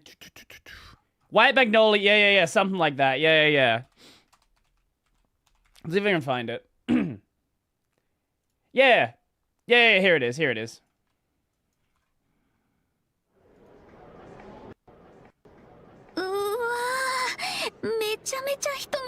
Let's skip ahead to the fun part. There's like a 30-minute cutscene they turned it into. 身を駆け抜ける苦しいまでの熱情はなんだ自分もまた本気になった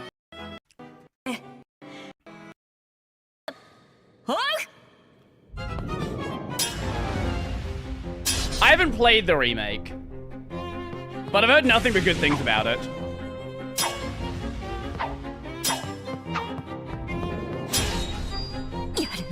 Like, real faithful adaptation.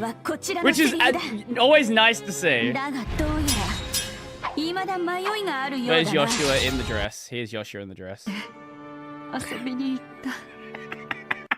Anyway, moving on from that.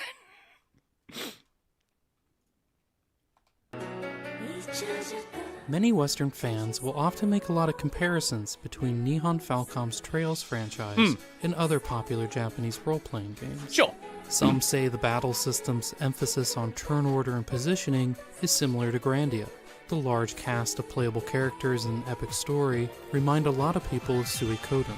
And even the mech battles in the most... Suikoden. I've never heard anyone call it Suikoden. Suikoden. I don't... That's a new one. Recent entries draw a lot of comparisons to Xenogears. However, there is one lesser-known title that I do like the bears original art a style. striking resemblance to the early entries in the Trails series. Most English speakers call it Korean-made Suikoden, RPG which that is some not correct people believe either. directly inspired the franchise's first entry, Trails in the Sky. That game is Arcturus. First entry. So, did you say Trails? Franchise's first Korean-made RPG that some people believe directly inspired the franchise's first entry. Technically, not. Okay, again, we're not doing that. We're not doing the whole AU density thing. No, we've already done that. Technically, not the first game of the franchise. There's all of the Legend of Heroes stuff, but yeah, sure, whatever. Trails in the Sky. First in the Trails that series. That game is Arcturus, the curse and loss of divinity.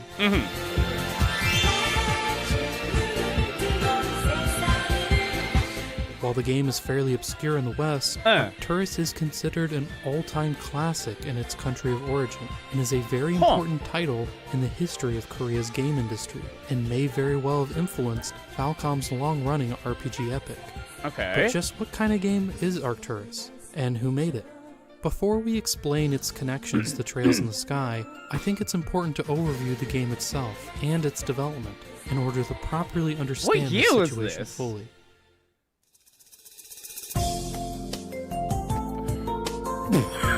Wait! Arcturus is a turn-based RPG that was initially released in South Korea in December of 2000 for Windows-based computers. Oh, okay. The title takes place on a continent that is split up into 3 kingdoms, with the player choosing to experience one of 2 scenarios during the game's prologue. Look at one of the look at these player like choosing to experience. I'm assuming this is a fan translation. This has got to. There's no way that this is what they shipped in an official translation. No fucking world where that's what they shipped in an official translation. One of 2 scenarios during the game's prologue. One of the scenarios follows a young boy named Sis in the kingdom of Varencia, who runs away from home after his alcoholic father sells the land housing his late mother's grave. While normally timid and indecisive, Sis is egged along by his bratty childhood friend, a quick-tempered girl named Maria. Oh my god, that has been dreaming. Look at this fucking 2000s anime art style, man. This is like late 90s, early into like this is a style of character art you never see now. Of escaping her small village to go to the big city. Not long after arriving in the city, Maria and Sis stumble into trouble and eventually end up on the run from the law. This is not Thankfully, a the 2 translation. are rescued by a sorcerer named Icepin, who, for unknown reasons, takes the 2 into his care and teaches speaking of our translations, so Tokyo Xanadu came out recently. It doesn't have an English translation. People were playing English translations of it, like MTL English translations of it, like the day after it came out. I know a lot of people want to like meme on, oh, AI, but like, when companies are not releasing localized games, especially when we're getting local, or when we are getting localized versions and they're butchered to hell, look, I'm not opposed to someone doing an MTL. If they want to release it, fucking like go right ahead. Like, there's a lot of people who are immediately like, don't even, like, you know, you're seeing a lot of this with some of the decomp projects. You're seeing people be like, how dare you release this decomp with AI in it? It's like, well, it didn't exist before this. Like, you can do your own decomp if you want to. I don't know why someone is like, hey, don't even consider doing that. Them about magic. The sorcerer also tells the children of the are you Down alright? Stones, magical artifacts that were once housed in the imperial capital and are said to give their owner great power and are immense. True. Okay, this is 100% fan translation. The true Natter E. Valuable. Seeing dollar signs, Maria decides that she and Sis are going to begin a quest to find these stones, as part of a scheme to get Seen the rich original quick. art for Umineko? No, I've not. The other scenario takes place in the capital of the Republic of the Seven Lords. A young noble playboy named Eluard is summoned by the Prime Minister of the Republic, his uncle Albrix, who entrusts his nephew with an important mission, to collect the Dalant stones. Apparently, the Empire to the north had sealed the Dalants inside a tower, but a spy informed Albrix that the structure had recently collapsed, and the stones were missing. Eluard's uncle explains that he wishes to keep the stone's powerful magic out of the hands of the Republic's enemies, and, having great respect for his uncle, Eluard accepts the mission. But little does Eluard know that the entire Republic is secretly being controlled by a council of powerful magic users, and the Prime Minister is nothing more than their public-facing puppet. Going back to trailers for a moment, there's one thing that I cannot take seriously, and I've talked about this a number of times. It's not the fault of the game, okay? It is not the fault of the game. It's a real name. It's a name that people have. Every fucking time there is a mention of, like, Tio or anyone else who is involved in the Foundation, I fucking cannot take the game seriously anymore. Every fucking time. Like, can we stop? Please, please stop talking about the Foundation. Like, I Western A problem, yeah. Look, my brain is mega cooked. Like, anytime I see, like, I was watching a video, I think it was like, it was a Marty music video, for like guitar chords. And he said something took him 6 to 7 years. My brain is so fucking cooked at this point. That does whatever they tell him. And that video was from like 15 years ago. True motivation for obtaining the stones is to hopefully use their magic to break free of the Council's control. But while Eluard is away on his mission, his conniving brother is also plotting his own evil schemes. Does the Foundation have a tropical island? Eventually, not that after I'm aware having a of, run-in with a mysterious man named Tenzi, Huge the two man! groups join forces in their shared quest to find the Dalant stones. Mhm. The team travels the continent and meets many new companions as they uncover the mysteries surrounding the stones, all while facing many political and biblical threats along the way. And the player will face these threats through the lens of a traditional Japanese-style role-playing game. Characters journey to new locations as they fight monsters, visit towns. Oh yeah, no, level up, there's choose 100% journey fan to new translation. Yeah, locations okay. There's parts of it that are not translated. Okay, yeah, I was 100% right. This is fan translation. They fight monsters, visit towns, level up, and buy equipment. However, what made Arcturus stand out at the time was its focus on storytelling. While plenty of RPGs have epic narratives, Arcturus had a unique blend of slapstick comedy and harrowing drama. It was very appealing to Korean fans at the time. In fact, Arcturus is infamous for how dark its story gets in the... There's something I do really like about Trails, that the story is not necessarily always this big grand plot. Like, a lot of the game is just focused on individual character interaction, and a lot of things aren't necessarily immediately stated, right? Like, great example. I played Sky Third with voice acting. There's like the mod that brings in the voice acting from the Evo version.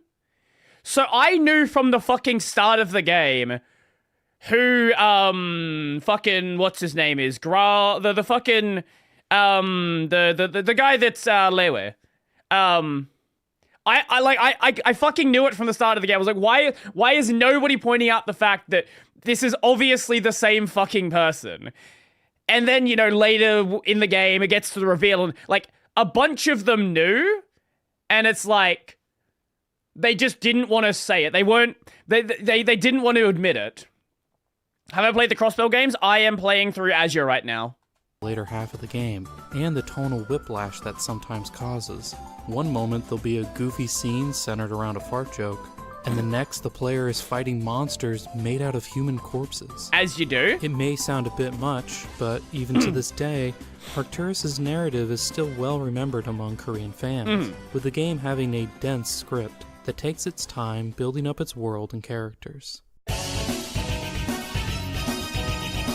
Sure, do you think it was not? Yeah. Additionally, Arcturus is also famous for its semi-real-time battle system. Okay. Combat is turn-based, with the player and enemies having to wait for their icon to reach the center of a timeline. Oh, it's like Growlancer. Before they can choose an action. But once they make that action, everything runs in real time. Yeah, it's like This Growlancer. means that enemies can begin running towards the player to attack while the protagonists are still waiting for their turn. However, if the enemy is far away, the player still has some time to react, since the enemy has to first reach the characters. Speed and positioning play a big factor in battle strategies, and since time almost never stops, battles have a chaotic feeling where all the characters are running around performing actions, with the only pause happening when the command screen pops up. The system is certainly janky at times, with characters often getting stuck in corners or behind obstacles. But its real-time nature and seamless transitions into battles gives the game a early satisfying 2000s sense of pathing flow and algorithms momentum compared to the halting gameplay of its contemporaries. With all these elements, Arcturus was a standout title in Korea's domestic market in the early 2000s, and it still holds a special place in the history of the country's industry.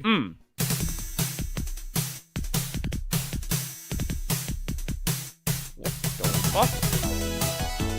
The beginning of the new millennium was a hot point in the history of Korean video games. Right before the industry... Yeah, I don't know much about the Korean game market. Like, obviously, like modern games that are coming out of Korea now, like, Stellar Blade and stuff like that. But I have no idea what, like, the market history is like. I know about Japan's market because, a lot of Japanese games made their way to the West, but I don't know of that many Korean titles that did. At least titles that, like, by companies that are obviously Korean. Moved to almost exclusively developing MMOs, several huge package titles... Oh, right, yeah, okay, actually, that's fair. No, there would have been, Terra. Terra's, the Korean, yeah. Released within a short time of each other. The Korean industry had been maturing throughout the 1990s, and now developers were showing the fruits of the skills they had been strengthening over the past decade. One of these developers was a company known as Gravity, that was founded in 1994 by a man named Hak-Yu Kim. Kim had been working in the industry as a programmer since the early 90s, and was dreaming of making an original RPG at his company. Unfortunately, RPGs required a lot of resources to make, and Gravity was a small studio that had only made a few action games at the time. Around the same period, game design schools had begun popping up in Korea due to the growth of the industry, and they were Look at this fucking image, man. This is a time capsule. Hiring developers to lecture at their campuses. So, during a dry period in the mid-90s, Hak-Yu Kim got a job lecturing at these schools to help support his company, where he soon hatched a plan to jumpstart his RPG. Since Gravity didn't have the manpower to make the game on their own, he would recruit promising students from these game design schools to work on the project. Kim offered to waive the students' tuition fees if they worked on the game, and after pitching the idea, several students joined the team that would eventually make Arcturus. That's a cool way to do it. Inspired by Japanese games like Grandia, as well as the themes of Evangelion and black metal music, Hak-Yu Kim had huge ambitions for his new team to create an RPG with a grand scale. But even with this influx of staff, the task of making an RPG was still too much for Kim and his group of students. So, Hak-Yu Kim forged a partnership with Sonori, a veteran in the Korean game industry that had created several popular RPGs in the 90s, such as Astonish a Story and Forgotten Saga. Forgotten Saga? Why does that ring a bell? Forgotten Saga?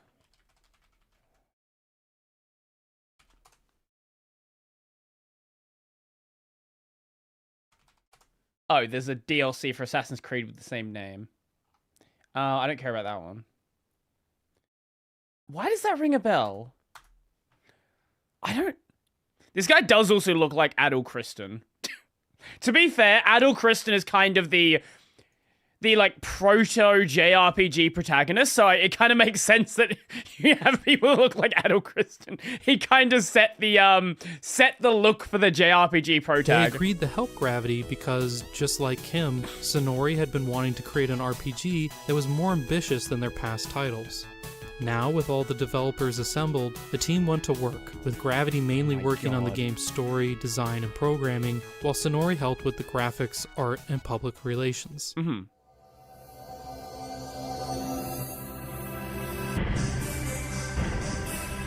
Arcturus was first revealed to the public in 1998, with Wizardsoft planning to publish the game in summer of 1999.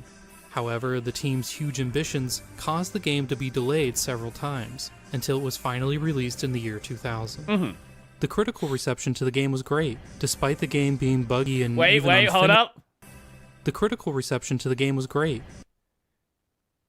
I'm assuming this is... Oh god, I don't know. I saw a little bit in here. I assume this is the price. And this is probably, like, minimum specs? 200. What would that be? Let me see. If I look up 200 CPU. Maybe it was a GPU at the time? I don't know what that text says. 200... Because that, obviously... This is 8 megabyte, probably like a Voodoo 3D, something like that. I'm very curious. I'm not sure what this is. Despite the game being buggy and even unfinished in certain areas, Arcturus was compared favorably to other popular Korean RPGs at the time, such as The War of Genesis 3 Part 2. However, almost immediately after Arcturus' release, the game had to be recalled due to a plagiarism scandal. Additionally, sales overall were... I guess this is nothing new to the games industry. not great. The fan reception to Arcturus was strong, and initial sales were promising, but Arcturus only ended up selling around 70,000 copies. Piracy was a huge problem in the Korean market at the time, and Arcturus seemed to be yet another victim of illegal downloads. Piracy would become such a huge problem in Korea that it would cause many developers to either run out of business or transition into making online games. In fact, Gravity's next I guess game... that makes sense why they would make a lot of MMOs in Korea, right? Like if you have a market that primarily exists on piracy, it's like, why would you make games that could be pirated, right? I guess that kind of makes sense why they eventually developed into, making, they've joined China and Japan in making a lot of the gacha games. Would repurpose the graphics engine used to make Arcturus to create an MMO RPG called Ragnarok Online in the 2000s. They made Ragnarok? Oh, okay. A massively successful title that would help guide the Korean industry towards its online future, and would put Hakyu Kim on a career path where he would direct many MMOs in the years to follow. So, Arcturus and the many other games released in the period before Ragnarok Online represent a sort of swan song to Korea's packaged game industry, with Arcturus still fondly remembered by fans as one of the greatest domestically produced RPGs of that era.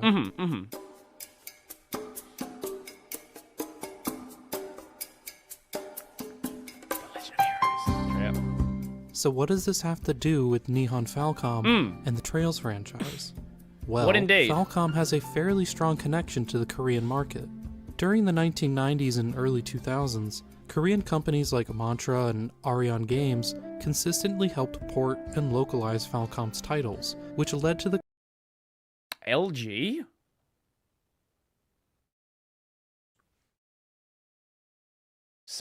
Sorry?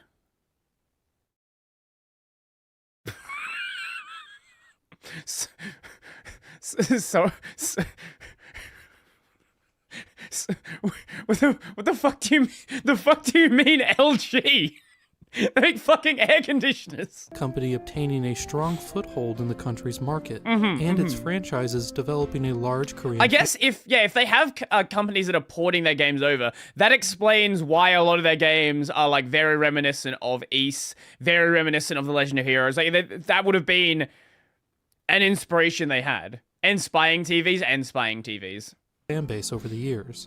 Falcom's relationship with South Korea was not a one-way street either, as the company worked directly with Korean developers to create a number of MMOs in the mid-2000s, and Falcom even localized several Korean-made RPGs for the Japanese market. Oh, okay. Falcom's localization initiative began in 1999 with their release of the Rhapsody of Zephyr, a spin-off to the previously mentioned War of Genesis franchise, which eventually led to Falcom also publishing Arcturus itself in 2003. Not long after Arcturus' Japanese launch, Falcom would also release their 6th installment in the Legend of Heroes franchise. Okay, so we do know about... Okay. You're right. Okay, fair enough. We are considering Trails' own franchise then, sure. Trails in the Sky. Trails would eventually spawn an entire franchise of its own, with dozens of sequels, spin-offs, and ports. But if we look back at Trails in the Sky and compare it to Arcturus side by side, they clearly share a lot of similarities. In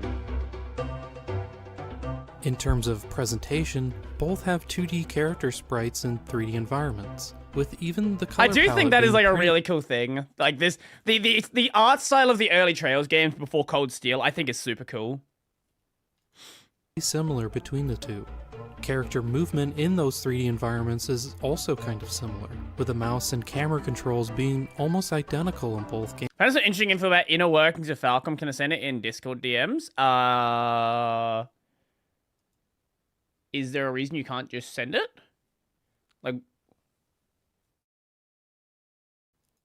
games. There are even some design elements that are shared. I always wondered why Korea and Taiwan never get their own kinds of JRPGs. Now I know why. Well, yeah, because their markets are kind of like directly inspired by the Japanese market, I guess. Because Japan had a really strong games market, right? Like, this was well into Nintendo. Like, you know, the NES was already a worldwide device. The SNES was already a worldwide device. 2000 was... Was GameCube out yet, or was that a few years later? We still at the N64. Okay, GameCube was still a year later. That was in 2001. But I guess when did Trails in the Sky release? 2004. Yeah, so this was 3 years after the GameCube came out, right?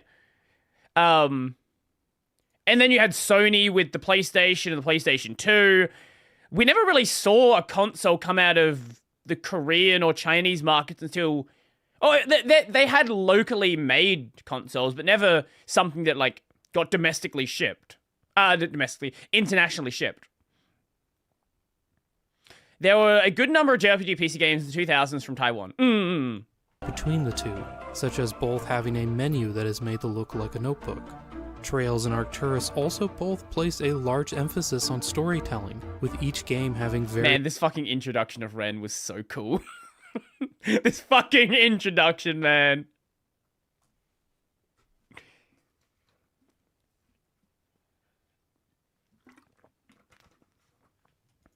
text-heavy scripts. The protagonists of Trails in the Sky, Estelle and Joshua, look very similar. Early Estelle and Joshua look similar to Sis and Maria. Man. I love the original. Sis and Joshua are feminine-looking young men that have a hidden dark side. Yeah, he stops being a bit... He jumps...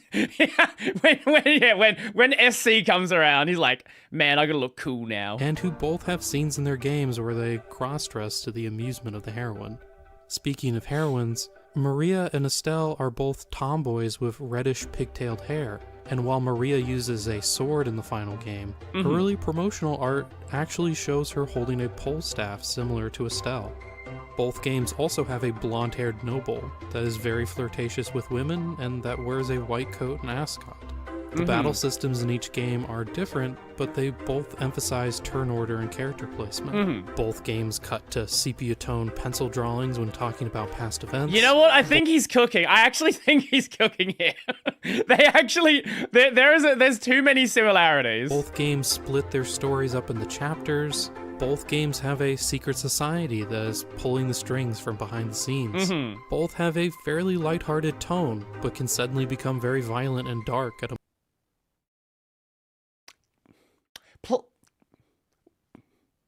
Let's not talk about the Rendor. Let's not talk about the Rendor. Let's not do that. Nope, we don't need to address that again. Oh my fucking... I was never... I did not get spoiled on that whatsoever. I did not know what was going to happen with that door. All I knew is people said, make sure you play the Rendor. moment's notice. And both games even do that thing where doors automatically open when you walk into them, among many other similarities. I'm really concerned Stardor 15 will be cut. You can't though. Like, it's so key to Ren's character. And then it links, like, if that's not there, right? How do you then link it into Zero with Tio being experimented on with Gnosis? Because, like, she was at a different one of the cult's, what do you call it? Like, experimental, like, child experimentation place. And if you don't do that, then how do you link Ren's story? Like, Ren was at Paradise. How do you link that into Hartman? Because Ren's door directly links into the reason why Hartman is being chased. The reason why Hartman is involved with the cult, and then why Hartman is being chased at the start of Azure. Let's hope comments say, yeah, sure, absolutely. These commonalities were not lost on Korean fans. The similarities were so striking that some people speculated that Falcom may have even licensed Arcturus' graphics engine to not only create Trails in the Sky, but maybe even their other early 3D games, such as E6. What is Joshua's song called?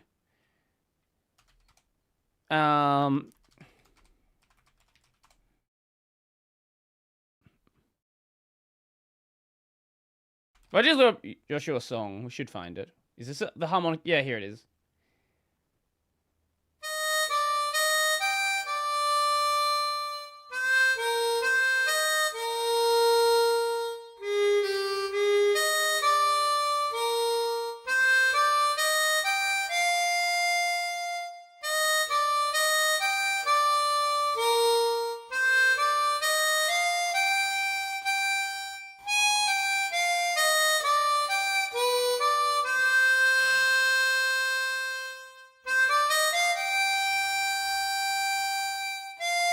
I've not heard that in so fucking long. While those rumors were untrue, there did seem to be some direct inspiration going on between Trails in the Sky and Arcturus. When Falcom localized games from outside of Japan, they would often alter the game's content as well, changing character graphics, fixing bugs, and even altering gameplay. It wouldn't be totally out of the question to think that maybe while Falcom was reverse engineering these games, their staff took notes on how other developers created their titles, and maybe even borrowed a few ideas for their own original games. Now, Arcturus is not the only RPG to have many of these gameplay elements and graphical style. Many of these plot points and character types are also It's also not uncommon for a game studio to localize games and then make a game that's very similar to those. That's like not... So you can make the argument that Trails could have been taking inspiration from any number of RPGs from this era. That's certainly true, but Toshihiro Kondo, Falcom's president and one of Trails in the Sky's writers, did recently state in a 2020 interview with a Korean gaming site that one of the designers that was working on Trails in the Sky specifically referred to Arcturus for inspiration. Well, that confirms it then. Basically all but confirming the long-held rumor in Korea that Falcom's staff was looking to Arcturus for ideas while making Trails. Now, I'm not trying to say that Trails in the Sky is a ripoff of Arcturus. Oh, man. There are plenty of points of departure that make the two games very different from each other. There isn't anything like the Bracer Guild in Arcturus, for example.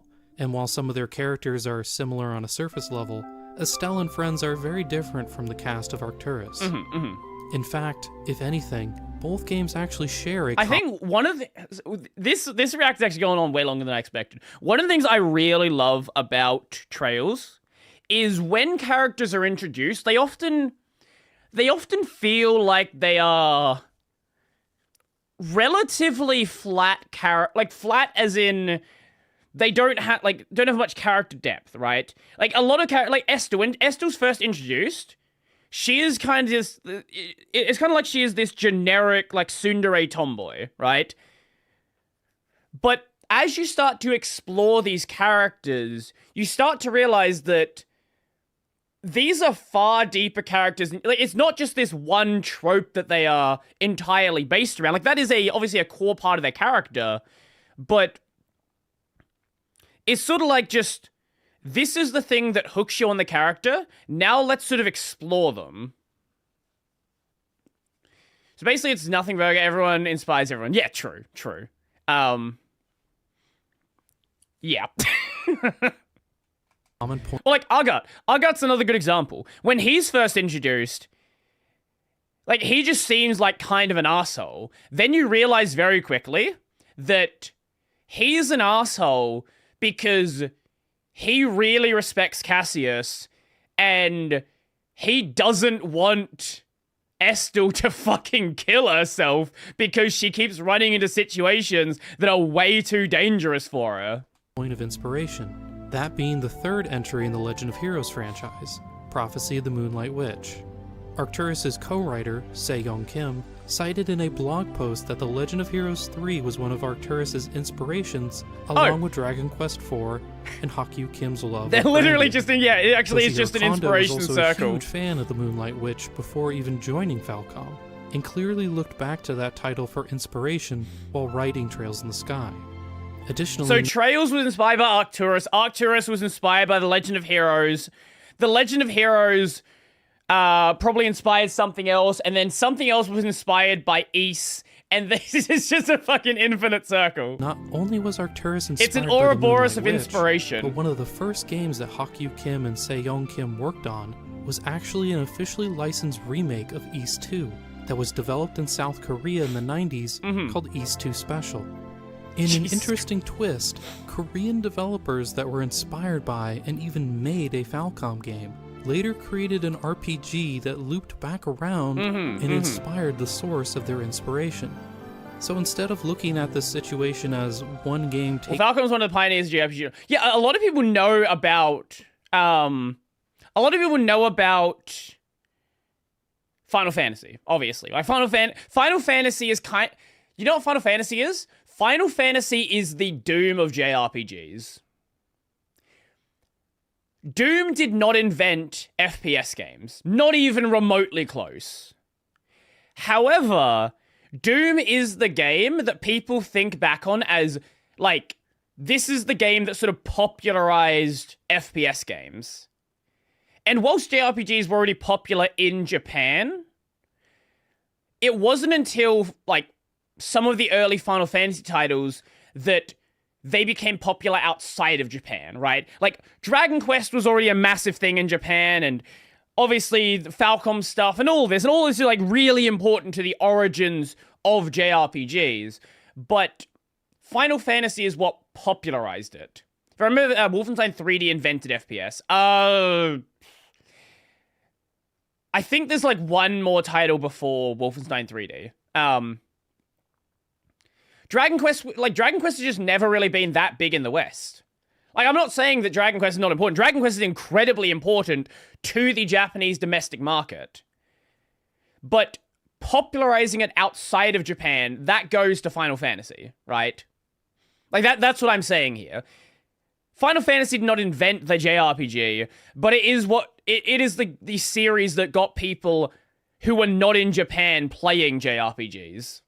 Taking ideas from the other, it is more of a circle of influence, where the two developers played off each other's ideas and, in a way, helped each other grow.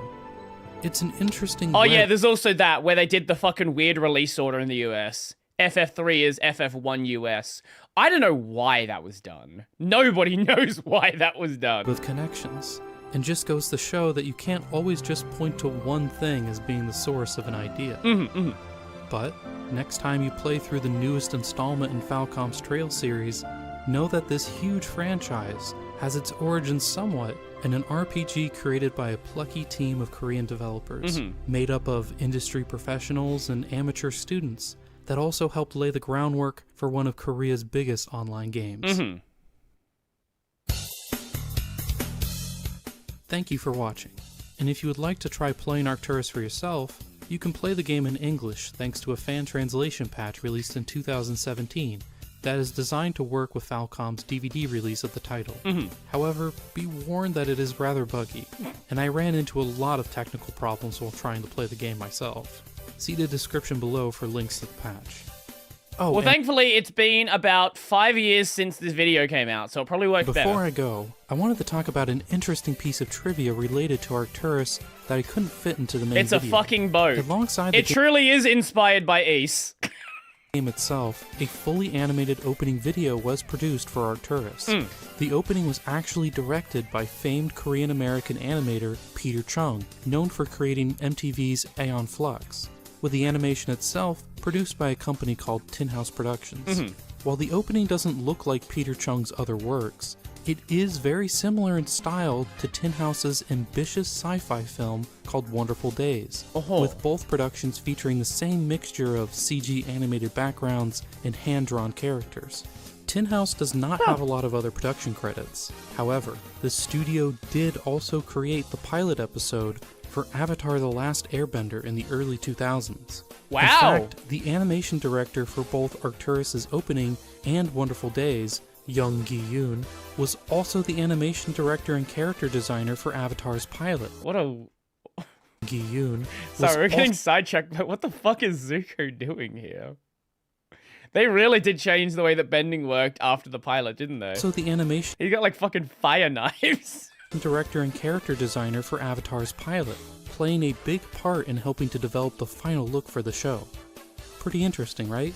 Anyway, thank you again for watching. That was fun. Lightsaber dagger. Like that's the kind of shit you'd see in like Legend of Korra, as opposed to like original Avatar: Last Airbender.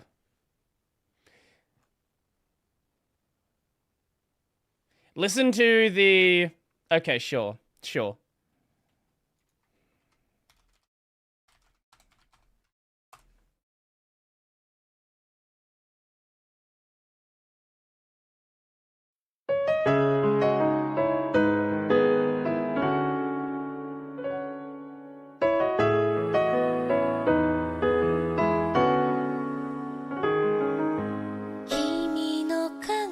Yeah, this is the ending credits song. Yeah, I have heard it. It's fucking good.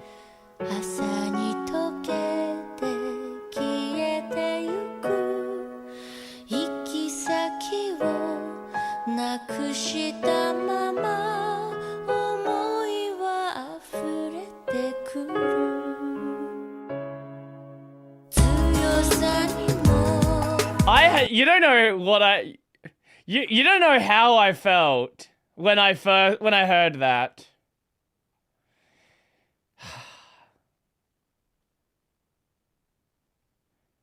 There were many feelings I felt when I heard that.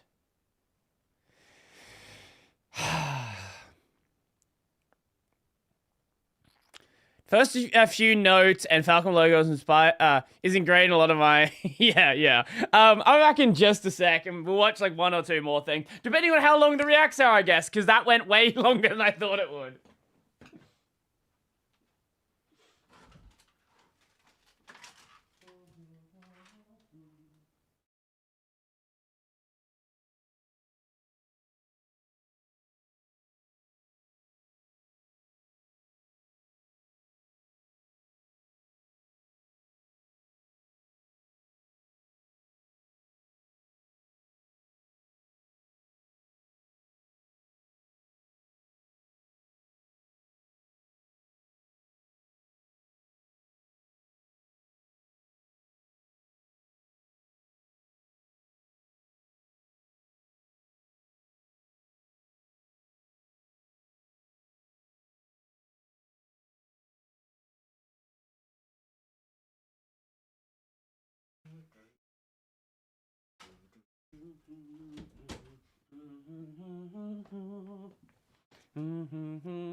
Speaking of trails and Nihon Falcom, yesterday Falcom decided to just DMCA the unofficial Falcom music channel. So that channel is now gone, which is very, very sad.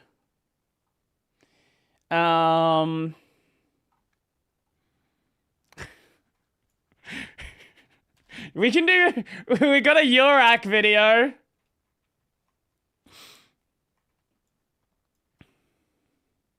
Oh, you sent a friend request? Okay, give me a sec. Oh no. There you go.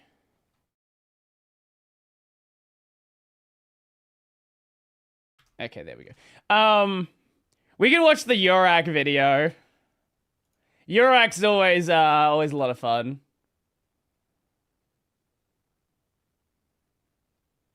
Okay. It's a thing from the blue sky. What is this?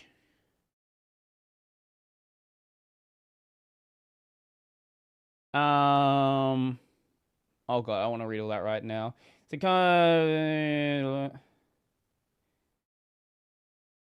Okay, I'm not gonna read that right now. I'll check it out afterwards. Okay, yeah. So we have the Yurak video. What else do we got? LTT talking about the Steam machine. It weird how some YouTube video use video game music as generic as background music. Yeah, a lot of companies just don't care. They're like, they just don't, like, because the game, like the music can be used anyway. Like they kind of just like let it happen. Yeah, you know what? Let's do the Yurak video. Yurak's always a lot of fun. I've got my housemate watches F1. I don't really, but I see someone doing a fucking shoey. That's a good enough reason to watch it. Yeah, some days I feel unfazed, like when I'm with my friends with a probably DMCA. On Monday, I got a gun raised, suicidal to a dime till hump day. Then I go right back at it like a 1990. More drinks, more songs, more beats. Brother, let's go. More time keeps passing, no watch, no thoughts at all, just to have new era. My P's and Oh no, sports. That's an ancient Channel 10 logo. What a picture! That's an amazing picture!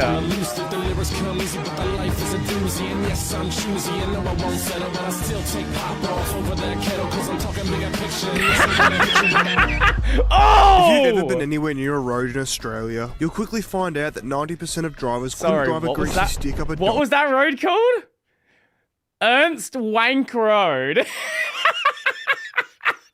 I don't know this one. I don't know this one. Road in Australia, you'll quickly find out that 90% of drivers couldn't drive a greasy stick up a dog's ass. But that of course means that there's 10% that can. And for the small amount who don't end up in jail for doing such, with enough talent, luck and financial backing, they can make it into Formula 1, the pinnacle of motorsport, where despite being supremely talented and some of the best drivers on the grid at any current time, they're always stuck playing second fiddle to a future world champion. Just have a look at Mark Webber and 4-time world champion Sebastian Vettel, Daniel Ricciardo and 4-time world champion Max Verstappen, and most recently Oscar Piastri and reigning world champion Lando Norris. And while he denies that it was sabotage, he can't deny the blatant favouritism. Please let Lando pass, and you're free to race. Fuck you! You don't know what it's like to be so messed up that you hope that you die. Anyway, in today's video we'll be going through all the funny / outrageous and entertaining moments that involve Australia's impact on Formula 1 in somewhat recent history, from the impact on the drivers, the impact on the tracks, and of course some of the impacts in the barriers. Anyway, that's enough waffle.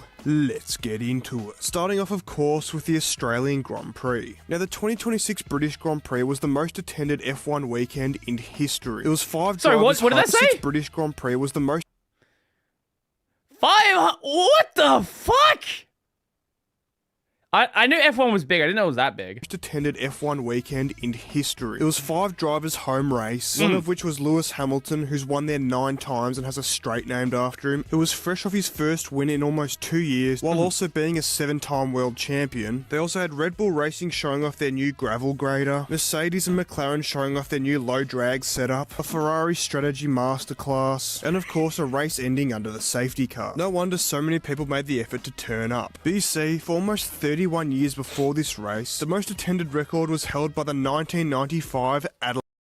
Brother, let's fucking go! 31 years before this race, the most attended record was held by the 1995 Adelaide Grand Prix. I didn't even know there was 500,000 people in Adelaide. That's about everyone that's here. Population of Adelaide. How many people are actually in Adelaide? In the city of Adelaide, there's 30,000 people. In the Greater Adelaide metro area, let me just... What is the bounds of the Greater Adelaide metro area? Okay, wait, I didn't realize there was that fucking much. Okay. Oh my fucking god. Give me a good image. Yeah, here we go. This is the Greater Adelaide metro area. So, this is like fucking the entire, like, suburban part of... Actually, wait, if we're showed on a proper map... Wait, it doesn't... No, the Greater Adelaide metro area does not go to... No.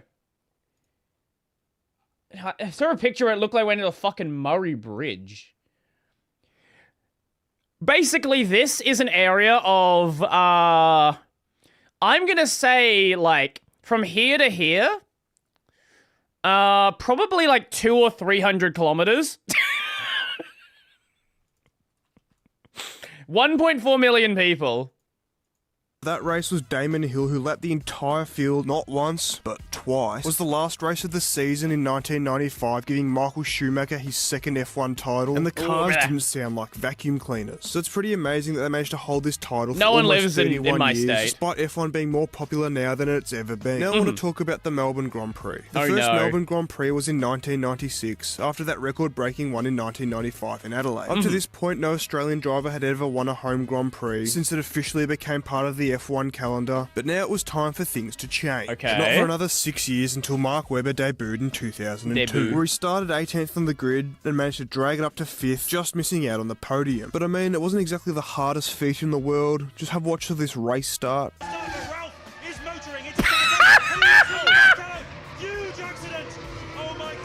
Oh my god, the race just started! Oh my god! What, they knocked out like 7 guys at the start of the race? Fucking shut the why is there a Foster's ad? No! What the fuck is this? You're in Melbourne! Why the fuck is there a Foster's ad? Mate, if you order a Foster's in Australia, they will probably tell you to leave the bar. It makes it a bit easy when 13 of your competitors are taken out on the first corner. Then the next 2 years were a DNF, 5th, DNF, 13th, DNF, 12th, 9th, 5th, 4th, and then in his last race, a 6th before his retirement. But in 2012, we had another Aussie driver on the grid, Daniel Ricciardo, who finished 9th, DNF'd the next year, and then in 2014, Australia finally got a home race podium, with Daniel Ricciardo coming in 2nd. He just replaced Mark Webber in the second Red Bull seat, with 4-time world champion Sebastian Vettel as his teammate, and then a few hours later, after all the celebrations and podiums were over, it turns out Daniel's car used too much fuel, and he was disqualified. Wait, used too much... Oh, so he had more fuel in the car than... What? What? That's a... What? This is such a fucking weird sport. Shouldn't they have tanks where they can only be filled to the maximum limit of how much the car can have? Whatever. Then for the remainder of his career, he'd finish a bee's dick off the podium. With Over the flow. Oh, the flow to the engine. Oh. Why is that regulated?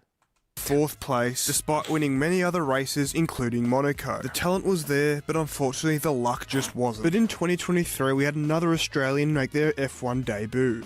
Oscar Piastri. After his infamous back and forth over Twitter with Alpine, he Wait, no, I know who this guy is. I don't watch F1, but I do, like, you know, I am in Australia, so occasionally I will see things that, like, happen.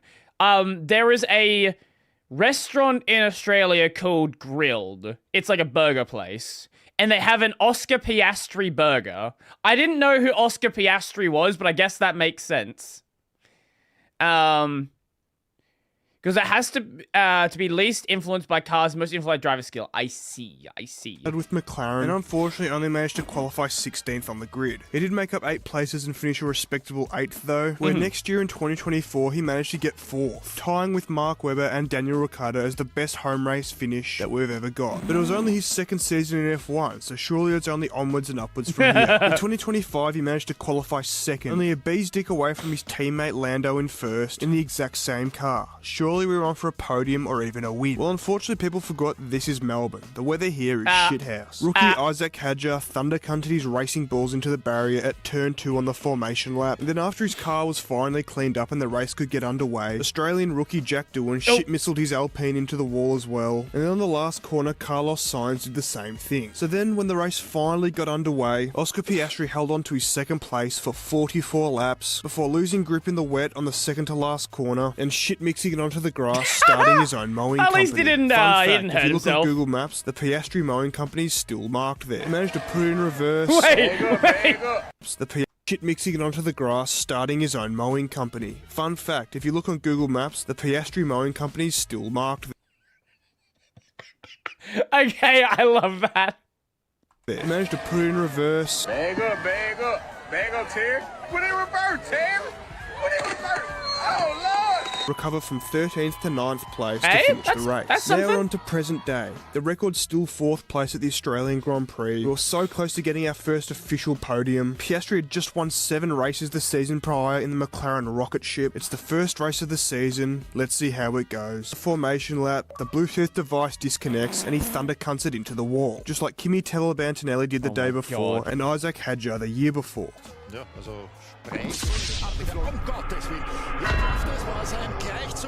Then in the next race in China, both McLarens didn't start, and at this point in the season, the safety car had done more racing laps than Oscar Piastri. So now all 3 of Australia's most recent F1 drivers, besides Jack Doohan who got dropped like a sack of potatoes, have all scored a career best of 4th at our home Grand Prix. But now it's time to talk about some of the tomfoolery that surrounds the Australian Grand Prix that takes place off the racetrack. Starting off of course with Juan Pablo Montoya's 2004 interview, where 2 comedians asked him this question. The rising number 1 of Formula 1, Juan wonders, should Juan only win one Formula 1 year?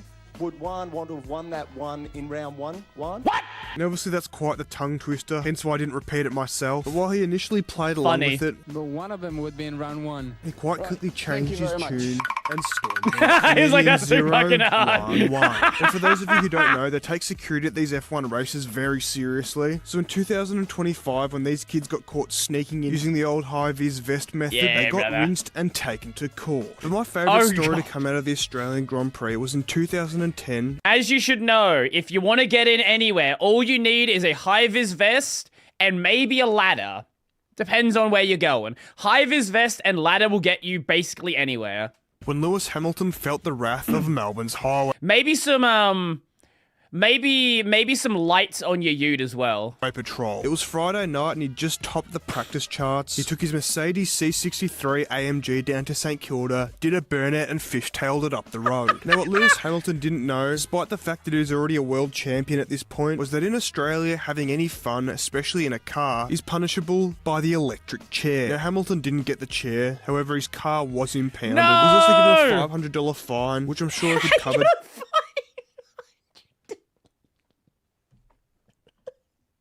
The fucking 100 millionaire got a $500 fine for doing a burnout in Melbourne. I'm sure that really concerned him. Am I watching Chainsmoker Cat? Yes, I am. Due to the fact that he's now worth $600 million. And he also apologised for his exuberant driving, calling it silly. But that $500 isn't the only amount of money that the government's been able to siphon out of the well-padded pockets of F1 drivers. Yeah, Yanni It's no secret that F1 drivers earn a lot of money. And majority of them, including our own Oscar Piastri, all live in Monaco to avoid paying large amount of taxes. What a lad. Why wouldn't you? As Kerry Packer famously once said, I am not evading tax in any way, shape or form. Now, of course I am minimising my tax, and if anybody in this country doesn't minimise their tax, they want their heads ripped. Because as a government, I can tell you're not spending it that well that we should be donating extra. That's why I don't pay tax, because you don't have to pay tax on a hobby. This YouTube channel is a non-profit charity organisation, and due to the fact that I collect these yellow dollar icons like Sonic collects rings, there's fuck all to tax in the first place. But you see, every year when the Australian GP happens, the Australian government taxes every F1 driver for every day that they spend in the country, because they're working. And when you're earning 60 or 70 million euros like some of the top drivers, that's a whole lot of dinero going down the drain. As Kerry Packer said, it's not like they're spending it wisely anyway. So they're flying late, piss off early. Sometimes some of them will hang around, including Valtteri Bottas, who's dating an Australian, is basically Australian himself at this point. He even owns and drives a VE Commodore. Hey, brother! So yeah, like most of us who have a job, they rock up as late as possible, piss off as early as possible, so they can avoid paying as much tax as possible. Now, next up I want to talk about the Australian F1 drivers in more detail. Australia's been in Formula 1 since the very start, with Tony Gay's debuting in 1952, 2 years after the championship started. Now, there's been 19 Formula 1 drivers from Australia. I'm not going to go through them all. Only 19. If there are tax heavens, there must be tax hells. Yeah, it's called California. For the sake of time. Due to the fact that there's barely any media out there on the internet from the really early days, I'll mainly be focusing on Mark Webber onwards. However, our most successful Formula 1 driver ever was Jack Brabham. He won the Drivers' Championship 3 times, 1959, where he won by pushing his car over the finish line after his car ran out of fuel, 1960 and 1966. He also founded his own Formula 1 team and is the only man to ever win a race while driving his own car. He had 2 sons that also raced in Formula 1, David and Gary, however they were nowhere near as successful as him. And as of recording this video, the only other world champion that Australia has is Alan Jones, who won the championship in 1980. Those two are still the most successful drivers we've ever had, but I have a feeling that Oscar Piastri might join that list one day. Not with this car though. Maybe he's better off in one of these. So before we get into the drivers, I want to quickly touch on the most controversial man in Australian F1 history, Michael Massey. Michael Massey was the F1 race director from 2019 to the 12th of December 2021, when he committed the war crime against humanity known as Abu Dhabi 2021. Now, for those of you who don't know, this was the last F1 round of the season, with Max Verstappen and Lewis Hamilton both completely tied on points. Whoever came first would win the title. Lewis would win number 8, beating Michael Schumacher's record, and Max Verstappen would win his first. Now, it was lap 53 of 58, and 9-time world champion Lewis Hamilton, sorry, I meant 8-time world champion Lewis Hamilton, actually, sorry, I meant 7th, was literally 5 laps away from finally winning that 8th championship that's evaded him twice before. It was in first place, 12 seconds ahead from his rival Max Verstappen. There was literally nothing Red Bull could do to win this race. When all of a sudden, on lap 53, one of the greatest drivers in modern F1 history made a rare mistake and thunder-cunted his car into the wall, bringing out the safety car. Now, this completely closed the gap between the first two, and Max Verstappen went in to get new tyres, while Hamilton didn't to protect his track position. Now, at this point in time, Lewis Hamilton's hard tyres were 38 laps old. For comparison, an AU Falcon on Linglongs would have more grip than those tyres at that point. But Max Verstappen pitted for brand new soft tyres, but that was all Linglongs. Hamilton's hard tyres were 38 laps old. For comparison, an AU Falcon on Linglongs would have Shut the fuck up. More grip than those tyres at that point. But Max Verstappen pitted for brand new soft tyres. But that was all well and good. Because the car took so long to get cleaned up, there wouldn't be enough time to get one more racing lap, because they'd have to let all the lapped cars get in front of them before they could resume the race. Which in this situation would have the race end under the safety car. However, Michael Massey decided that he wasn't going to do that. He let only the 5 cars in between Hamilton and Verstappen go past. Hamilton got shit mixed, and Michael Massey fled to Pakistan, where he hid out for the next 10 years in a compound before SEAL Team 6 stormed in and shot him dead. Okay, Okay, maybe that was a little bit of an exaggeration, but safe to say he wasn't back there next year. Anyway, on to the drivers. Starting with Mark Webber, Australia's greatest pilot. See this photo here? This is Mark Webber in Le Mans in 1999, piloting the infamous Mercedes CLR as a part of the German manufacturer's new Space 1999. I was paying attention to the, that's cool. I was paying attention to the Viper. Piloting the infamous Look at man, this fucking dude here is like, fuck, what do we do? Mercedes CLR as a part of the German manufacturer's new space program. Now, this happened to Mark Webber twice, in practice and the warm-up for the race. And unfortunately, there's no video of Mark Webber flipping the car, just these still photos. It was 1999. There was no iPhones back then. However, they did manage to get a video of his teammate, Peter Dombrek, absolutely fuck-knuckling it off the track. Wait. Did they just not have enough doubt? What?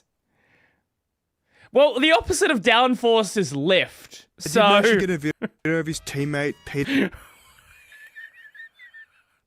What? I want to know, like, mechanically, like, he's just going down the straight. Why is the car like? It's not like he went over a bump or something.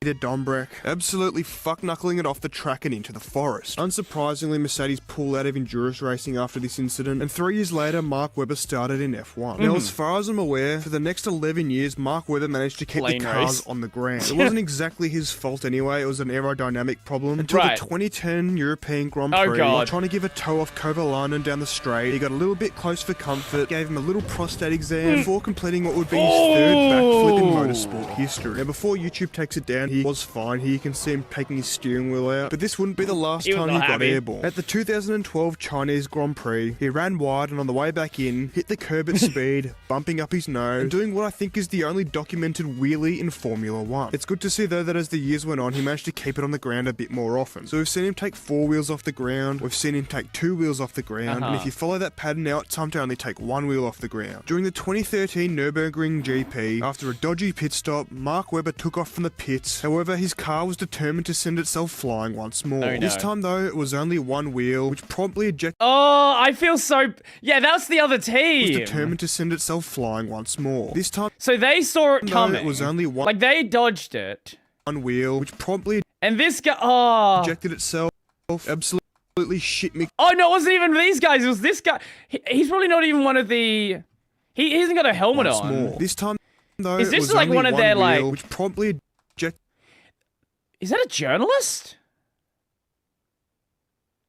I don't know if they're gonna have a journalist. It's definitely not like, it doesn't seem to be one of the guys who work on the cars. Did itself absolutely shit mixing this poor. Oh, maybe it's is it like a commentator or something? Like at the garage next to him, and that was the end of his piloting career. Or like one of the what do you call them? Like the people who are like ensuring there's no fuckery going on. He now manages Oscar Piastri, who also has a passion for aviation, posting this photo on September the 11th. Next up, we're going to talk about Daniel Aviation, posting this photo on September the 11th.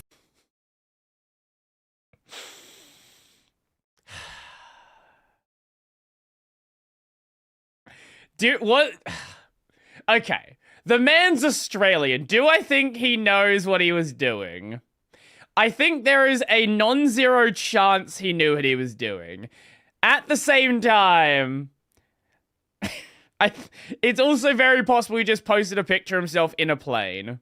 Next up, we're going to talk about Daniel Ricciardo. Daniel Ricciardo is known as the late-breaking, fast qualifying, yet super unlucky when it comes to race day Where's the tyres? By far one of the most loved people to ever drive for F1. Well, he was really good. Unfortunately, he was always paired with people who were just better. Vettel and Verstappen, 8 world championships between the two of them, then a shock move to drive tractors for Renault, and then another shock move to drive tractors for McLaren with another future world champion. Poor Danny Ric. He won 7 races with Red Bull and 1 with McLaren, including his famous Monaco win with Red Bull in 2018, where this famous photo came from, although he should have won it twice. In 2016, he qualified on pole, which if you've watched this far in the video, you'd know, is basically a guaranteed win in Monaco, since it's impossible to actually overtake anyone. However, on that day, Red Bull pulled an absolute Ferrari masterclass in strategy, called Ricciardo into pit, pulled off his wheels, and realised they forgot his tyres. So while he sat there with his cock in his hand, Lewis Hamilton passed him, and he came out behind him when he finished the race. I was called in the box. I didn't make the call. I got called, so They should have been ready. Another highlight of Daniel Ricciardo's racing career was in 2024 when Lance Stroll absolutely thunder-cunted it up his asshole without even bothering to touch the brake pedal, then blamed Daniel Ricciardo for it after ending both of their race. Idiots just slammed on the brake, check wing damage. You're saying my mistake? Okay, I had started to calm down, but now that pisses me off because I watched his onboard. He's not even looking at me, and then he's meme pass. Me, so what is this fake language? But the funniest part of Daniel Ricciardo's career has to be his time with Max Verstappen as his teammate. Now these days all the big world champions can't be bothered doing any media duties because they simply don't have to. They got the bargaining power. But back from 2015 to 2018 when he was partnered up with Max Verstappen, as Max once said, when I look back at it now, I'm like, Daniel, why would you allow all these things like back in the day? No, I mean, I was 18, 19, I was like, whatever. Yeah, I was like, whatever. If Daniel's okay with it, I'm okay with it. Which resulted in the future 4-time world champion and arguably the greatest driver of our generation doing stupid promotional shit like this. Little elf friends here, Alpha Maximus, would like to wish you something else. Of course, a big thank you to all the fans for supporting us this year. I think it has been an amazing year together. Simply because he fucking said so. Daniel thought it would be funny. It was pretty funny. Work, Daniel. These two had a great relationship, solidified by the fact that in Daniel's last Formula 1 race, he pitted for soft tyres on the last lap so he could clock the fastest lap, taking a point away from Lando Norris, further helping Max Verstappen in his charge for his 4th consecutive championship. What a guy. Your old pal Daniel picked up a fastest lap at the end as well, mate. Thank you, Daniel. Oscar Piastri. That was unexpected. Now I've got a lot to say about him at this point in the video because every dot point I had written up I've already covered. But so far he's looking very promising. He's beaten Daniel Ricciardo and tied with Mark Webber for the Grand Prix wins. The only Australian drivers in front of him are 2 world champions, and he almost fucking had it last year. And as much as people and McLaren themselves say there's no favouritism, I mean, who would you choose? They're an English team that's been absolutely going through it for years now. They've got an English driver who's stuck with him through thick and thin. They finally managed to turn their tractor into a rocket ship, and the last Australian they had race for him cheated on him and got back with his ex. It doesn't surprise me at all that they'd want Lando to win over Oscar last year, but Oscar's shown his worth, and once McLaren find the instruction book to that Mercedes engine they've got in their car, they've proved that they can do the aero and chassis right. They've got a driver that's proven over and over again that they can beat a world champion in the same machinery. We might finally get a 3rd Australian world champion. Anyway, as far as I'm aware, this is the longest video I've ever made in this format. I thought I'd make a video about something that I'm genuinely interested in, which to be honest, I don't really do that much on this channel, but I'll be honest, it makes it a lot easier to sit down for hours on end editing when you're editing a video about something you're actually interested in. So thank you guys for sticking around. I'm not even going to tell you to like and subscribe on this one. Anyway, if you enjoyed this video, you'll probably enjoy one of these. As always, I love Yorax videos. They are just fucking... just fucking chaos, man. Go sub to Mr. Yorak Hunt. Very good channel. Makes funny Australian videos. I always enjoy checking them out. So, I think we've got time for one more. If anyone has one, feel free to drop it my way. Otherwise, we'll see what we have in the thread.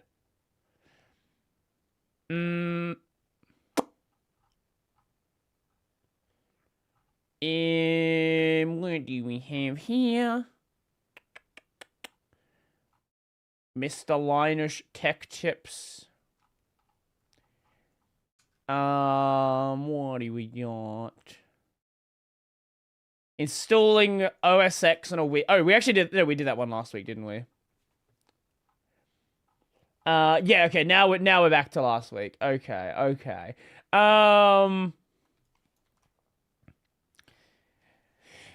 We've done like 3 of the Vape Guys videos. How's Gimp doing? What did you send me?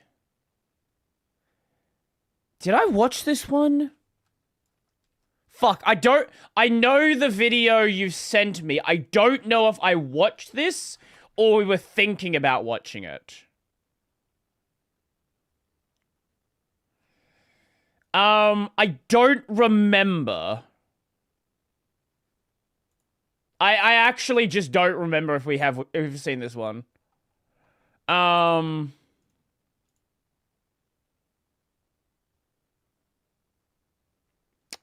Amazing.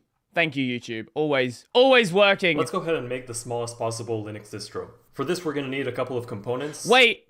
No, I think I watched this in my own time, actually. I either watched it in my own time or I did watch it on stream. Yeah, okay, this one does ring a bell.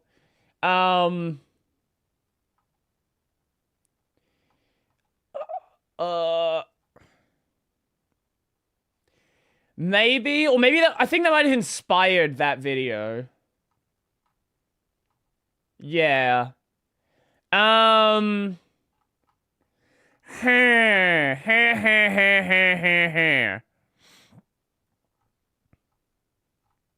Nothing is really speaking to me right now.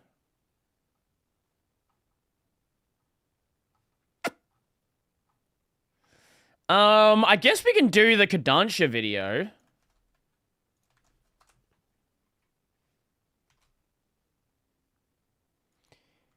Yeah, we can do the Red Joker video.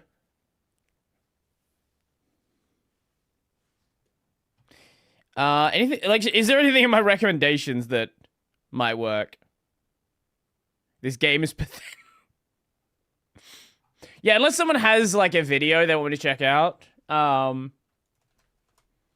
I'm happy to take suggestions right now. Mechanical light bulb from 1675. Okay.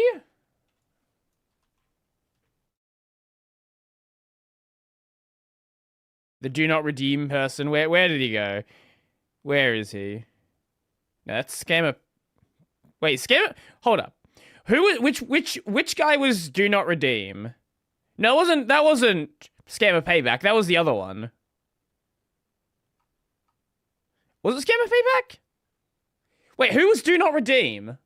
Kit Boga. Yes, Kit Boga was do not redeem. Yeah. Sorry, they're all the same person. Kilobyte. Why? I hate the YouTube auto translation stuff. Making the world's most dangerous coins. Okay, you know what? I kind of want to do the Nile. Wait, how many fucking channels does Nile have? This is Nile Red Extra. Which is different from Nile Red. Which is different from Nile Blue. Which is different from Nile Green.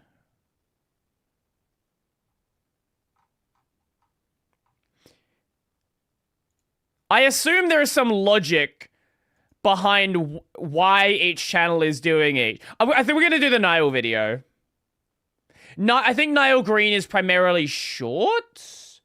Wait, what was... Sorry, let me check Nile Green.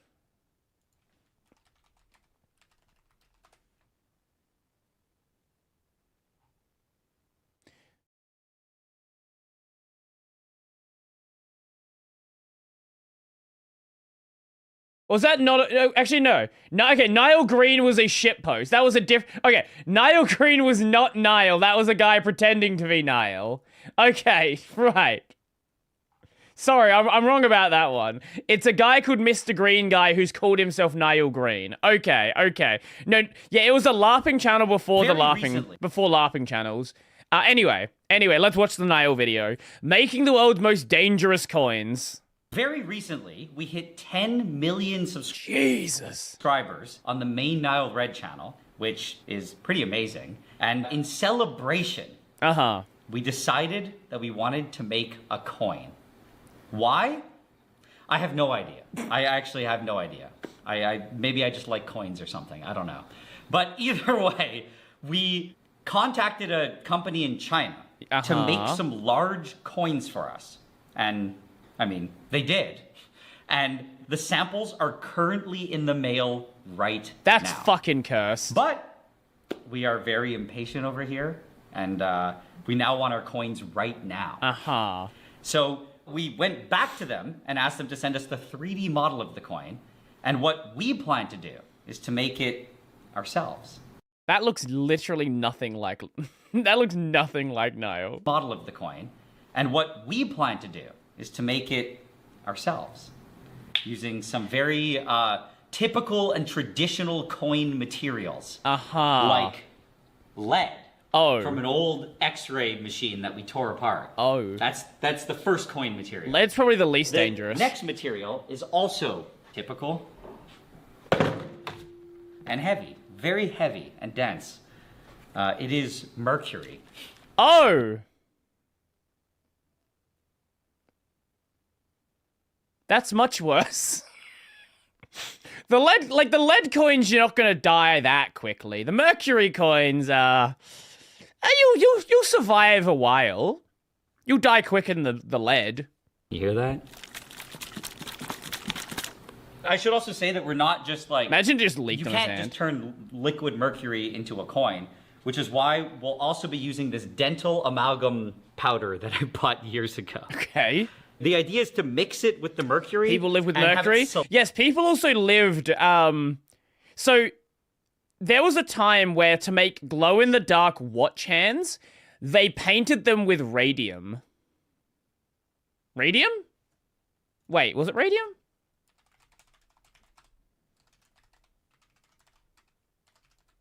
Yeah, radium. Yeah, people painted them with radium. They got cancer, as you might have probably guessed.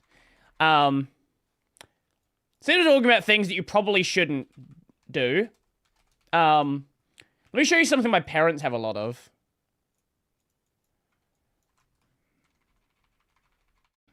Now you might be wondering, Rody, what is this? This is what we call, uranium glass.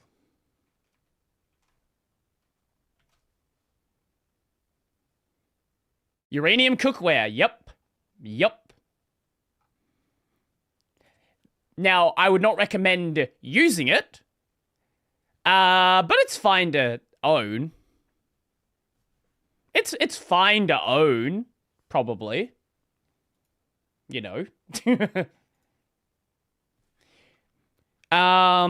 Should you use uranium glass? You should not use uranium glass for eating or drinking, though it is safe to handle and display as a collectible. Health agencies and experts advise against using it as tableware because acidic foods or liquids can cause trace amounts of uranium to leach into what you consume. So not only can you have microplastics in the balls, you can have uranium in the balls. Solidify as, I guess, a giant dental filling. Oh my God. And then the last one, which I'm particularly excited about, is this. A sodium coin. God. This is sodium that I've had for years. I'm assuming that's stored in some sort of oil? For like, I don't know, probably 10-year-old sodium.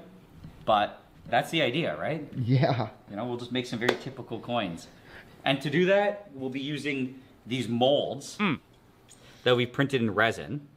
You know, it's all made out of plastic, so it's not the most durable. They use mercury compounds as dental amalgam. Ah! That sounds safe. That sounds real safe. Mold ever. But I believe that they will work. I have faith. Do you have faith? I think so. I don't know. I'll put on some bare minimum protective equipment. Yeah, you got to wear those. So we're starting with the lead one first. Those that makes sense, right? Yeah. Safety sandals. So we can pick from any of this. That's but something. very conveniently, right here, there is some really clean stuff, and we have to make sure this is 90 grams. Okay. Lead's that easy to break? A bit more is better. Okay. Now what I'll do is I got a little measuring spoon. Transfer all the lead into it. It's good. I'll now get the next thing, which is this. A little mold we made out of graphite. Bloody House is pretty thin.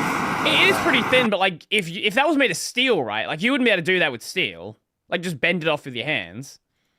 I should also say I guess it makes sense. Like it does. What is the melting point of lead? Like it's got to be relatively low if it's already melting. Melting point of lead. 327 degrees. 600 Fahrenheit. Yeah, 600 Fahrenheit. So quite low. It is around about the... It is in between tin and zinc. It's about half the temperature of aluminum, or aluminium, and magnesium. Definitely releasing some lead fumes, which are, I mean... Amazing. Yeah, they're very healthy. Let's pour this in. Malibu Light Gold, pretty soft, I think. Oh, that's actually pretty good. Nice.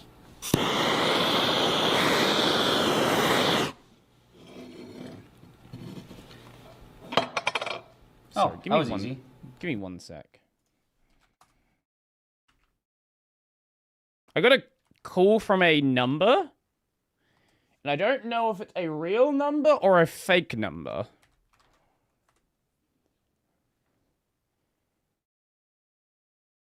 Who called?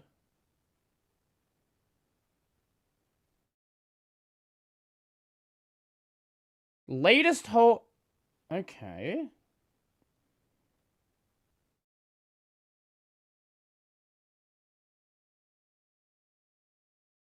I don't ever answer numbers from people who don't have their phone number. No, don't send me a message. There is a number attached to it. Some random person from New South Wales. Okay, that's weird. They didn't leave a voicemail, so I don't know. Look at that. Ooh, that's got mass. That's got good mass to it. And now, we just have to load it in here. Put this one on top. And it's sandwiched. Okay.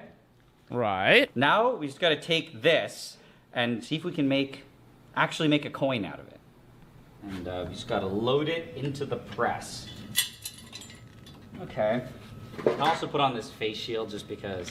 Is the camera guy wearing a face shield? In my face. There we go. Just go. I hear cracking. Yeah, it's fine. Just go until we can't no more. What pressure is it at? It's at like 5 tons of pressure. That's way too much. I mean, it's holding up. Yeah, put your face right in front of it. Good plan, good plan. Oh, okay. Did it work? Who knows? Only one way to find out. Oh, crap. Hey, look at that. Oh, man. It's not bad. It's just breaking off shards of lead. Don't worry about it. Look at that. That's a beautiful coin. That's got some good detail. Look, you even see the ridging. Might look terrifying, actually.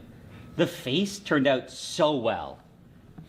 Like in detail, in terms of detail, in terms of like actual accuracy.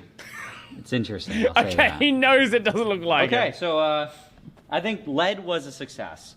And, you know, with this great achievement, we can move on to mercury. So, I mean, I can just choose any of these containers. But, whatever. Here, we'll just take this one. Yeah, we can open it up.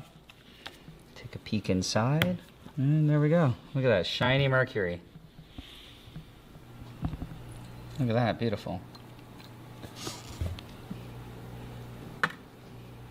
Okay, 38.5.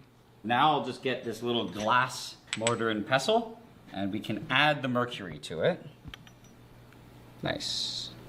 Okay. And I should say, as the mercury sits there, it is releasing toxic fumes. There's a little cloud. I was gonna say. Of mercury vapor coming off of it. It's not very much, but yeah, when working with mercury outside of a fume hood, that's kind of just the reality.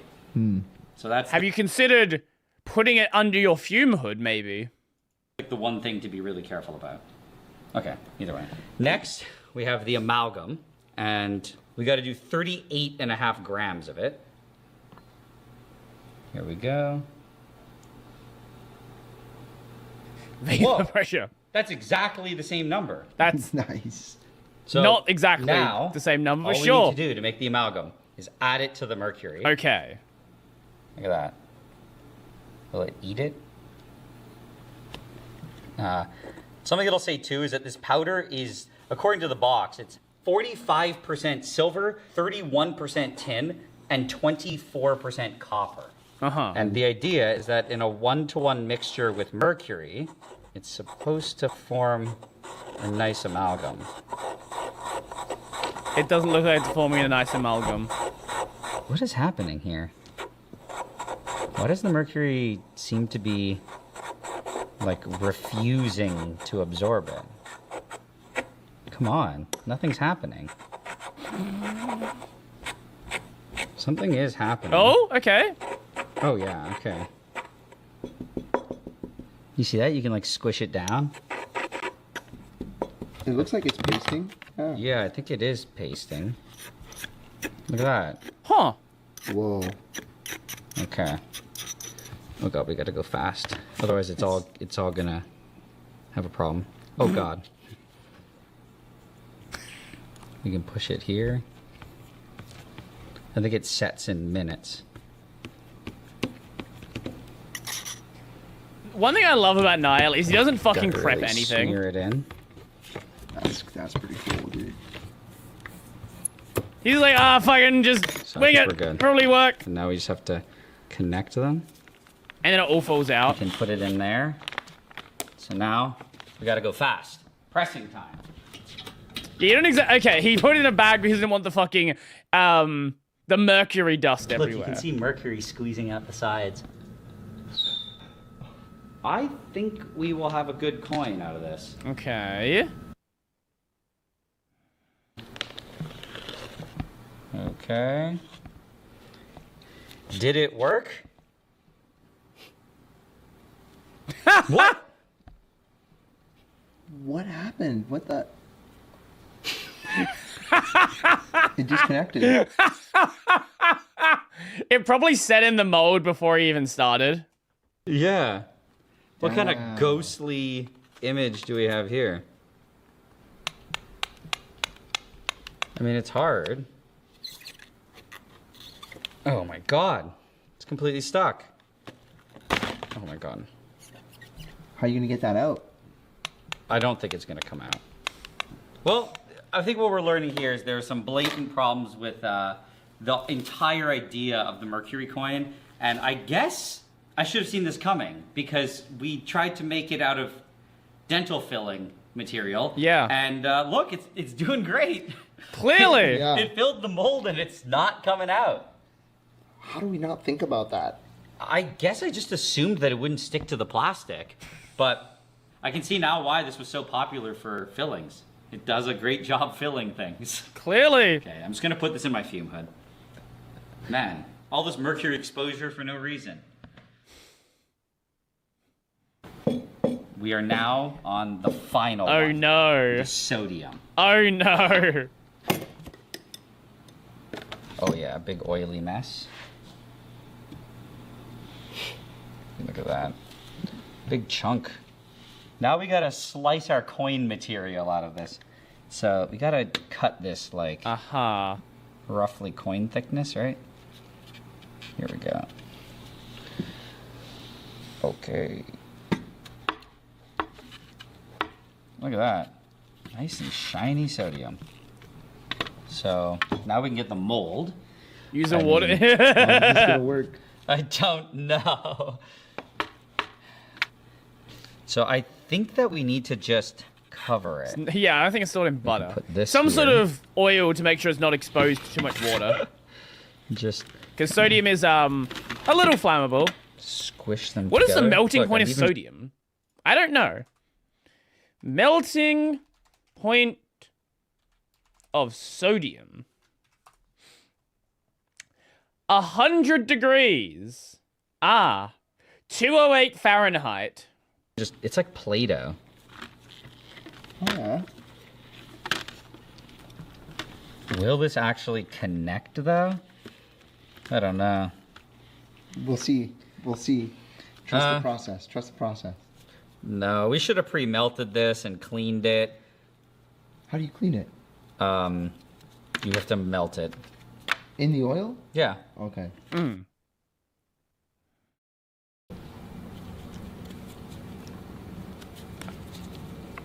Look, I can just tear up the sodium. Boop. Okay, so what it's going to be doing first is kind of drying the mineral oil. I'll just keep stirring it. Oh, it's stored in mineral oil. Okay, okay. We should be getting pretty close to the melting point, which is pretty low. It's only 98C. Yeah, I think we're hitting the melting point. Very close. Okay.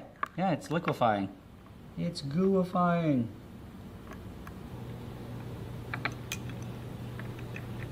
Look at that. Liquefied sodium. Okay. Look, you have like little balls everywhere. The problem is they don't want to combine because there's lots of little oxides and crap. So, what I'm going to do is add a little bit of isopropanol. A very small amount. Okay. It's just creating a bunch of little bowls. Like, what is the what's the reason why it makes the bowls? Coalesce.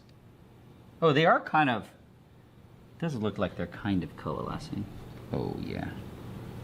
Look at that. Surface tension. Ah.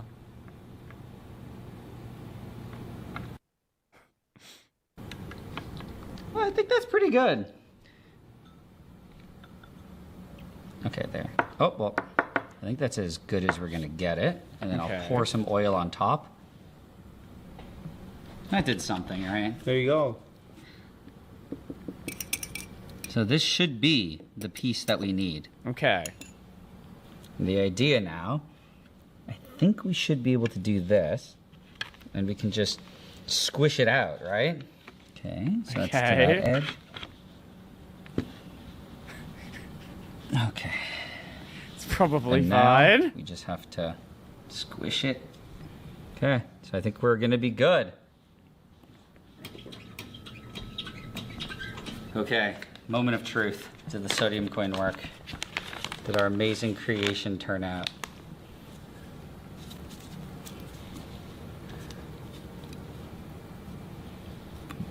Let's see, did it work out? It looks like it's good. Assuming you can get it out. Come on, coin. Oh, look at that. It's beautiful. It's gonna break It's tarnishing immediately. so quickly. Damn. Mineral oil, mineral oil.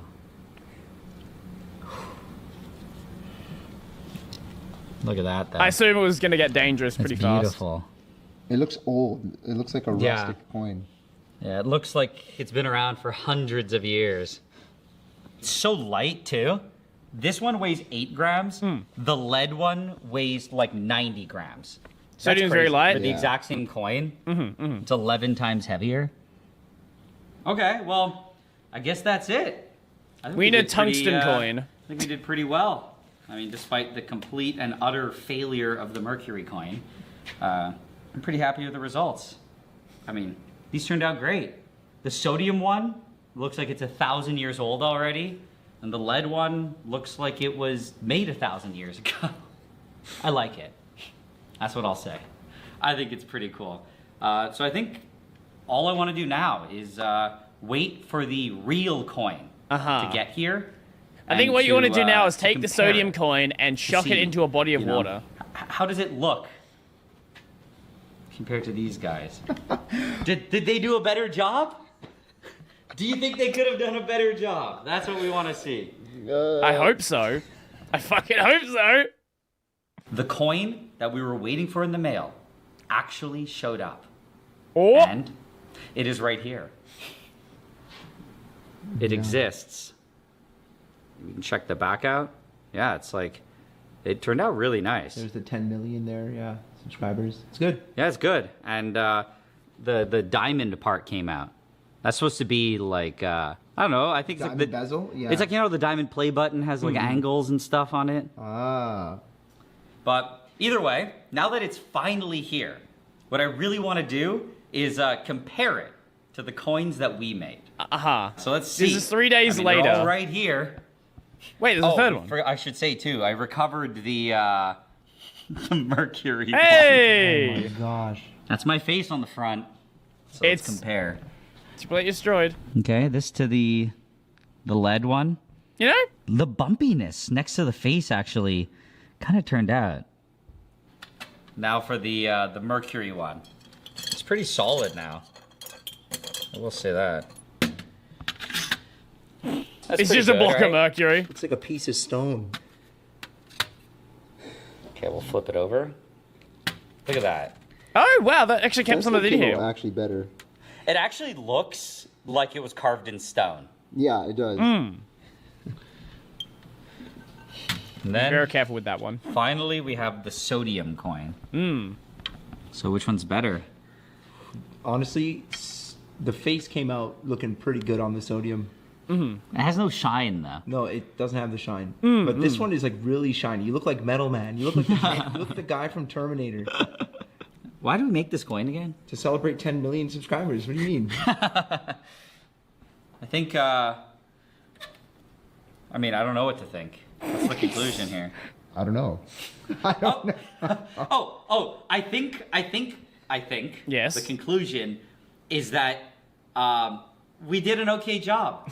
We were able to make coins. We were for the technically. most part. And also, I think we can. I think there's some more exotic coins that we can get into. Like which ones? Like maybe we could do a little uranium coin or something. Either way, this entire thing was completely. I don't even know why this all ended up happening. To be totally honest, I don't know how it ended up as a whole coin making endeavor. Because you were like, oh, why don't we make a sodium one? And then you were like, why don't we make a mercury one? That doesn't explain at all how that even started all happening. But either way, it happened, and I feel like now Niall, we can that's finally talk about uranium coin. I don't think the government would be a big fan of that one. Why we even had this made in the first place, which was just to celebrate hitting 10 million. It was just supposed to commemorate it, and also the idea was that we wanted to make something that if you guys want to celebrate with us, you could get your hands on it as well. And with that being said, now that we got the sample and we really like it, that is gonna be a reality. And as of right now, it should be available for pre-order. And it's only gonna be available for 2 weeks. Just a limited time run, you know. Oh no, I can't get one. It's 3 weeks ago. Oh no. So this is a limited time run. If you want to get your hands on it. The government has with a lot of things nowadays. Which is the engineer guy in Florida? Because I know the government has visited him a number of times, overdoing things like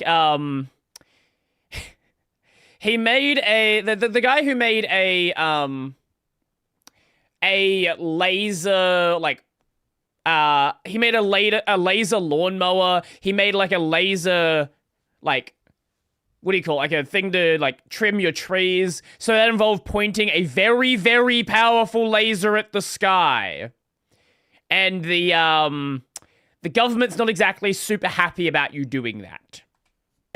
Now is your only chance. And also, it will be available as a solo coin as well as in bundles. And the idea that we had with the bundles is that it'll be available at a really discounted rate. To the point that with some of the bundles, it's literally free. Also, that's cool. I should say that these coins will never be available. Especially the potentially future uranium ones. Oh god. We are not, not ready for that legal liability. He was already ahead of you guys. He was already ahead of you guys.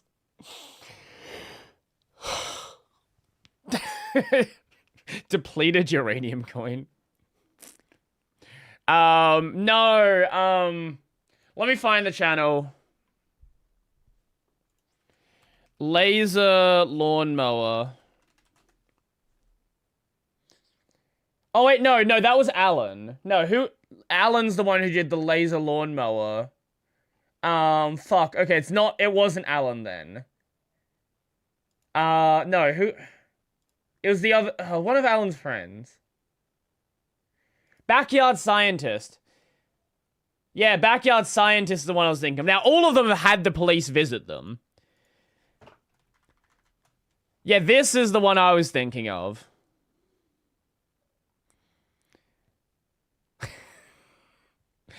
$200-watt car-mounted laser. Yeah, that's a good way to get the police to visit you. That's a great way to do it. Anyway.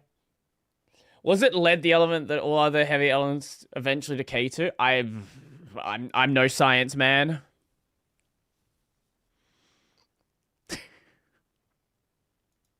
Anyway, I'm gonna head out for today. So tomorrow, maybe we'll see. Depends on how I feel. I might stream Path of Exile League start because Path of Exile that starts in 13 hours. Now I won't be live in 13 hours. But I will be playing the game when I wake up. Because 13 hours from now is about 5 in the morning. And I am not getting up at 5 in the morning for League start. 2 reasons. 1, it's 5 in the morning. 2, I don't want to be in queue. And I know what's going to happen. Because it happens every fucking League. You sit in queue for like 30 minutes or an hour. And I'm not doing that. So I'll play a couple of hours later. Probably around like, I don't know, 8 o'clock, 9 o'clock. Depends when I get out of bed and have some food. So if I feel like it, I might stream tomorrow. If I'm streaming tomorrow, pop around for that one. Whether I'll be live on the YouTube side, I don't actually know. I will be. If I am streaming, it'll be on the Twitch side, definitely. Anyway. If you've not seen today's video on Wayland latency, be sure to check that one out. And tomorrow there is a solo podcast coming out as well, so check that one out as well. And, yeah, next week we have more Like a Dragon. We have more of the Metal Gear Solid 3. What a great stream it was. Thank you. Appreciate it. Yeah, so pop around for that if you want to. If you don't want to, I will still be live anyway. So, that is it for me. I always love when viewers go up towards the end of the stream. That's always very amusing. Anyway... Anyway, also, if we are streaming PoE League start, there will be drops. So if you're a PoE player, what were the drops this league, actually? PoE 329 drops. PoE Twitch drops.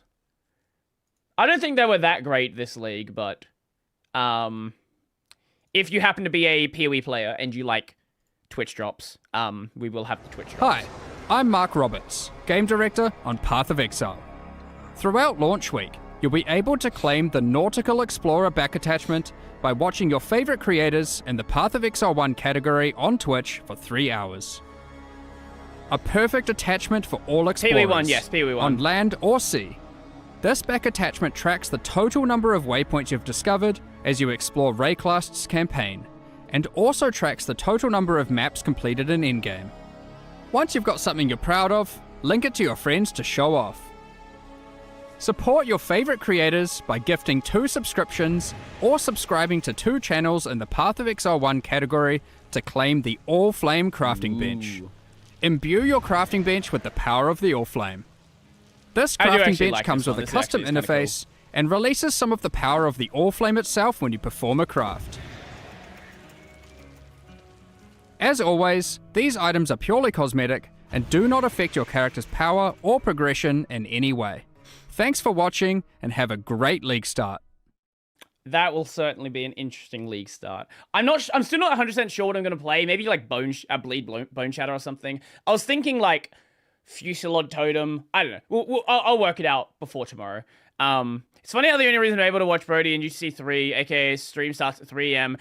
So here's the thing. If I am streaming tomorrow, I'll probably stream quite a bit longer. If I stream tomorrow, I don't know how long we'll be streaming for, but you'll find out if I am. So yeah. Anyway, I'm going to head out now. Be good, be safe, and yeah. Enjoy your weekend if you're not going to pop around, and I'll be around next week. There'll be videos over the weekend as well, and podcast and all that good stuff. So I will be back later. Enjoy your day, all that good stuff, and I am